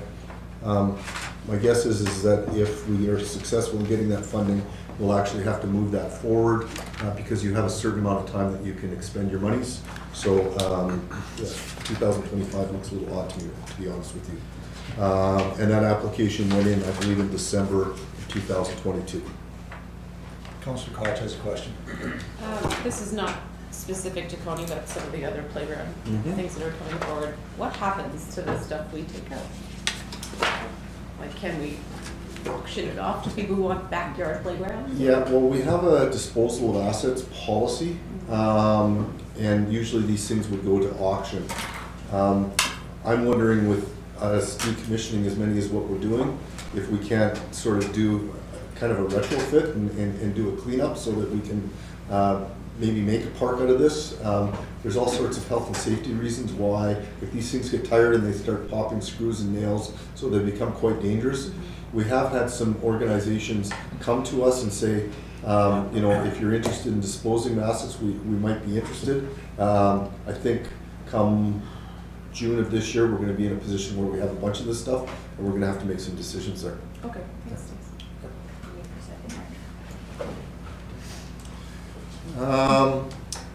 Page 4, excuse me. This is a really exciting project. So we received funding through 3 sources. We got some money from Trillium for an accessible playground. We got a private donation in the amount of $50,000. And then we levered that and we went to NOHFC to get another $500,000. So the previous council would have authorized a purchase order for all of the equipment that's going down in that playground. It's going to be quite elaborate. So it's going in the area where the current playground is, but it's basically going to cover about 4 times the footprint down there. And it is, it actually has an autism calming station in the middle of it, and it's basically has a transition where you would go from young tots to older kids, and a parent could sit there in the middle and watch their kids of various ages engage in this, what do we have here, $768,000 playground. Actually, there should be another $50,000 there, so $820,000. It's going to be amazing. Councillor Nancy, go ahead. The playground, is it going to go with the theme of the rest of the park, or is it just willy-nilly? No, it's not willy-nilly. So through our buying partner, through LAS, we are able to save 23% on the purchase of all of this equipment, and we worked with her to sort of create a very cohesive look and feel for that park. So it's there was a lot of design went into it, and this person sells into 444 municipalities across Ontario. Councillor Moncrief, question? Nope, it's been answered, thanks. Next project is related to Norman Park as well. With all of this activity, so you know, in the last number of years down there, we've added the floating water park, the splash park opened. We've got fully accessible trails there now, so a young child can go to the splash park and they can go down the accessible trail, down a ramp on the beach, and then actually go on a Moby mat and go into the water. So it's pretty impressive, but there's a lot more traffic there. There's a piece of property that's kind of sits to the west of the Dairy Queen, which is fairly flat in there. So what we're planning on doing is investing $30,000 in 2023 to put some extra parking up there. You guys are both fast on the draw, so Councillor Koch, you go ahead first. Is that city-owned property in there? Yes, it is. Okay, Councillor Moncrief, go ahead. I'm aware that the city owns the property on the water between the Discovery Center and Norman Park. Is there any thought to putting a walkway from one to the other? That was a project that was looked at in 2017 or something like that, maybe 2018. The price back then was $1.5 million. And it was essentially, at parts, it was cantilevered, and it was a very complicated system. We more recently, in 2022, recognizing if it was $1.5 million then, it was probably going to be $5 million now. we went and did an application for a trail that would come from the Discovery Center through the back, and then kind of connect up to the sidewalk area, and then take you around to Dairy Queen and that parking lot that way, and we were turned down for that application. Okay. I'll just add that as part of the playground stuff that we're looking at, we're actually looking at a slide that would go from the parking lot down to the playground area, so I think kids will just love that. I would love that. And so I just want to say, look, we're presenting the budget that we've put together. If you have ideas or whatever, happy to discuss those. Stacy's kind of provided why, a project like that isn't conceived of at this point in time, but we recognize that you guys have ideas, and we hear lots of ideas from people in the community too, so we'll make sure that there's time to talk about those as well, because I think it's important. Like when? Why don't we just get through the sheets, and then we can we'll have a whiteboard session. Okay, thank you. The next project is related to another NOHFC project that we got funding for. So we levered monies that we would have built into the capital budget relating to baseball diamond enhancements, and we were able to get $500,000 from NOHFC for that as well. So what we're planning on doing there is, may have noticed that in late fall this year, we planted sod at the small ball diamond at the rec center.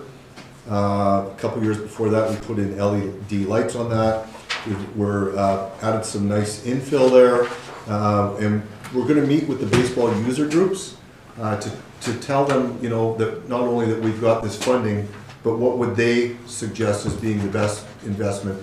The reality is the infields it's really poor material. We did have somebody who owns approximately 24 ball diamonds from Winnipeg come and consult to us on what we should be doing. So we got some good feedback there. We'll take the feedback from the user groups, and we'll look at building out a project where we're going to be expending this in 2023.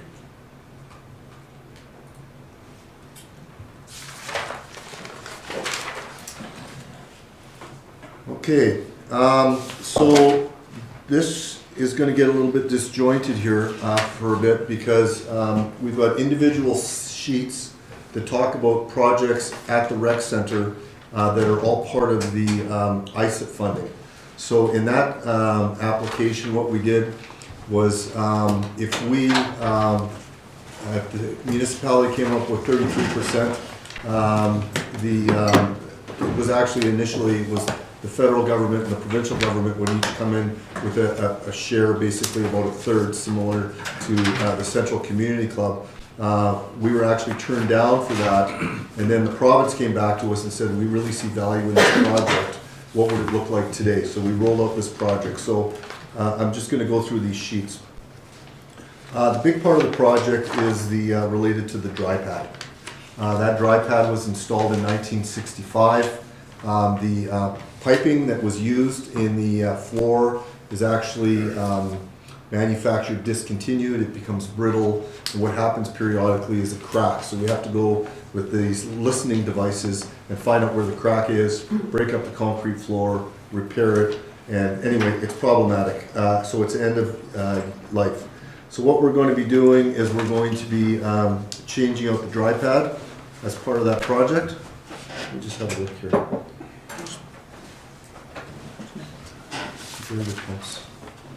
And there's several other things that are part of this. So with all of the electrical systems that are in there right now, we don't have phase protection. So we're going to be doing a project to do that. And these would be things that would be part of the city's contribution. Some hot water tanks need to be replaced. The building automation system, so that controls our heating and cooling, is expired and needs to be replaced. And then we've got the dry pad that we're going to be working on as well. One of the nice things about the dry pad is that Simcoe, who is the major supporter for all ammonia refrigeration plants, is part of our LIS buying group. So for this portion of the project, for the Simcoe portion of that project, we're actually able to save 23% on their involvement as well, so that's a pretty big deal. And that's what they not only maintain these things, but they do more building of dry pads than anybody else in North America. The next project is related to the boiler. So at the rec center, there's a boiler. It's an older boiler. We have no idea what the life cycle of that is. So what we've done is we put a project in here to have a third party come in and study the boilers. And then from there, they'll be able to project out what we're going to need to look at in the future. And you'll see a future project in here where we put a placeholder in. I think it was at $500,000 to replace the boilers. But this study will give us some information to help support that decision in the future. Going back. Sorry, was it a question? No. No. If you're pausing, Councillor Moncrief, go ahead. Can you explain the budget part of that? What does contract services mean? This is regarding the boilers, I assume, is that correct? The $15,000? Yeah, where it says the boilers at the bottom. Where is this money coming from? So what you're looking at is the type of expenditure versus down below it'll say where the actual funding source is. So it's a recreation complex funding, and the expenditure type is contract services. So in the operating budget, you'll see contracted services as one of the expense lines there. And this is a normalizing with that, is it not? That should be throughout. So every capital project has the type of expense line, Okay, and the majority of them are contracted services, okay. It's coming out of rec complex reserve, correct? is the funding source. You're talking now about the life cycle, or the boiler life cycle? Correct, yes. Yeah, it's coming out of that reserve.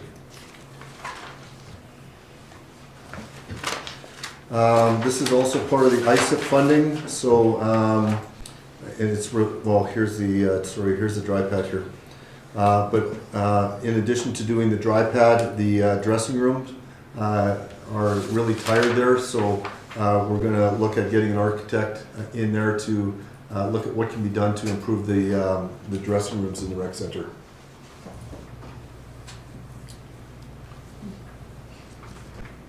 Another part of the project is related to lane pool work. The pilot need to be replaced. We have to finish. This is the third phase of the locker room changeout. So all the lockers will now be new. There's some work that needs to be done on the water slide in subsequent years. We did have a study done on that. I believe the water slide is slated for 2025. And then the leisure pool liner is going to need to be replaced. So these are things that we would have contemplated for in our 5-year budget. Again, that we would have been able to roll up to get to the $1.3 million of our contribution that then allowed us to get to the 3.6 of ISIP funded monies. Councillor Magnolia. I just have a question in regards to the slide. I mean, we have a world-class pool. I mean, I don't know what actual class it is, but it's a wonderful pool facility, but I've rarely, this slide has rarely been open that often. So I wonder about $250,000 for do we have the staffing to support this asset? I don't know if that's even my business or anything, but. The question is always welcome. Andrew, you're taking over the one. Yeah, I can speak on that. We are working right now to promote new students working for us through a couple different options that we're working through that work in other areas. So, and as of right now, we are bringing on a couple more attendants, and the attendants are the reason why the slide is either running or not running. So that is something that we're definitely working on to get going, because obviously the slide's a major component that everyone wants. So that's definitely something that we're looking to improve on, is having our components alive and working well. Okay, thank you.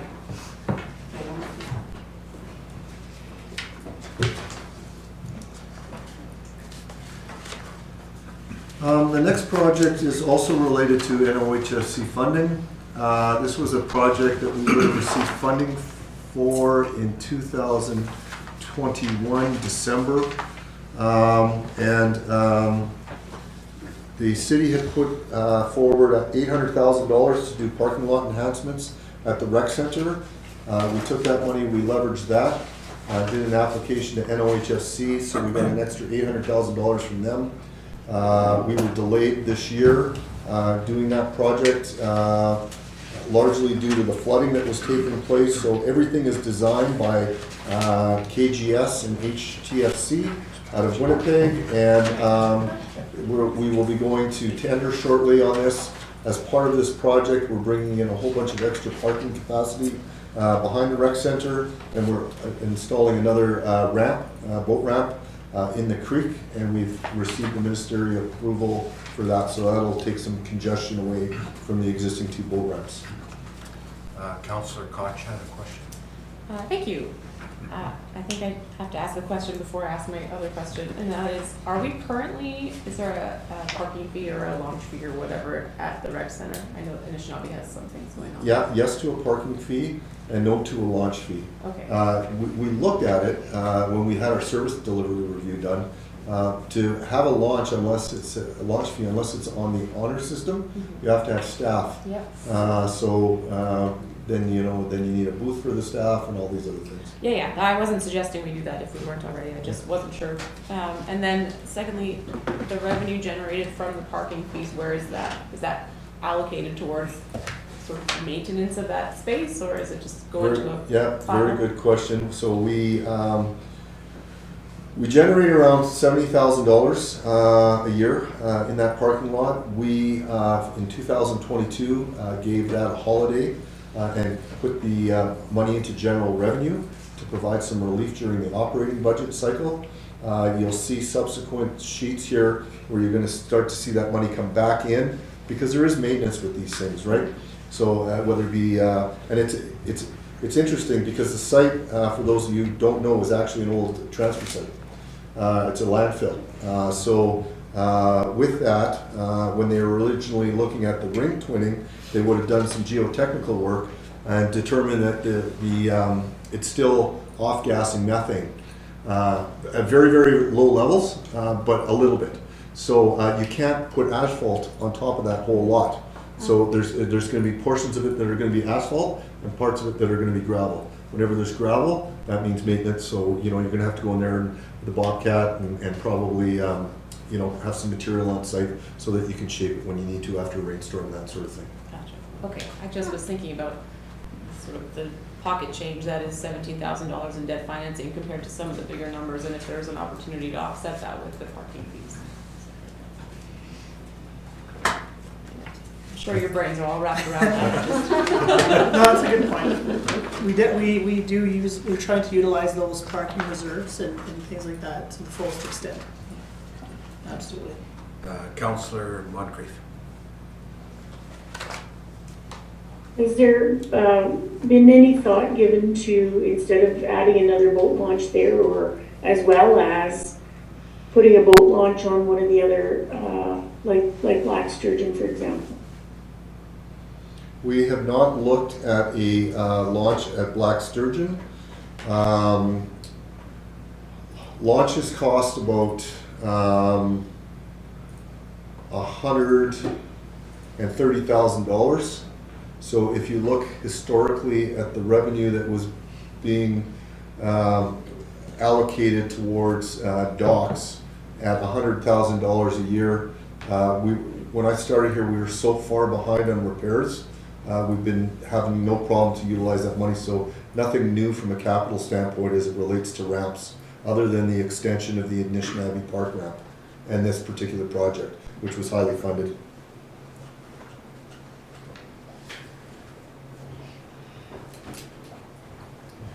Okay, the next project is related to something that came up last year.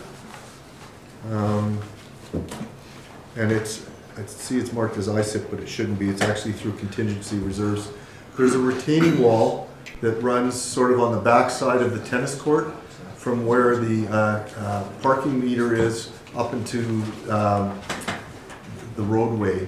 And that retaining wall which is essentially tiered back, stacked blocks, is starting to push out to the point where our engineering team went and had a look at it, and it's, I think, a degree or two away from failure. So this is to remove those blocks, tier it back, and then replace it so that it stops tipping forward.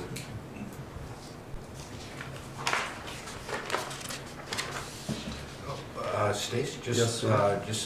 Councillor Manson just has to make an announcement here. Yes, I'd like to declare pecuniary interest. It's indirect in relations to the budget discussions in relation to NOHFC funding. And the nature of my interest is my son manages the NOHFC funding. Thank you. Next project is related to the tennis court resurface. This project is slated for 2025. It is tied into the ISIP funding. The reason this project is required is when they designed and poured the existing tennis court, it's actually, instead of having it sort of sloped off in the middle for water drainage, they actually did it from one end to the other. So depending on what side of the court you're on, you're going to be higher or lower by 6 inches. So it's quite significant. I know, it's crazy. So this is to take a portion of the ISIP money and to just repair the surface so that it meets a reasonable standard. Which side should you play on if you want to? Yeah, on the north side. Well, if you got good topspin on your definitely higher on the north side. Yeah. Councillor Bernie had a question. So how much are these courts being used? So if you're spending like $500,000, I'd kind of like to know, I get it, you know, I can see if there's cracks and there's concerns, but how much is it being used? I don't have numbers, and maybe that's something that Andrew can get for us this year. It's interesting because I was actually getting a text last night from the president of the tennis club saying, "What are you doing the courts? And are they going to be shut down for a period?" and that sort of thing. There is a group of people, I'm not going to call them as large as the pickleballers, but they are very passionate about their sport, and it is very well attended. Yeah, I have no data. I see some numbers because, and then backing up a bit here, but you mentioned demand for boat launch and trailer growing. Are there numbers attached to that as well? I think when we're spending that kind of money, I'd like to be able to say, you know, some group, you know, it's not an anecdotal, it's not based on anecdotal information. I'd like to know, I'd like to have some hard data on that, if that's at all possible. Yeah, thanks, Mr. Chair. So both of those are drop-ins, so how would we go about measuring? You would have to have a staff person there or put a counter, and we could certainly use one of our counters, but you know, I think of myself, if I was putting a boat in, you could get a lot of false positives because, you know, I pull up, tick, okay? I drive back and forth, like you could get, it's like the dog park, right? People walk by and you get double counted. You know, ultimately, the parking lot was a project actually that was approved 2 years ago, so it's kind of on the books. Okay. We've anecdotally, from speaking to the users that use that ramp, you get a lot of casual people, but that's also where all the guides are going as well. They don't use Anishinaabe like they use the rec center, and it's just very, very busy there all the time. And you just got to sit and have a cup of coffee. It's from Safeway and just sit and watch the volume of people that are coming and going there. It's large. To my mind, I guess, and being devil's advocate, between those two projects, there's $2 million, and we can't put a number to. Like, if you're talking about transparency, if somebody asks me, so why did you do that? Well, because it's busy. Because I think it's busy. I don't know, just devil's advocate, just food for thought, and again, There's actually ways to get numbers-ish. It's just to take a snippet of one time period during a 2-week frame, and then have a snippet another time period, and then usually split it into 3 different time periods throughout the busiest months, and then you utilize those numbers. It's not going to be exact, but it's kind of something similar that you take in the rec field of getting numbers of drop-in sports or facilities, just so you can get a better understanding. And normally you look at the most busiest times to get your real number of usage. Usually your late night doesn't really matter that much, but you want to look at the biggest time frames that are being used, and you can kind of get an understanding of the most usage happening, and you can kind of do a little bit of math. There's a couple of things. I'd be satisfied with something like that. Okay, we can definitely perform that. this That's summer. just, again, just, it's a lot of money to spend with really no idea. Is that cellular big data? Well, you can even just take pictures. Oh, okay. People taking manual pictures. It's not.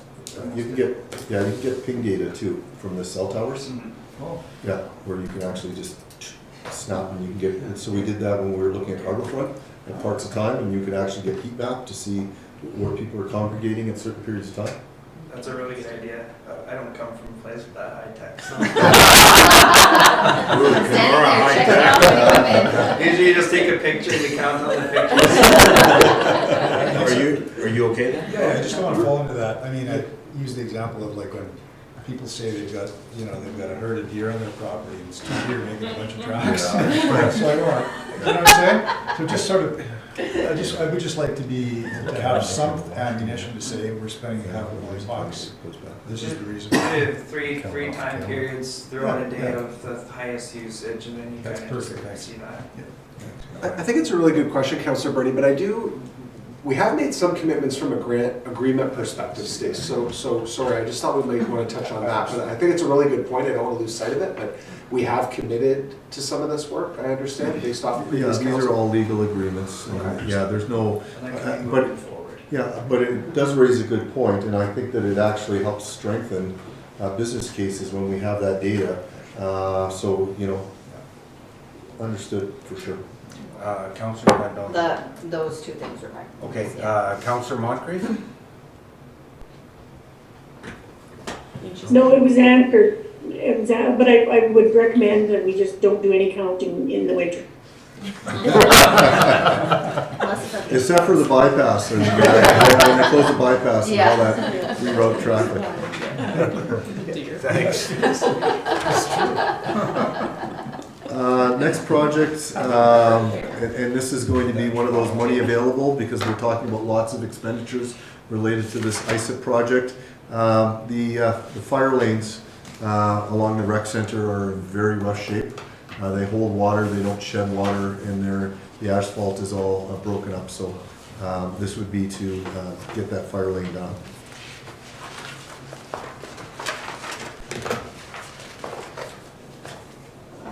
This gets back to the question about revenue from the parking lot. You can see that revenue start to come back in 2026, and that would be just to do regular maintenance work, and it would be paid for through revenue. Another application that we were successful in getting, $480,000.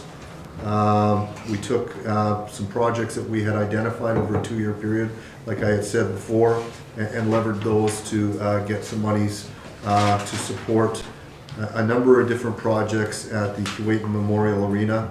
That includes a thermistor where you get heat recovery from the back and you move it to the front. Initially, we had contemplated to rebuild the old dehumidifier, but it is near end of life, so we're going to replace that. We're going to do a number of upgrades to the second floor there because it's very tired in there. We're going to put in some sort of a lift so that if somebody has some accessibility challenges, that they can get a lift to the second floor. And then what we want to do is incorporate where you can actually go and tap into the top of the arena so that you can, if you're in a wheelchair or something like that, you'd be able to go out on that top platform there and watch your kids or grandkids play hockey or any other sport, or stay up on the second floor and watch from the gallery there. Councillor Moncrief. Now, I understand there's just a door between the upstairs of the arena and the upstairs of the curling club. Correct. Could accessibility be incorporated for both buildings by installing one lift? That's a really good idea, and they actually will rent the second floor of the arena periodically to do, like, what do you call those, escape rooms? So we do have a really good relationship with the Kuwait Curling Club. They're dependent on us for all of our mechanical infrastructure in the background. So and they were successful through NOHSC in getting some funding as well. So I think that they're trying to get some more programming on the second floor. But I think that's a great idea that we can talk to them about.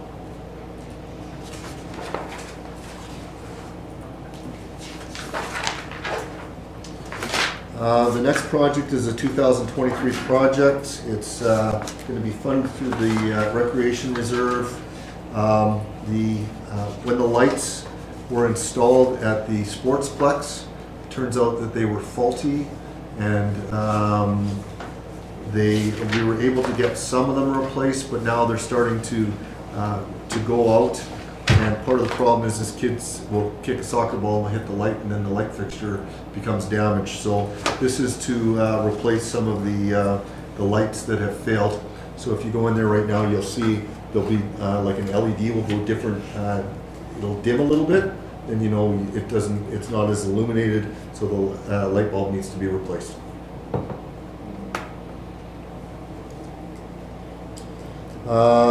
This next project is related to the rec center, fitness center equipment. This was a project that we spanned out over 2 years to minimize the cost impact to the corporation. All the equipment has been ordered. Do you know what the delivery date is? April 14th as of right now. Yeah, so it's a pretty exciting project. All of the big equipment in there. So this is not the free weights in that. This is more the machines. They're all 17 years old now.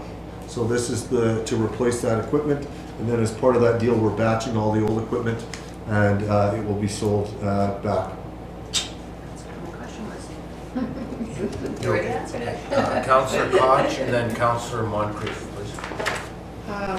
Is there going to be a shutdown time for the rec center, for the facility to replace all of that? They're bringing out 3 or 4 people, so I think it would, if anything, it might be like a day or day and a half. Yeah, I can give a bit of an update on that. So we just had a preliminary meeting with the person who's looking at purchasing this. We have to actually go through our proper procurement policy to get rid of this. It was just an initial conversation that we had, and they feel that they can get everything out within a day and the installation within 2 days. So I said anything more than a week is too much, so a week tops. Okay. So Think about if we user need fees. to, we'll use our guys to assist with this.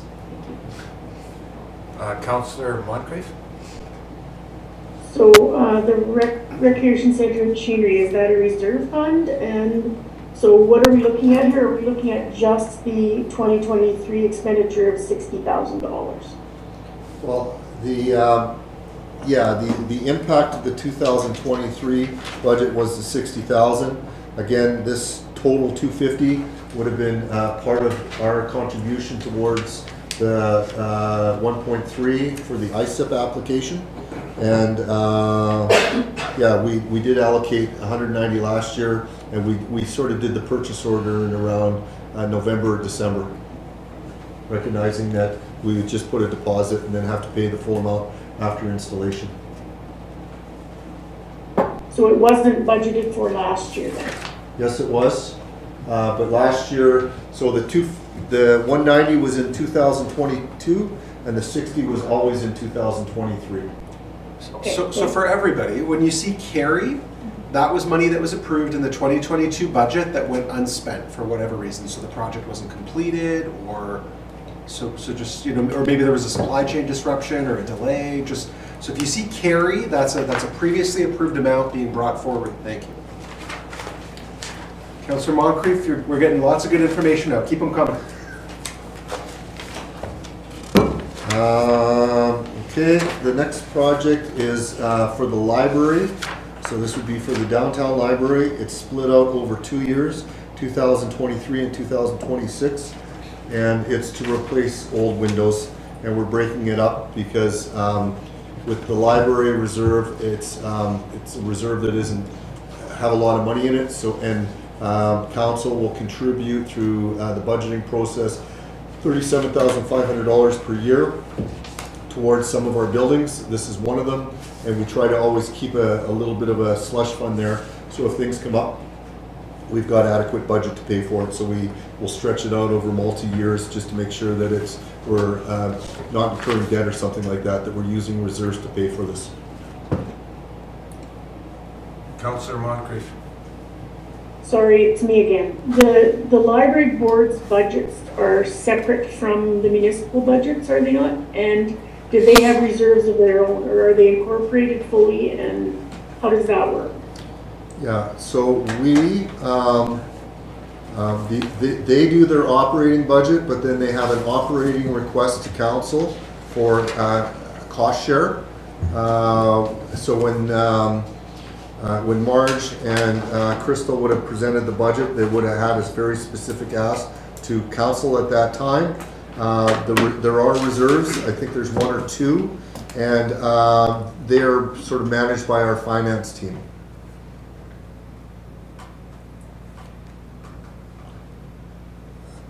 The next project is related to the museum.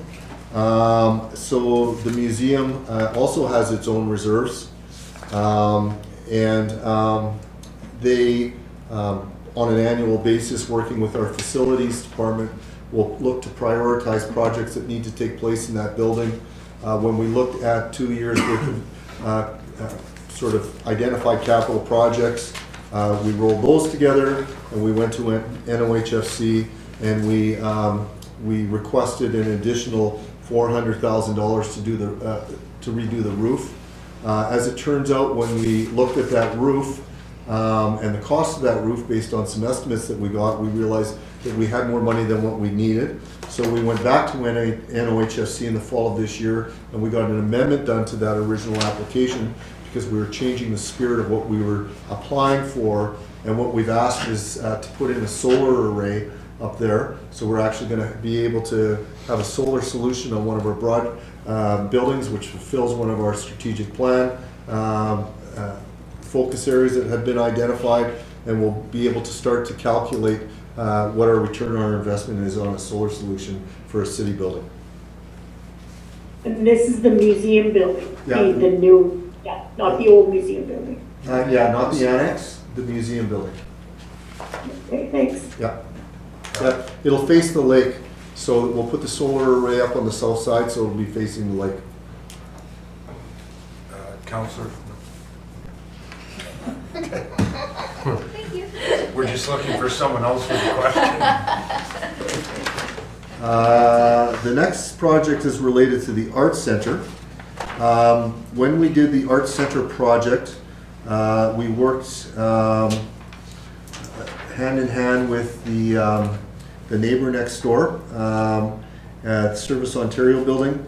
So we would have made a commitment to them to clean up the green space between sort of the back of the annex and the green space, which is where Service Ontario is. So they installed a fence, we did some shaping of the land for drainage, so we worked hand in hand. So this is the final $10,000 to fulfill our commitment there.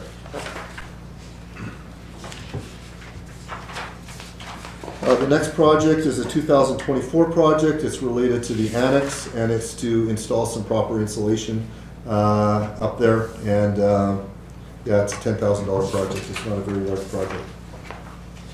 Councillor Bernie. Sorry, going back to the landscaping between the Arts Center and the Service Ontario. I know this is just you're cleaning up an existing project, but oftentimes talk about SEPTED and the application of those concepts. So just can we, I know we've talked about that at a higher level about embedding these concepts, just something to keep aware of, because I know that's an area that generates a lot of calls for service. Yeah, we've now got gates, so you'll notice there's a gate that goes between the Arts Center and the Service Ontario building in the front, and then same on the back. Okay, so it's, unless you have a key or you climb the fence, you're not going to be able to get in there. It's got very good lines of sight, and it was just, again, that it's sort of like a green space more for their staff than anything else that's on the back part of the annex. Just if we keep those ideas of. Yeah, let's make a note for city planner. So when we're going through the official plan, we want to make sure that that's embedded in there, so. Okay, thanks. Yeah.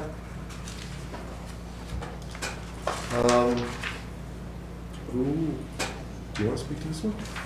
No? Okay. Okay. So, with the mill site redevelopment, there is a project there. So, does everybody know where Rupert Street is? Okay.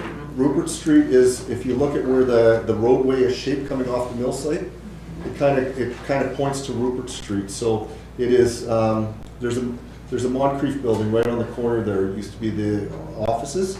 So this is a city's contribution towards this project. So that'll be the main road that takes you past. So if you're going down this road, lots 1 and 5 of the mill site will be on the left, currently owned by LBE. The casino will be on the right, and then you will take this road to go up that hill to hit lots 3, 4, and 5. Do I get that right? And it's all of this. 4 and 5. 4 and 5. And then it's all the civil infrastructure that will go in there. So it's the city's contribution to the road. The road gets built, it gets to a substantial completion, and then it comes back to the city, the road. Explain that, okay? Yeah, it actually lines up with Mellick Avenue, not Rupert Road. Okay. So the main intersection will be Mellick Avenue right next to Luby's store there, where they've kind of, if you look in there, or looked at it prior to the snow, you kind of see a subgrade. They built up the dirt there for the potential road. So that's going to be in line with the road, yes. It does include the sewer and water servicing for that specific location, with the potential to connect this new road to Main Street North at the far south end, at the top of the hill, at the south end of the old mill. I'll go, you ask first. You ask first. Well, thank you. So we've signed a letter of intent to pay for this work and assume the infrastructure pending a contractual agreement with the developer. So like, are we saying this is going, or are we still, like, where are we at in that? And do we have this money, like, it's in a future land development reserve already, so this has already been budgeted before? If I could, Mr. Chair, could we have a conversation on this item and closed on Wednesday evening, please? Sure. Okay. I guess the question, or just for the benefit, because it was brought up about a future land development, that maybe you can also have a discussion about where, how that reserve was created through a variety of ways by this, unless you want to do that now. Certainly. I mean, so we've been building up our future land development reserve, and the primary way we've been doing that is by disposing of city property. So the big three that I would think about since I've been here were the old OPP station, where MNP is now, Town Island, and why am I blanking on the third one? I can't think of a material one. It's okay.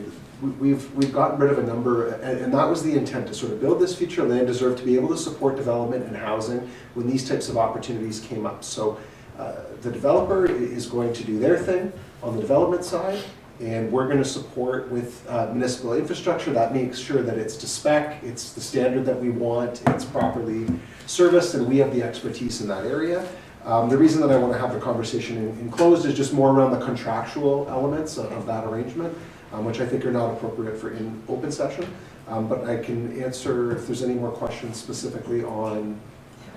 Sure. Yeah. When we're building reserves for different, like, do we have sort of targets that we're looking for? Is there a general rule of, like, I'm thinking about when someone owns a house, you should be putting aside X% annually to maintain the maintenance of your house, kind of thing. Is there sort of like a rule of thumb with all of these reserves? Is it with all of them? Well, or I know there's a lot. So I mentioned, okay. Sorry, so we're just like, what is our brand You asked vision? about 100 questions.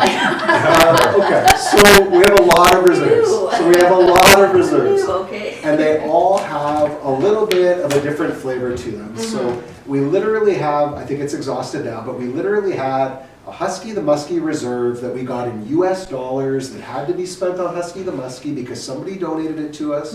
And so we did that last year when we did the Husky the Muskie project. So that's a very extreme, your hands are tied, this is what you gotta do. Other ones are more general. We do have a rental reserve where we take in rental income from the doctors in Keewatin, from the old Jeffrey Mallett Town Hall, other ones. We don't have a lot of, we have a few rental properties, but the vast majority of land that we own is sort of just flat land with nothing on it, right? So in those cases, there's not really a lot of maintenance required, although I do know, I hear sometimes that people would like it if we maybe took a little bit better care of the landscape on some of those, vacant parcels. A little more history around this. Just before I got here, I think 2019 or early 2020, we did an analysis of all of our vacant land. And we also did an analysis of land that we thought would be worth acquiring and worth disposing, and that's where some of these things came up. The buildings that we own, Town Island, some of the really big ones. And there was sort of an overarching strategy there to start getting rid of some of these. And we have talked here that we have created a specific position for acquisition and development of land. And so we are putting together a bit of a strategy right now. We're looking to identify immediate term parcels that we believe we want to dispose of and make sense for us to dispose of. And we're going to sort of put that together into a little package, put that out for RFP for realtor services. I know selling land is an art, and that's something that I want to make sure we do well. So we're going to reach out and do that with a professional. And Stacey, I don't know if you want to build on that specifically, but when we dispose of land, the direction that we've received from previous council that I would anticipate continuing, unless I heard differently, would be to continue to put that, as we get money for selling land, to put it into this reserve and build up that reserve for future development, economic or housing opportunities. And that's sort of the overarching philosophy we've been using. And Mayor Poirier, I don't know if you want to speak to the previous councils. Well, I mean, every project that we've contributed money to has something to do with, or has a slant towards housing, whether it's social housing or whatever this may end up being on the former mill property. And I can cite a couple of examples. We invested money up on Evergreen Rink to relocate it, sewer and water extensions for the 30-unit build. We've looked at some assistance on the 56-unit seniors build. There's a bit of money, there's not a lot, but there's a bit, and that's what the ask was. And I think I go back to his so eloquent ways as Councillor Chase about, spend money to make money, which is what we ultimately look at, like, are we going to get a return on that investment? And I think in all these cases so far, and there'll be more, we will at some point get our money back, and in some cases we'll get it back much sooner than not. So that's kind of how we've been. It's nice having a history, because I think at some of these other, like, reserve funds we're looking at, it's like, tens of thousands or maybe like a few $100,000, and this one just has 1.6 sitting in it. Yeah. So in my opinion, but you can't have too many. You can never have too much money in the bank, but you can have too many reserve accounts, right? Yeah. So one of the things SLT and I have been talking about a lot is, for recreation as an example, we might have 10 different reserves. We have a parks reserve, a playground reserve, and a docks reserve. And so the question that we've sort of been asking ourselves is, does it make sense to get that granular or that narrow, or and what makes sense? So we sort of started a process under the previous SLT on reserves, and then the flood was happening. We kind of decided to press pause and wait till Ryan arrived. And so we need to go back and look at that as a team, and then there's certain changes that would come forward to council, to sort of solidify. But what Ryan has tried to do in Appendix 2, on page 118, is he's tried to group. They're sort of all high level. Yeah, high level categorization buckets. Yeah. And so What I was getting confused about. The special purpose future land development has about 4.8 in there right now, and with the 1.6 coming out, we would have just shy of 3 million at the end of the year. Yeah. And that is if we took no money in and didn't put any more money out. So I hope that's helpful. It is a lot, I understand that, and we do want to go through the reserves with you in more detail, but trust me, I think you'd rather us just review it and sort of tidy it up a little bit before trying to go through each one individually, because like I said, some of them are very old even, pre-amalgamation, some of them, So Councillor Moncrief had a question? Are there examples of us providing infrastructure for any other developments previous to this? You go ahead. Well, yeah, I had just mentioned, like, that's one that we'll be looking at. We've Not money, I mean the infrastructure part. Well, they will do the, well, a good example is the 30-unit building up the supportive housing behind the armories. We extended water from one street, we extended other services from another, and then we relocated the rink in order for that project to be well, it's under construction now, so that was done. We usually do it with like a third party, but we extended services into a building that has 30 units. 30 units are going to turn taps on, flush toilets, pay taxes, so there's a return on investment there. Another one that is being built right now is the 56-unit build, senior build in Lakeside. There's some commitments there, but the money's paid at the back end of the project. Like we haven't spent any money yet, but there's a commitment on the books to allocate X number of dollars at some point in time in the future within, I guess, the next 18 or 20 months as it's getting closer to completion. And I'm sure there's other ones. I mean, the Trust Joyce was the biggest one the city ever embarked on. Was they paid and ran that infrastructure all the way up Airport Road, all the way to Weyerhaeuser in order to secure that, Weyerhaeuser or whatever it was called at the time, to locate to Kenora and that. So there are examples over the year, but we have to be careful in how we do it, because we can't do it in a way where it's called bonusing. We have to do it where it's adding to our infrastructure. So again, there might be slews of other examples from past. Those are the ones I'm familiar with. And Councillor Moncrief, we have also, sold property a little bit below market value, just to facilitate things. So I think there's a number of tools in our arsenal, and we're really, we try to approach each sort of request or each sort of development on a case-by-case basis.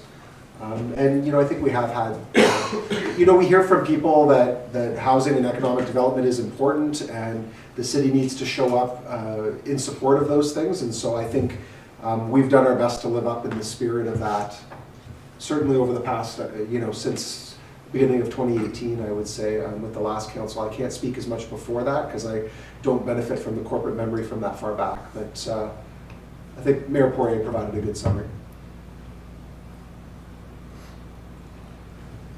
Okay, moving along, the next project is related to the Whitecap.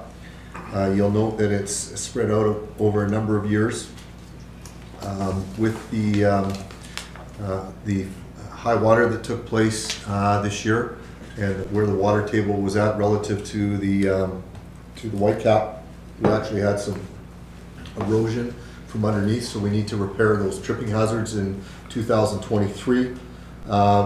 More broadly speaking, when the design was done there's a flaw in the design and the water runs in the wrong direction, so there's a need to do some work on the floor there. That's planned on 2025. And the more material project is, I don't know if I'm reading this right, is in 2027, where the skin on the Whitecap itself is nearing end of life. We would have thought historically we would have had a number in there of about $1 million to replace that skin. As it turns out, we found another vendor, and it looks like it's going to be about $500,000. So that's a significant cost saving. We've used them at the operations center for a skin on one of the sand domes, and I think it was a quarter of the cost of what we thought it would have been. Okay, Councillor Moncrief and then Councillor Koch. I guess my question is, how does this jibe with the harborfront development? And is it worthwhile spending money now at this time? I would say, Councillor Moncrief, in the current, and we are going to get to the harborfront plan, thank you for the foreshadowing. There is no plan in the current Harborfront redevelopment plan to remove the white cap. So the white cap is conceived of as a long-term infrastructure piece that we're not moving away from. That's correct. Okay, Councillor Koch and then Councillor Van Noyna. Thanks. With the sort of half price covering, is it is it as durable? Is it a you get what you pay for situation? Are we better spending the money in advance, or are we having to replace it sooner? No, same warranties. That's why we always judge it as the warranty that we're getting on these this stuff. It just happens to be a fairly local supplier that is doing this, and I actually came across them when I was working with the Business Development Bank and became aware of a product that they were selling. So, Thank you. yeah. That was my question. Also, can we stop calling it skin?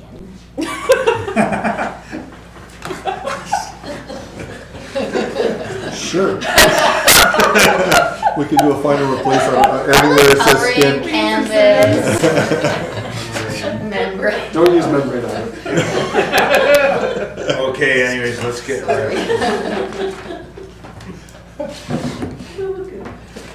The next project is related to the pavilion. The stairs going up to the upper deck there are in such a state that they're not safe anymore. So this is a small project in 2023 just to replace this or fix up the stairs. Councillor I'm Koch. sorry for my questions. There's so many. Is there an opportunity to make this accessible in any way? Well, if you look at the more longer-term plan related to the Harborfront redevelopment, Yes, the pavilion at some point will be coming down. So, Yes, thank you for that reminder.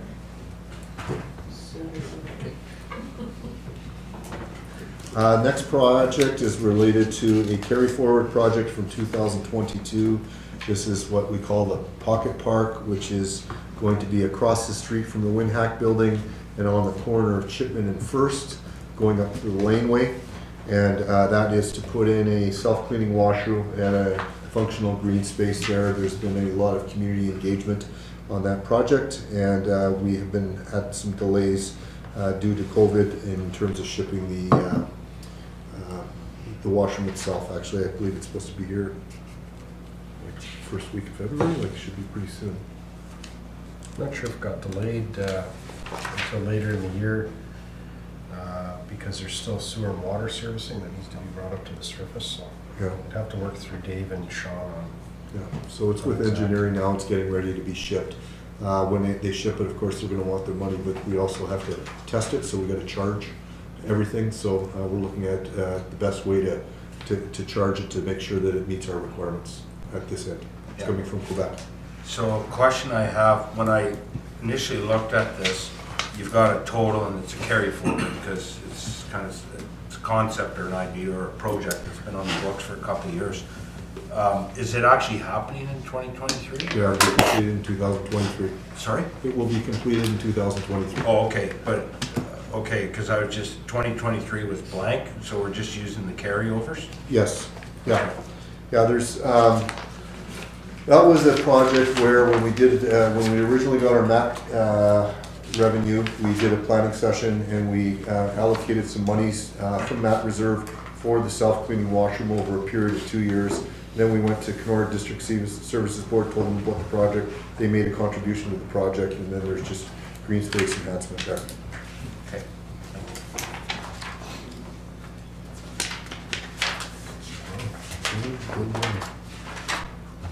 Okay, the next one in the 851 series is the Downtown Revite Matheson Street, First Street South, construction and storm sewer works and surface works.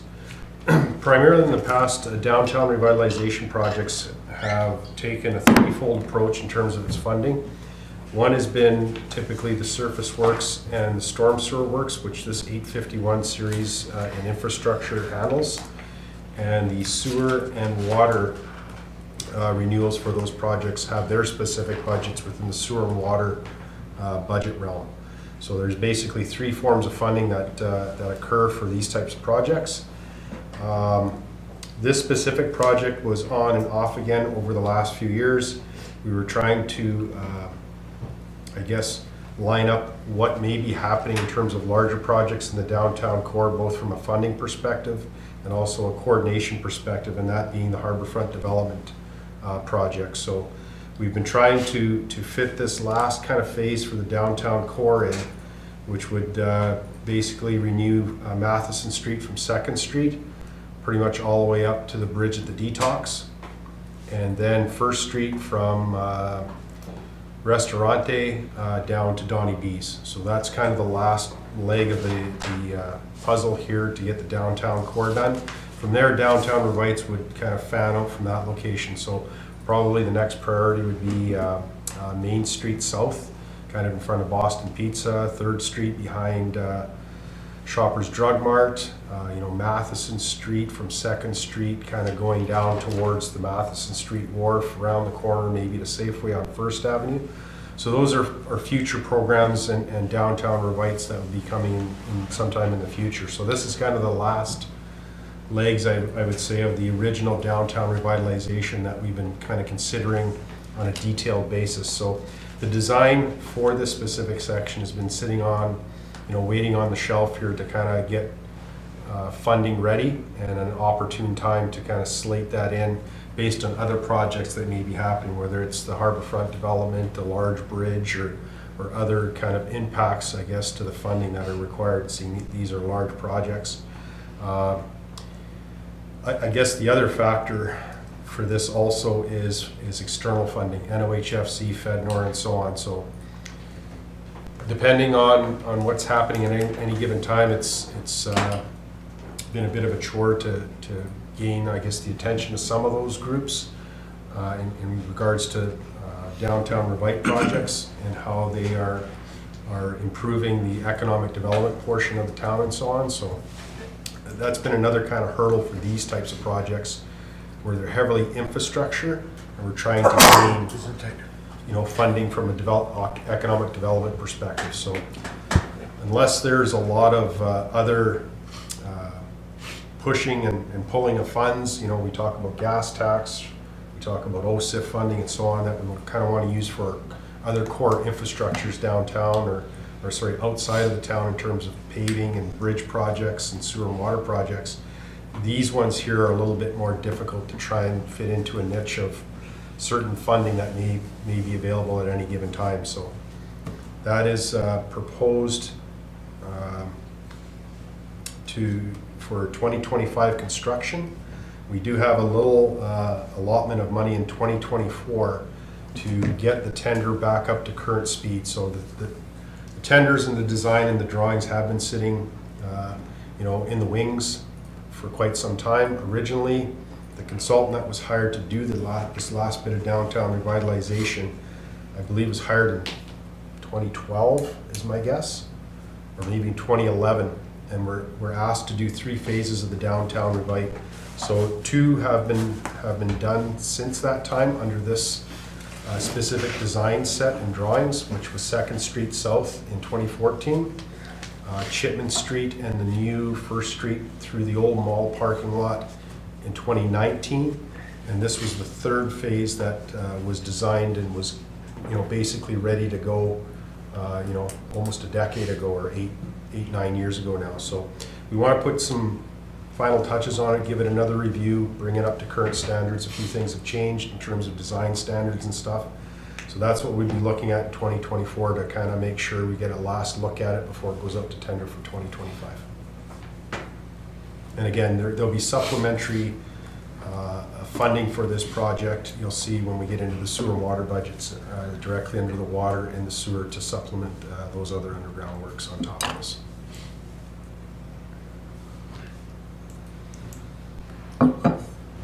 Okay, this next project is an in-flight project. It's related to the detailed design and getting the tender-ready drawings and packaged together for the Harborfront redevelopment plan. So this is going to go from Husky to Muskie, sort of to the south side of where the pavilion is. As part of that, anything that relates to what would have been seen as private sector type projects that would sort of spur off of that they're not part of this detailed design. It's about the roadways and getting the roadway elevations and that sort of thing. It's where the marina was, what the interconnection points are going to be for a marina that would go there. There was a common area that was being contemplated for like food trucks and that sort of thing.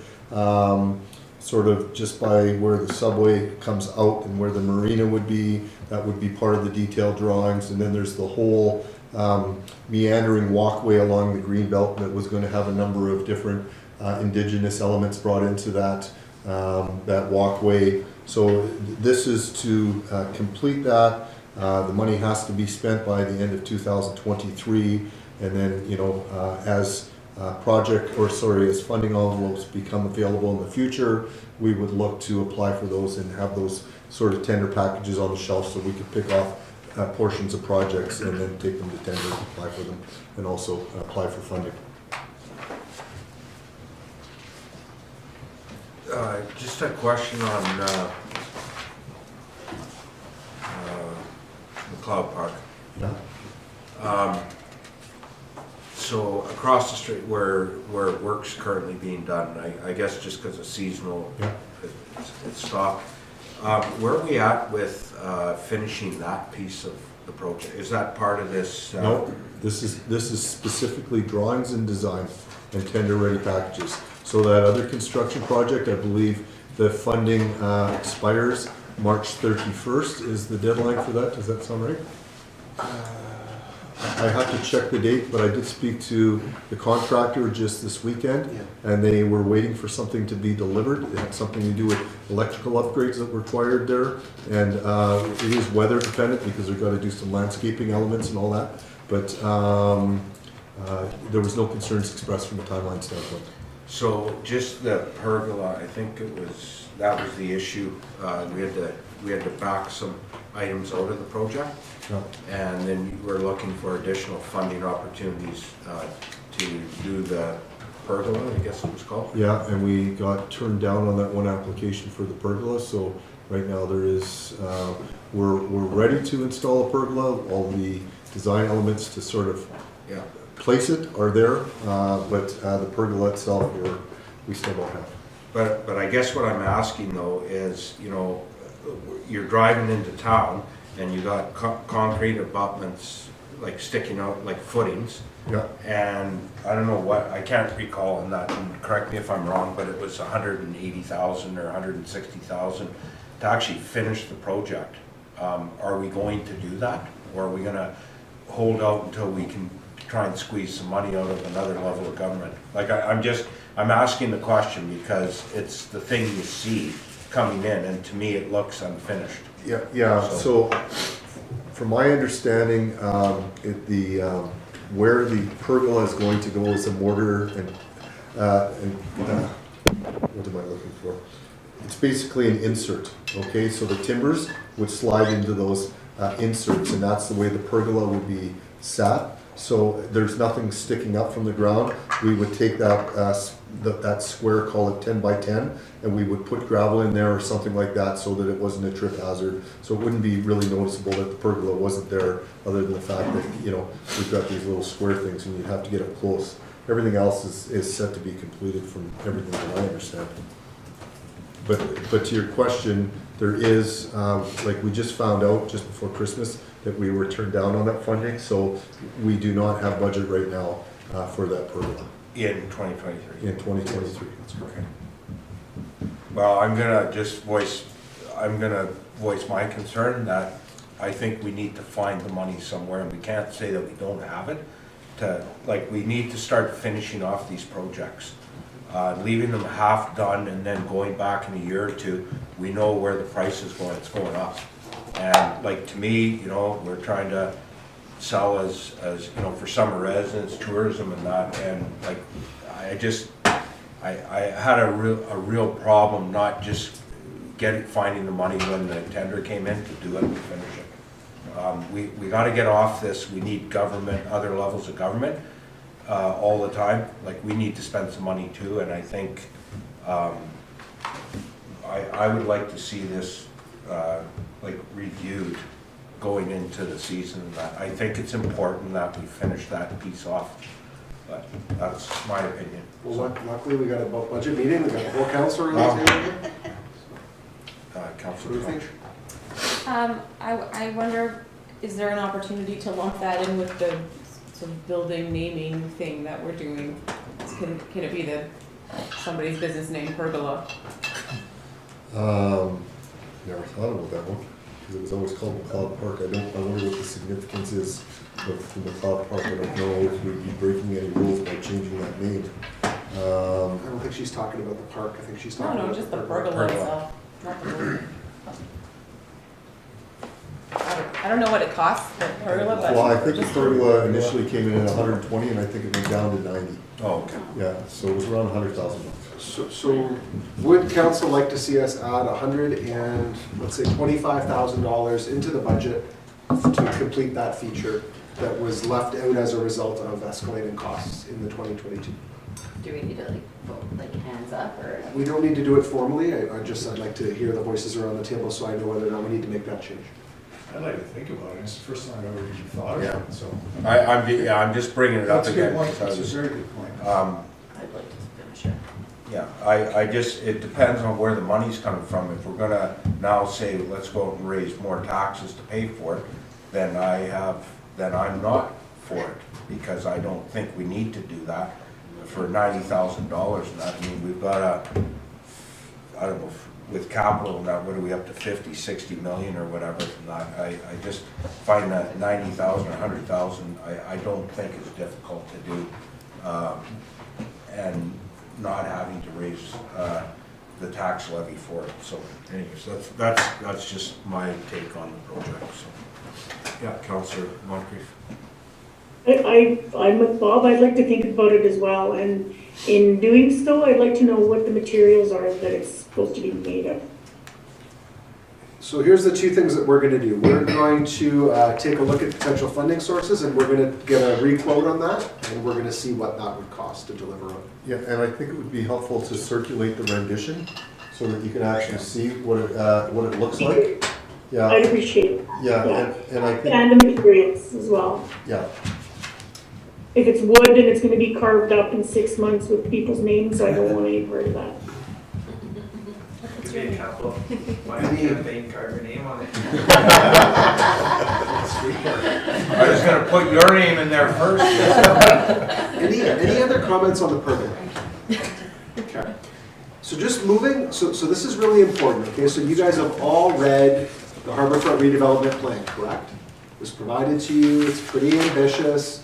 That's where we throw around that, back in 2019, it was a $25 to $30 million project, okay? This project that we're on right now, page 111, is to complete detailed design for that whole project, okay? And that's important because if you flip the page, what we have done is put in sort of, this would be phase 1, okay? And I think what was the real struggle for the previous council was, what elements of the project are really important to us? Where do we start? And do we want to do everything that was in the conceptual plan? And so we've had numerous conversations over the years about how do we fund this? Do we scale it down? What's really important is again, I just want to reiterate, councils in the past have probably put up their hands 8 or 10 times on this project, and so we continue to go forward, we continue to go forward, we continue to go forward. If council has ideas about this project, I would like to have conversations about them now, because you're about to provide direction to Stace and his team to finish off the detailed design, and that's one decision. And the second decision is, are you prepared to go after funding and be prepared to debt finance the first phase of infrastructure, in which case, we need to have a conversation. And just for some clarity, you would have heard in the media before, whatever the big number was, okay? We've carved out all those private sector elements, and the direction that has gone to KGS and HTFC in terms of the design that they're doing, it's to a maximum of $6 million.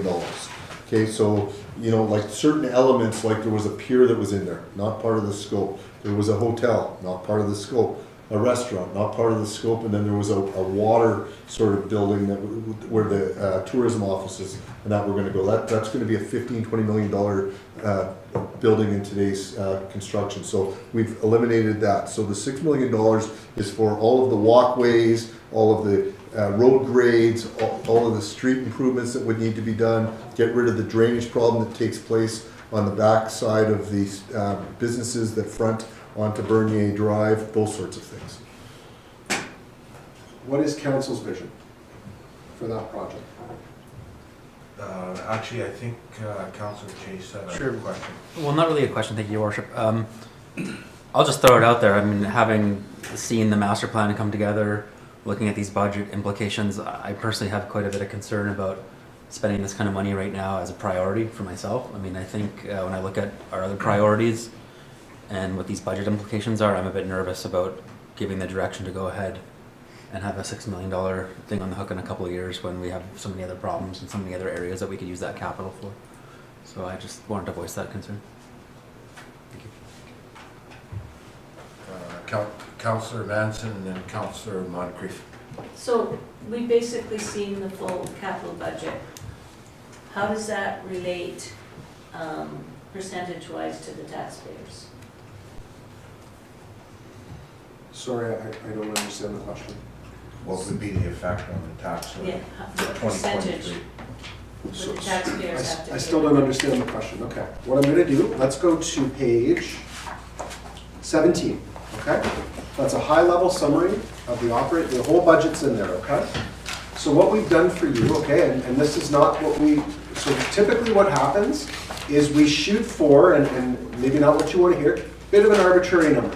What is the city prepared to pay out of the net tax levy for capital, okay? And so, like I said, we've overshot that more than we typically do. We've put extra money into capital, okay? The operating budget, as you'll see right now, you'll see the first yellow line on your sheet there. The operating budget is up almost 13% year over year. Okay? So if you, Ryan, where is the explanation for why the operating budget has increased? 10.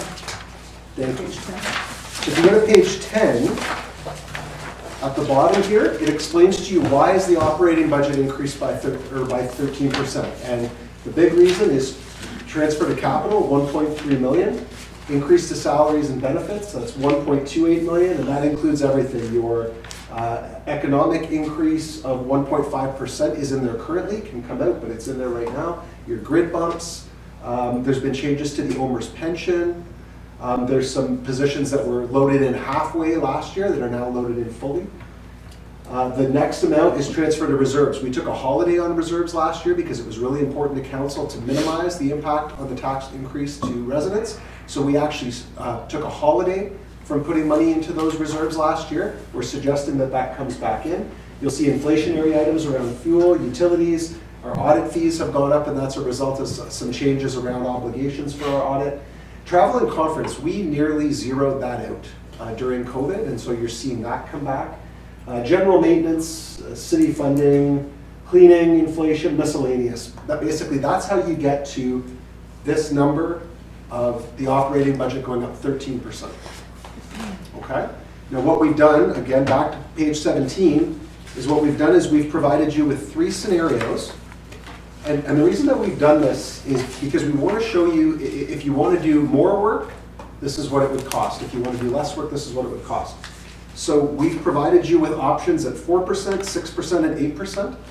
Those aren't exclusive. We can work with whatever number council wants to get to, but we've provided you options around how to get to 4%, 6%, and 8%.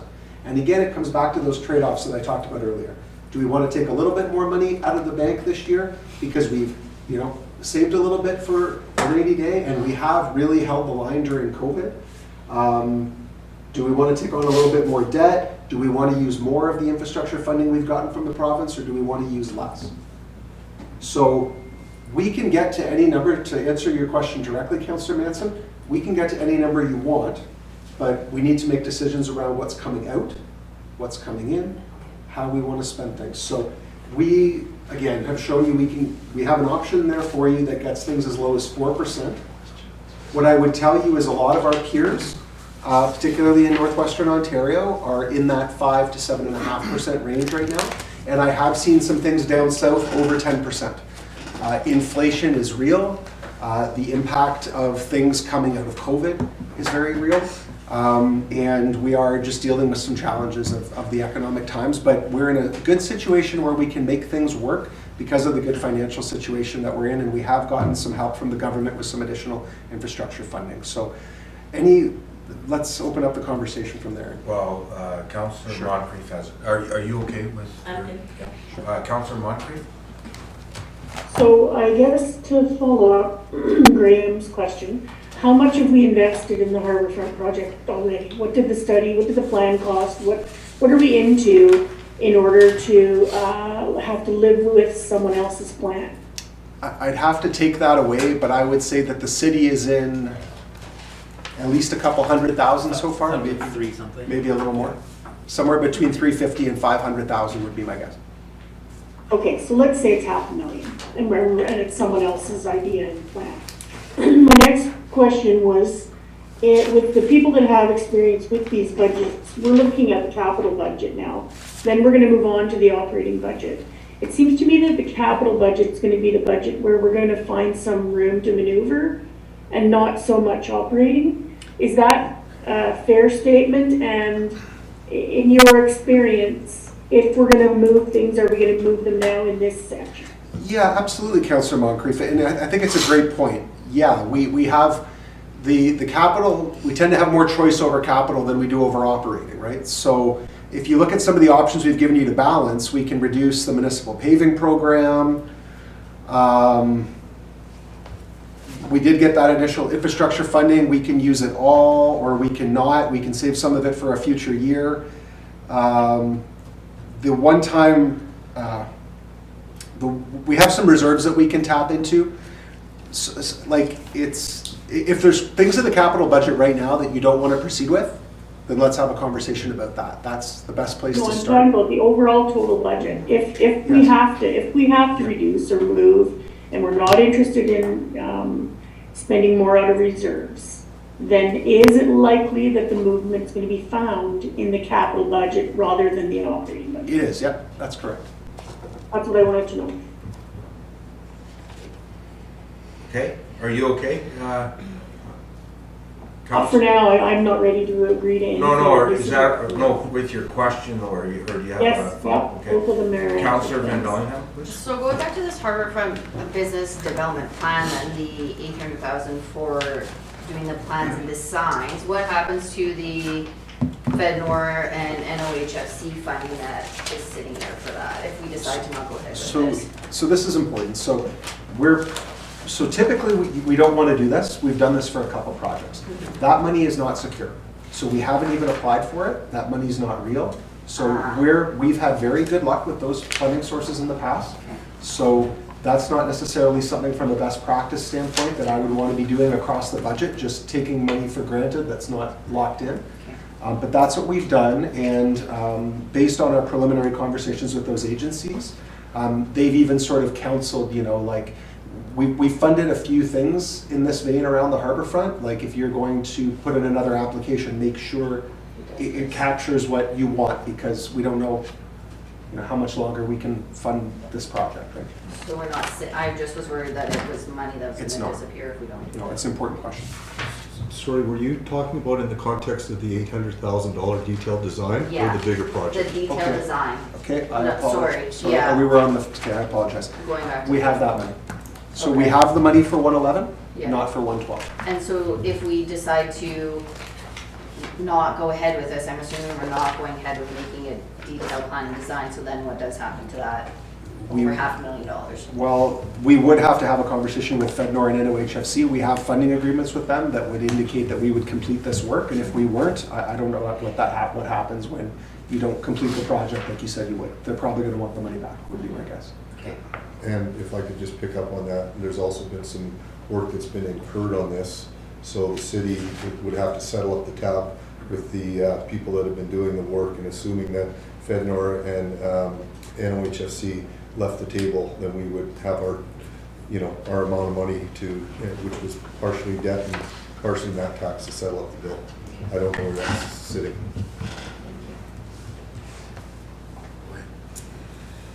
I guess I don't have any questions.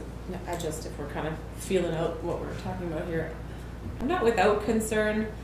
But I also sort of feel a level of, I'm going to say comfort, although it's not true comfort, in conversations we've had around the other work that we're needing to focus on, and allocations for resources to support that work. I kind of feel like it's possible for us to go both directions in terms of dealing with the sort of right now things that we have to focus on and planning for the future, because I just feel like this project is building something for everybody who lives here all the time, in addition to whatever else it will bring for seasonal and tourists. And I don't want us to let that piece go, I guess.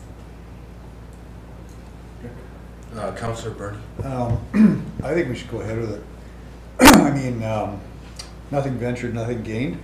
And I mean, I've been involved in this the Harbor Town Center Committee and all the sort of iterations of it for 20 some years, and it's been this kind of thing way off in the distance. And just when we start to get ahead, we sort of, we sort of get, buyer's remorse, and we sort of choke up, but we don't do it, we don't pull the trigger. So I think I'm just looking at the page 112 here, all the things here: Lakeview Drive, docks, Whitecap Pavilion, gathering circle, picnic area, forest, play area, parking lot. This is the stuff we want. This is the stuff that, we want people that come to our community. We want them to see this. We don't want them to see, as you said, Mayor Poirier, McLeod Park with unfinished pergola. I mean, it's the same thing. I get it. Your points are well taken, Councillor Chase. I mean, I totally understand. We're willing to assume that debt, being a little nervous about it, but it's not going to get cheaper. And if we're talking about this in 4 years or 6 years or whatever, we'll have missed an opportunity. It's never going to happen. So I've seen this pushed back, as I said, in 23 years, and I think the time is nigh to do it. I think we can do it. As you said, we've been conservative with our reserves, and I think we can make that investment in a bit of a leap of faith. I'm willing to do that, and I can justify it to people that ask me those questions. So that's just my opinion. Wow.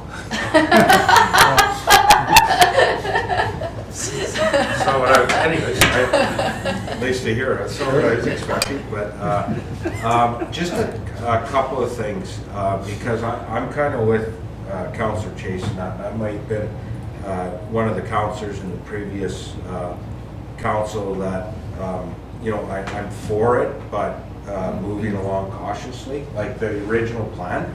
I just thought it was an awful lot of money to invest in that area again when part of it is okay right now. I mean, there needs to be tweaking, and I understand that. But I'm also looking at everything else that was presented in the capital plan today. And a lot of them aren't niceties, they're requirements. When I look at the bridges, I don't know, like what do we got, 15 million or whatever.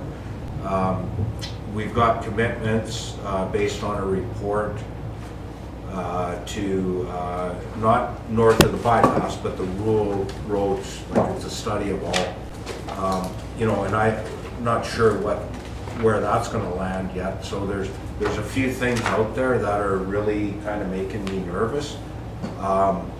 But at the same time, again, you have to invest some money in your community. And again, I agree with Councillor Koch. It's about like us here for 12 months of the year. It's not just about a period of time for 4 months in the summer and that. Like we're here 12 months of the year, and some of these things might be nice to have year round. I think they would. The other thing is, I hope we're not going to turn around and make decisions, and I've heard a couple times now about our peers and other municipalities, what they've had to do in that, because they all have different circumstances. And I think we need to look at what we would have to increase our tax levy by based on what our needs are, not what our neighboring communities have to do this year. And again, it could be for a variety of reasons. I'm not going to speculate. So hopefully we're making those decisions based on our strategic plan, what's been presented here, and what we feel we can afford, keeping that in mind, and what people can afford to pay. So anyways, I just wanted to bring that up, so thank you. Can I ask in regards to that, what is our, like, we have our tax rates from current until 2016 on the website, right? What is our, like, yeah, from an like our municipal rates in 2016 were, Our tax rates went down yeah, every year between 2012 and 2020 as a result of assessment going up. When they froze the but assessment. with the, yeah, but what's the implications with the assessments not being reevaluated until? So when they froze the assessment, we've had to, now our tax rates have started going up. So like I said, they went down from 2012 to 2020, and now they've started creeping back up. But again, that's just a relationship between assessment and taxation. So people are paying more than they paid in 2012, but that's just the correlation, is the assessment does more of the lifting than the tax rate. And so since it's been frozen, we've been doing through tax rate policy. Councillor Moncrief? I'm not clear what today's anticipated outcome is. Are we approving this today, or what? I think we're discussing it today, and so for me, it feels like the cart is before the horse. If this is the budget where there may be movement, then why don't we dispatch with the part that there is no movement, or very little movement, and then make our decisions on this after that's done? Well, so I'm just going to repeat the path forward. So Councillor Moncrief, we've got 3 meetings this week. We need to get through the capital budget, and then we would ideally like to have the draft capital budget on the COW agenda for February 8th, which would then be approved at February 15th. Now is the time, and I understand you've had a lot of information put in front of you today. If we feel like we want to have a day or two to think about it, we can do that and come back on Wednesday evening. But we need to be prepared to have a conversation about what items are coming out or any new items that are coming in. And we need to get that accomplished this week. Great. Hope that's all. Bit of just a process question then. Are we kind of going sheet by sheet, going, is this in, is this out? Is that? Yeah, and it might be helpful, sorry Lindsay to follow up, it might be helpful for, Marco to tell us which exact projects are in a hurry to go to tender. I mean, then maybe that one item on the budget we can approve next Wednesday or at the February 8th. I'm just thinking this is a lot, and I think we're having good discussions, and I'd like to continue them. We kind of need a full budget. It's kind of hard to approve an incomplete budget. So, Mr. Mayor, how do you want to move forward? Well, I mean, in the past, because of emergencies and that, I mean, normally we're passing this stuff in April or May. I mean, Not capital. well, yeah, there's been years. So we are ahead of the curve, but I'm kind of with Councillor Moncrief on this.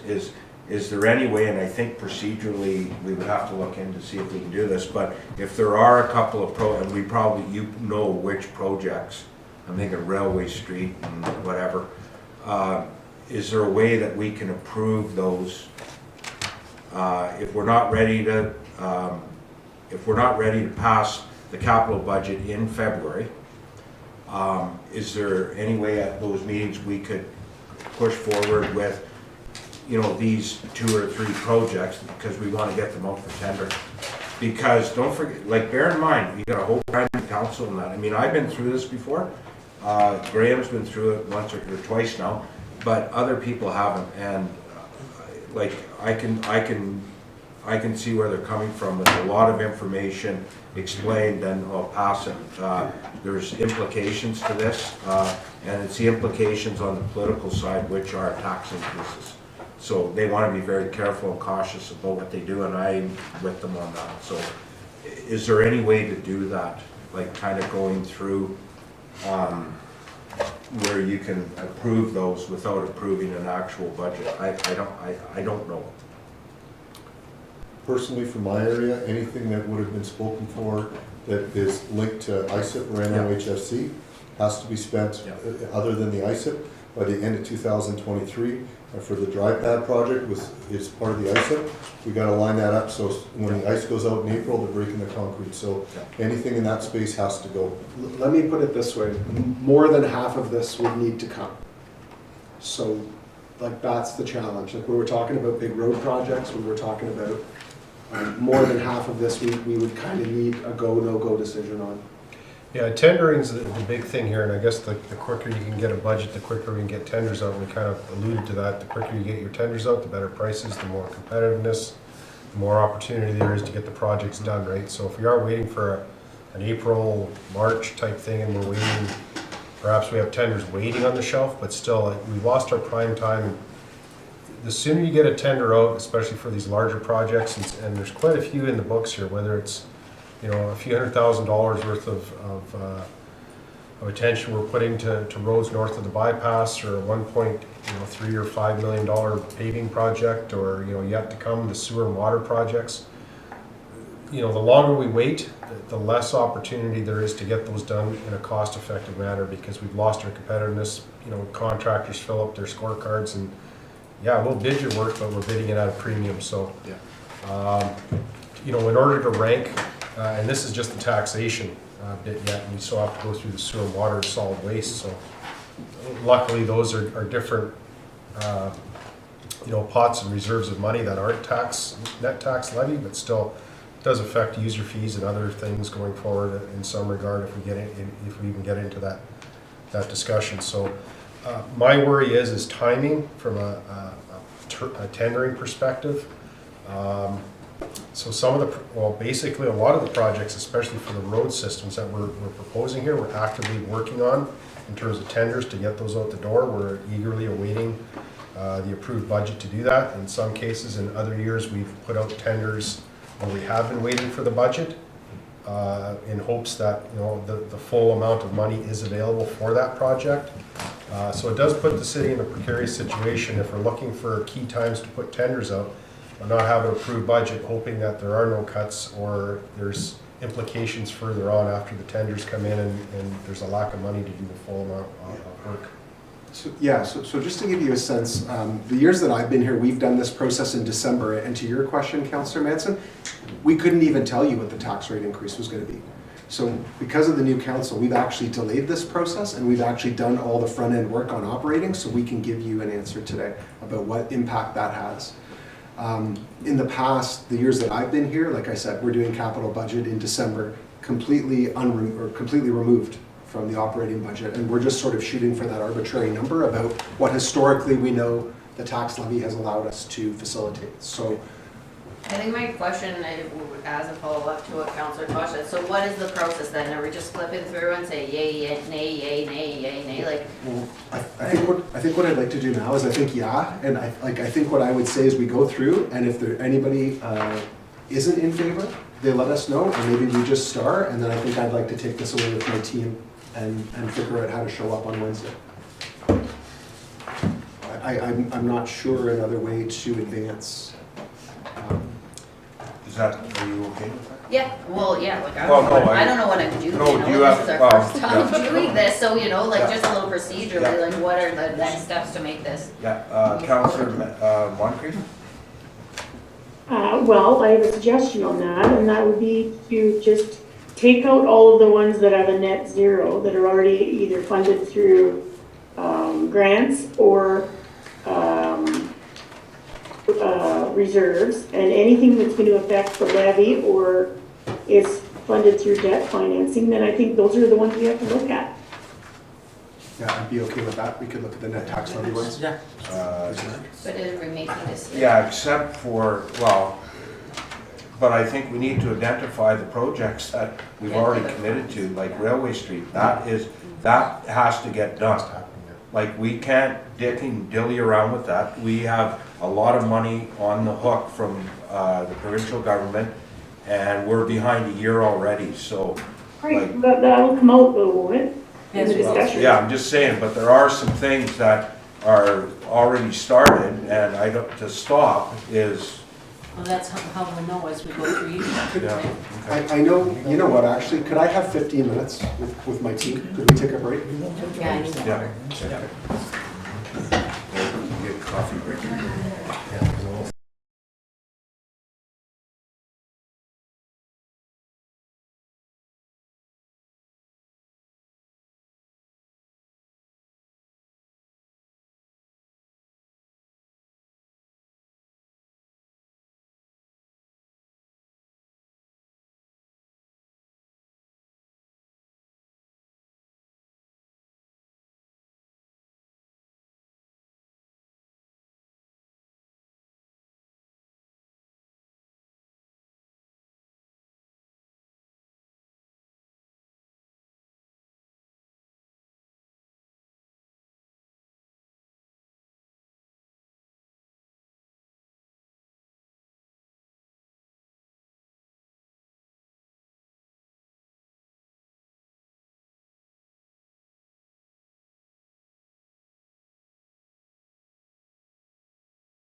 reconvene the meeting, and apparently everybody, we have to have page 10, page 17 in front of us.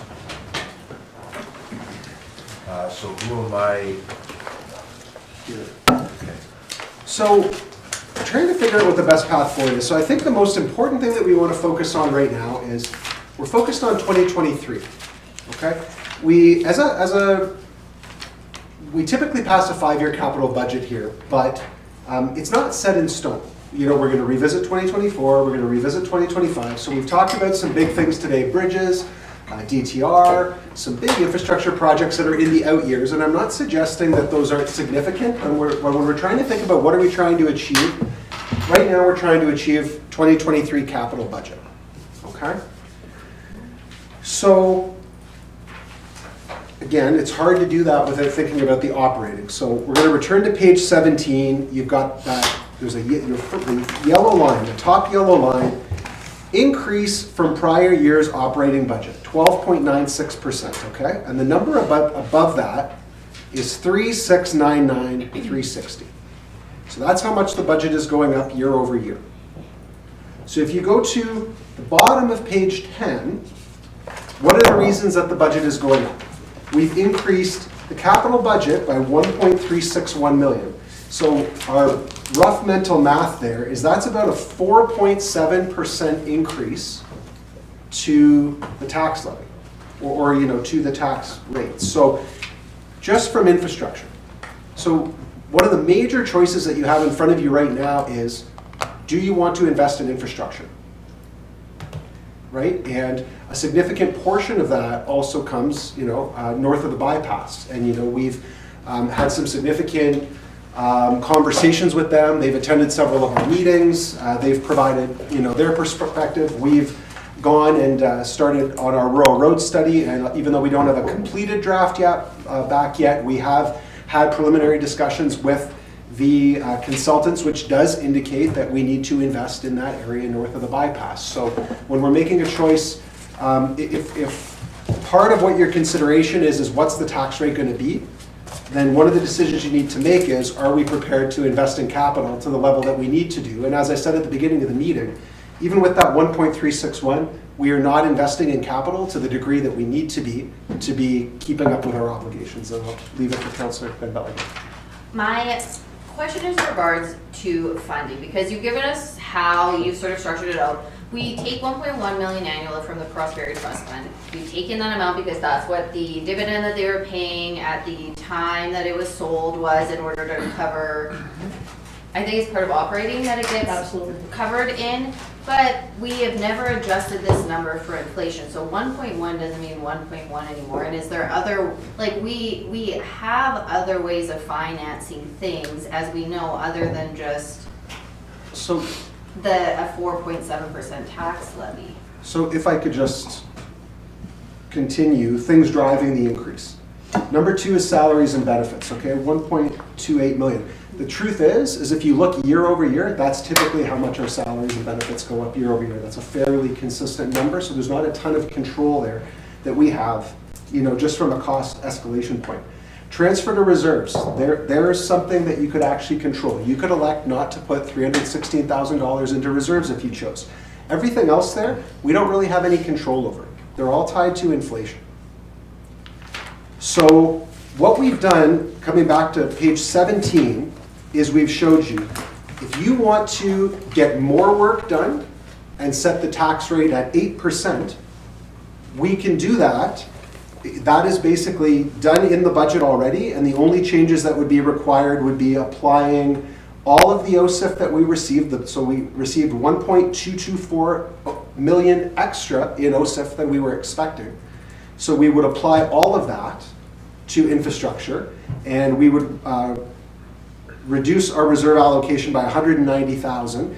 And those are the only 2 changes that would need to be made to the budget to get us to 8%. Yes.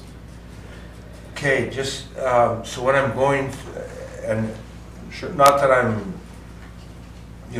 bent on one number increase or the other, but just so when you so at the very top where you have total required increase 1140, you got one-time reserve reduction of 295. Okay, so is that off the 216? Or the 316, I should say? Yeah, we would have to figure that out. I can't speak to exactly where that came from. I think there was sort of a percentage, Ryan, that we used for the. Sorry, which line are you talking? Well, So okay, in the 4% no, option. but here, so I'm looking at page 10, and you've got to make up the 3.699 million.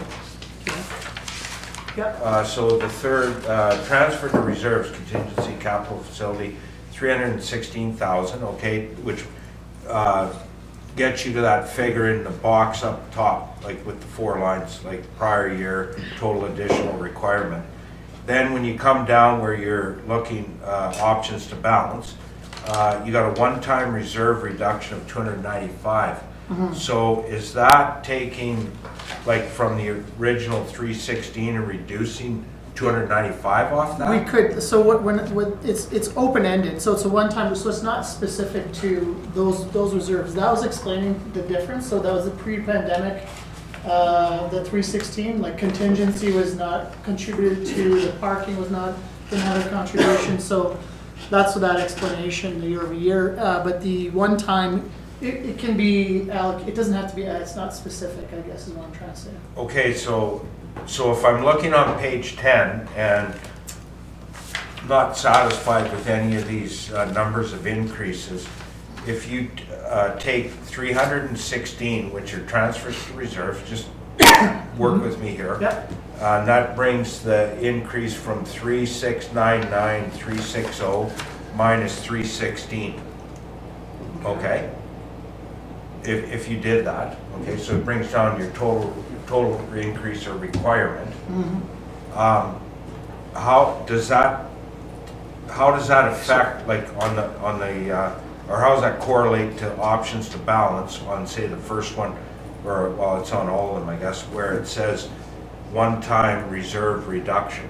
So Like, are you counting, is that counting twice, or No, take it out on one? so the budget that we are presenting you, okay, start there. And I know you haven't seen all of it, okay, but start there. The budget that we've presented you. If we then take the 1.224 that we received from OSEF and put that into the budget, Yeah. if we then take 653,000 out of our tax rebate write-off reserve, which was initially put there for times when to stabilize the tax rate. And so we've just been through a very difficult situation where MPAC has frozen assessment. And so we believe, and Charlotte, the outgoing treasurer, believes that that's a good use of this reserve and is consistent with why it was set up in the first place. So we would look to take that 653. We would reduce the municipal paving program from what you've seen here today, 350,000. So that would either be, that would be a paved road south of the bypass. We would take 350,000 off. We would then reduce what we've proposed to put into reserves by 295,000. And we would propose to increase user fees by $35,000, which would start in July, and that would get us to a 4%. So those 5 things there, under options to balance, are the changes that we would make to the budget we've presented you to get to a 4% tax increase. And so to Mayor Poirier's point, if we went a little bit further and we went to 316 instead of 295 on the reserve reduction, we'd get you just a shade under 4. Well, you get more. Get under 4. Councillor Cobb. What might be a silly question?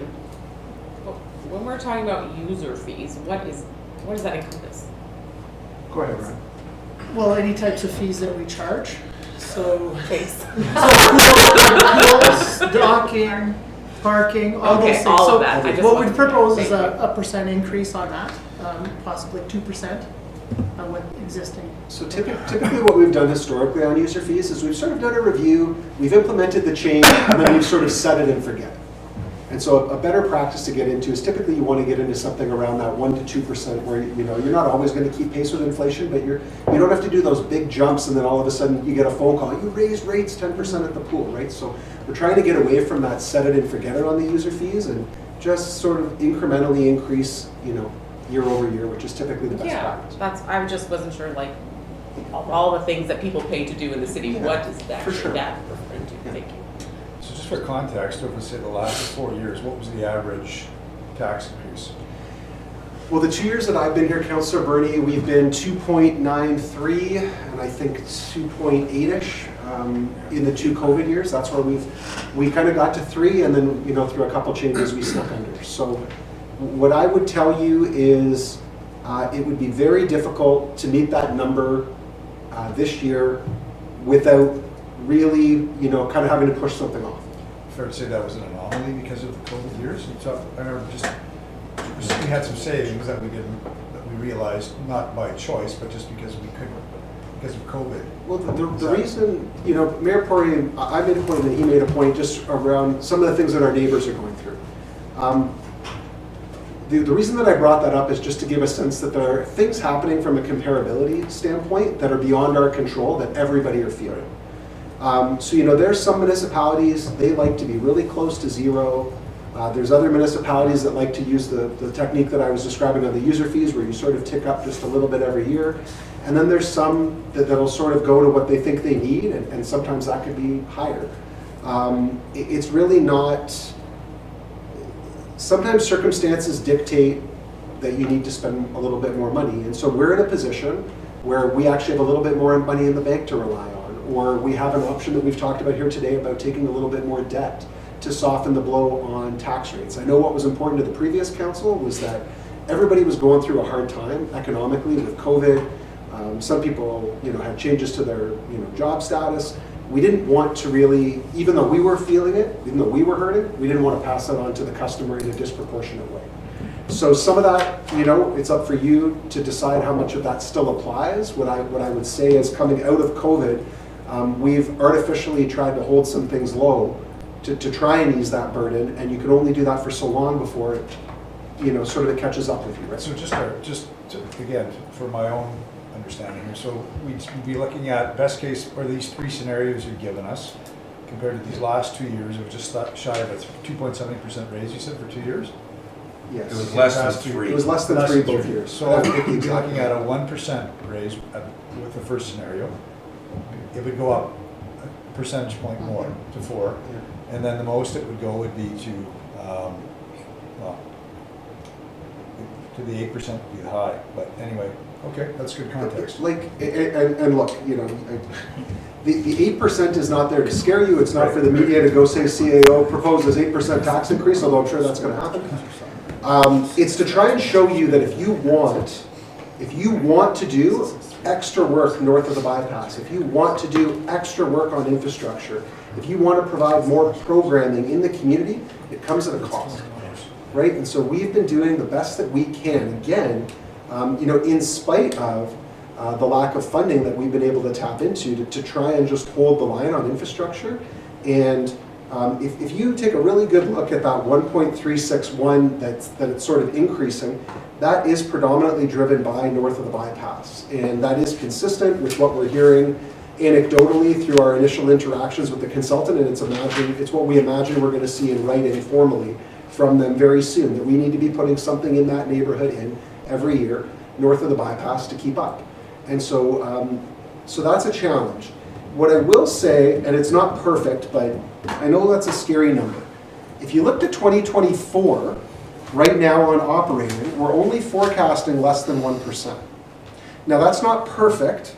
There are some salary and wage forecasts that need to happen. I know we're all praying that inflation is going to go down, but we don't legitimately know how that's going to impact us in 2024.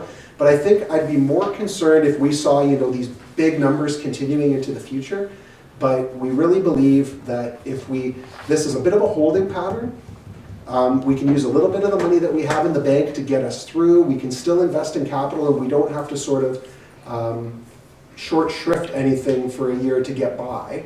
And you know, we also have some other good news happening in the community. We're going to have new builds that are going to be in. They're going to start collecting tax. So we believe that we'll actually see revenues increase too. So it's really about trying, what we see as 2023 is a bit of an anomaly with what's going on in the economy, and then also just wanting to get up to a level of infrastructure investment where we feel we need to be. Councillor Koch. I guess I just want to put forward a suggestion that we don't look at increasing user fees as part of our decision making today. And I say that because we're obviously going to see a tax increase, whatever that looks like. We're also still coming out of COVID, where we're trying to encourage people to still be active in our community, and I just, if someone gets their tax bill increased and they feel however they feel about it, you know, at least they still go to the pool for whatever they remember it being, or, you know, I just feel like that's kind of a way to balance that in a small but maybe meaningful way. Absolutely. Councillor Manson. Just clarify for me for salaries and benefits, is that with the grid change plus the 1.5? Or is it one or the other? So we will make sure that we'll have a conversation on salaries at our next meeting. So right now, that's not with any factor from the compensation review that we've done recently. So it's just the negotiations that we've already done with our unions, and 1.5% for the non-union group, which is consistent with traditionally how we've mirrored the QP amount. Perfect. Thanks. Okay, so, yeah, therein lies my issue, is all of a sudden it's gonna be this. It's not black and white funding, it's not everything. There's more things to come. Well, you just said it, like, it's this, but it's not this over here, which we haven't even discussed yet. That was So, well, no, but that's stacking, I'm sorry. Okay, yeah, no, So I'm gonna throw a couple things out. I agree with Lindsay about the user fees. I think we've user feed people to death here. I'm sorry, but we increased bag tags for a reason, a strategic reason to build up reserves for future use. That's fine. People forget we raised water rates and sewer rates, and I know that doesn't affect everybody in the community, but most of the people it does, and that was 7.4%? 3.1%. How much? 3.1. Okay, so, you know, so that's a little bit here and a little bit there on top of 6% inflation. Keep that in mind. When I'm looking at this though, I'll tell you that I will not support increasing reserves of $316,000 because that's over a 1% increase in taxes. When I'm looking at the end of 2023, we'll still have almost 19,000 in reserve funds, regardless of our prosperity fund, and you know, that's a non-starter. So I do not see the need to tax people more to put for 316. It really makes no difference. Like in my mind, when I'm looking at that, I know it will at some point in time. So when I'm looking at this sheet here, you know, there's things that we have no control over. Travel and conference, maybe we need to take a little bit of a look at that and see, maybe it isn't 67,000 that we increase it by, maybe it's a percentage of that or something. So, I mean, that's the kind of things I'm looking at. The capital, the infrastructure, we all ran the election, we all put our, like, to support doing work in rural areas and that, so I don't think we can, I'm not going to shy away from that because I said we need to look at doing something. We've got an aggressive capital plan. I've got no problem with that. Let's start doing spending a bit of money and fixing things in the community. But there are some things in there that I am just not in favor of, and one of them is raising taxes beyond what we need to in order to put money, that minimal amount of money in reserves based on what our balance is as of right, or as it will be at the end of 2023. So because we got to start talking about this, because and let's be upfront and honest in that we haven't finished with this. Isn't the increase right here, because there'll be other things you're going to talk about as we go through. Maybe they didn't know that or weren't aware of that. Like that's significant again. So, like, you know, this is kind of where we got to start with. Yes. And all these other discussions that will ensue as we go through the rest of the budget process. So, like, I think we need to take a hard look at this, and like whether we make a decision today or not, I don't know. But we need to take a hard look at some of these numbers here, because I know there's some other things that you want to discuss that have implications on tax levies. So, Thanks. I know this isn't probably very likely, but in the event that some of these projects are under what we've budgeted for them, what happens, like, is that money go into, like, can we put that into a reserve where we're not maybe planning to if we decide to go that way today? We do. Ryan, do you want to speak to what happens with the surplus? Yes, that's a good question. For example, our roads, capital roads projects, if they're under spent, those flow into our roads reserve funds, and then the following year we repurpose that money, so it doesn't fall to the bottom line or go into our contingency. It stays within that program. Thank you. Yes. I feel like there's sort of two ways you can make this decision. Like, it seems like for the most part, people make this decision based on what the net tax impacts are gonna be, but the other way that you make this decision is what services and what service level we want to provide. And I feel like right now, the way that we're making this decision is based on how much of an increase that I don't know, for me personally, it feels like a backwards way of looking at it. I'd sort of like to address some of the things, so, I don't know. When we took our break, trying to figure out, okay, we've got limited time till the end of the day, where do we want to get to, right? Mm-hmm. The main points that I wanted to focus you guys on are 2023. That's, from a capital perspective, that's what we need to look at. We're bleeding into an operating budget discussion now, but I really wanted to just highlight, there's that 4.7, 4.8% increase impact to the tax levy that's being driven by increased capital work. And so I want to get a sense from council if they believe in that investment, if they support that investment. Because, we chatted as well, it's really hard to split up the capital budget that we've put in front of you. We have a once in a generation injection on the recreation side that's coming through the tremendous work that we've done through grant funding, Stace and his team. Those agreements are all locked and loaded. We don't have a lot of flexibility there. Marco talked about a number of projects, railway being the primary one that's also attached to funding. And there's a number of other projects that Marco is just, really needs to get tender out. And don't forget, getting the tender out is one thing, getting the work done is another thing. And we want to make sure that we have contractors that can come in and they're planning their work and they get the work done. And we run into a situation in Kenora on a regular basis where if we don't get a good fall, we see some projects not get completed. And so the longer we wait on the tender side is just my concern that if we don't get a nice November again, we might not be able to finish some of our projects. So I think what we need to do is I think everybody needs to go and think about this a little bit, and let's come back and refocus on capital on Wednesday evening. But with sort of that mindset of really focus on 2023, right? Because even if we pass something that says, oh, we're going to do this in 2027, that's fluid. So it's for finance and it's for our people to sort of plan around and be thinking about, but it's not set in stone.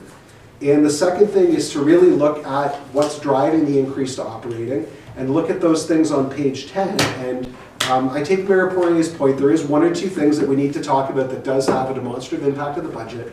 I understand that. I don't take that lightly. So I know you guys need to take this away and really look at it.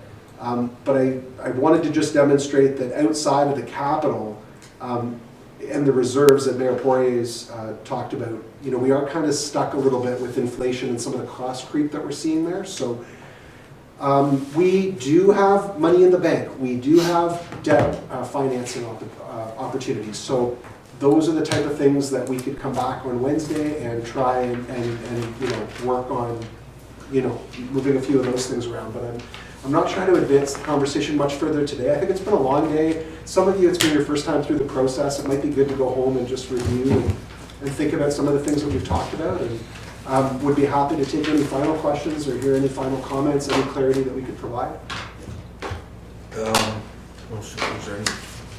So just when I'm going back through the binder, besides all this information, I'm not going to get into specifics here on appendix 3 at the back of the binder.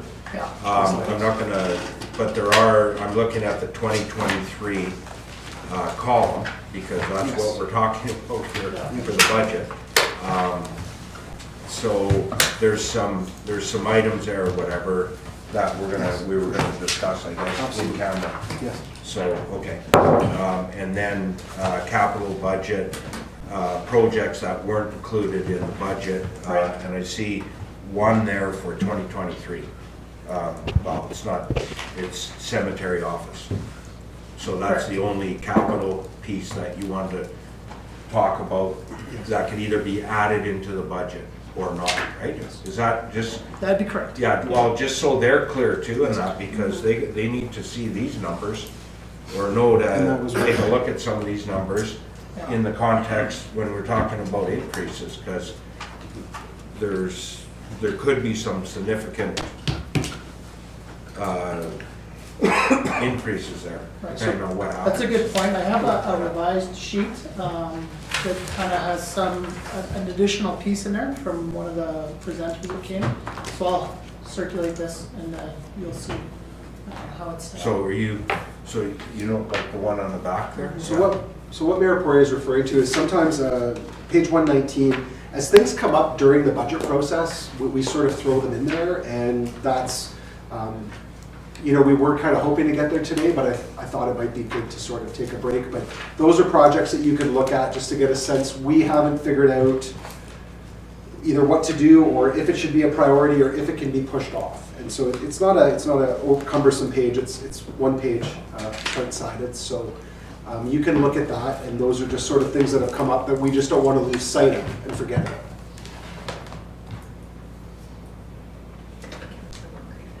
Oh, shit. Can't see her. Councillor Moncrief? She's gone, she's had to sign up. Oh, okay. Councillor Chase. Thank you, Your Worship. Just to be mindful too, like, we have to remember MPAC's frozen assessments. So like, we're in a position where we're gonna have to raise taxes anyway to keep up with our day-to-day operations. And I think from the campaign trail, I assume you all can all agree, I heard it pretty loud and clear from constituents and from ratepayers that they want more services. They want to see us spending some money to provide better levels of service, especially north of the bypass. So I wanted to just sort of make that ending comment at the end of the session to be mindful. Again, MPAC has frozen assessments to a 2016 number. We're not in the position where we can rely on assessment increases and tell our ratepayers we're not increasing taxes, even though if their assessments went up, they'd be paying more in tax. So it's a bit of a game. It's chicken and egg. Exactly. So I mean, everyone's going to have to pay a bit more, and we're going to get some better services, and we'll figure it out. So I just wanted to make that comment and just not forget that MPAC and the province have made this budgeting process a bit difficult for every municipality. That increase in assessment does not mean you're going to raise any more money. It just means you might spread the pain more. You know, you might not have to increase your taxes as much because you're getting more assessment, and your ratio will go down. But it's not. It doesn't mean you're getting this windfall. Now we're doing better off with increases on our tax ratio right now. I think from a financial point of view, the last couple of years, they're pure increases on our tax ratio. And it's just what our needs are, right? Yeah. So, like, people think it's going to be a big windfall, and that, well, it may be for some municipalities, but if our requirement is still $30 million,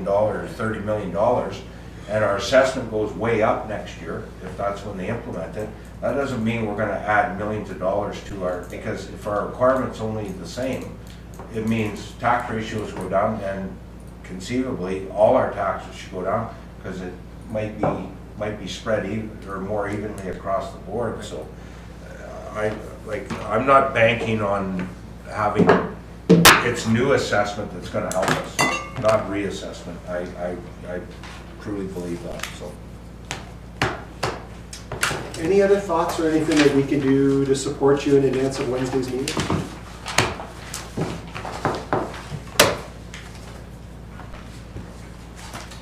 Councilor Van Bellick. The total number that we put into reserves. So our plan is to put 1.8 into reserves for 2020. Ryan, are you able to? That's correct. 1.85 That's right. is the total. Is there any of that money that, like, is there obligatory amounts that we have to put into reserves? Everything that we put into reserves is up to us. Is discretionary? Yeah, I would argue that there is some best practice stuff, and there are some significant components of what the city does that we don't have sufficient reserves on. So storm sewer would be one, and another one would be the fire department. We don't have a good reserve.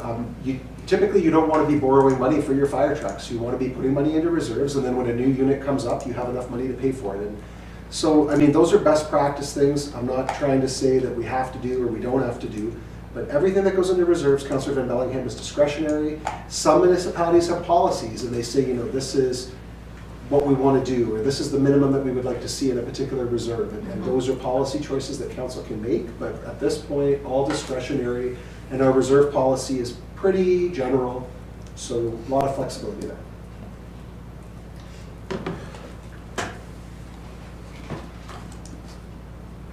Any other questions?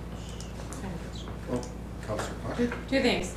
Thank you very much for your patience for the people in the room who don't know the history of the things, and thank you for all of your history knowledge. That's been really helpful.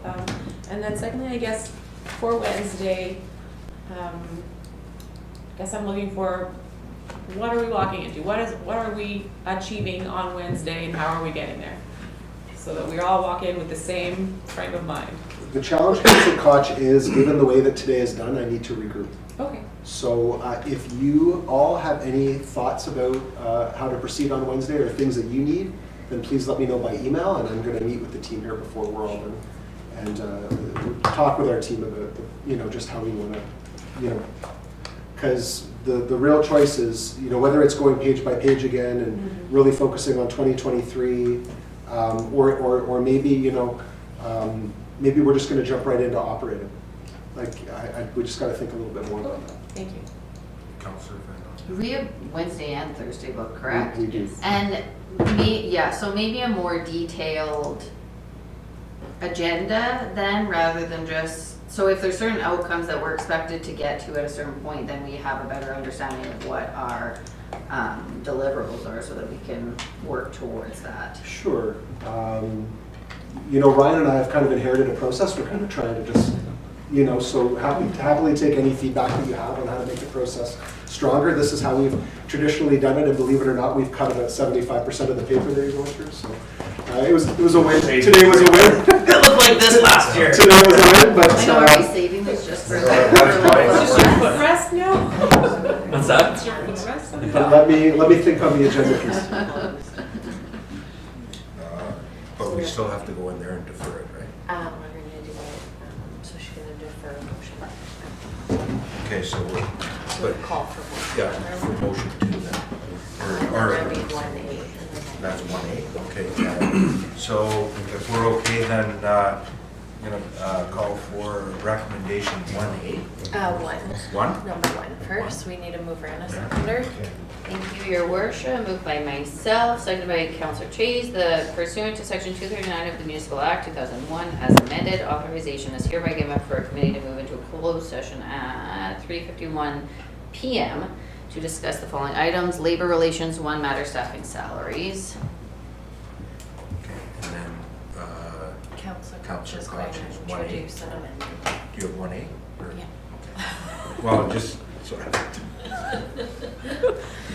Your Worship, I'd like to introduce Resolution Amendment 1A. That motion, number 1 on today's agenda with respect to adjourning to a closed meeting to discuss labor relations, 1 matter, staffing, salaries, be hereby tabled to the February 1st, 2023 Special Closed Committee of the Whole. Discussion? And apologies, that was moved by myself and seconded by Councillor Bernie. Okay. Well, call the vote, all those in favor? Okay. And so then there's Adjournment. just adjournment. So I'm not sure who has. There's no motion. Isn't there? Adjourned. I thought we had. Okay. Not for committee. Adjourn.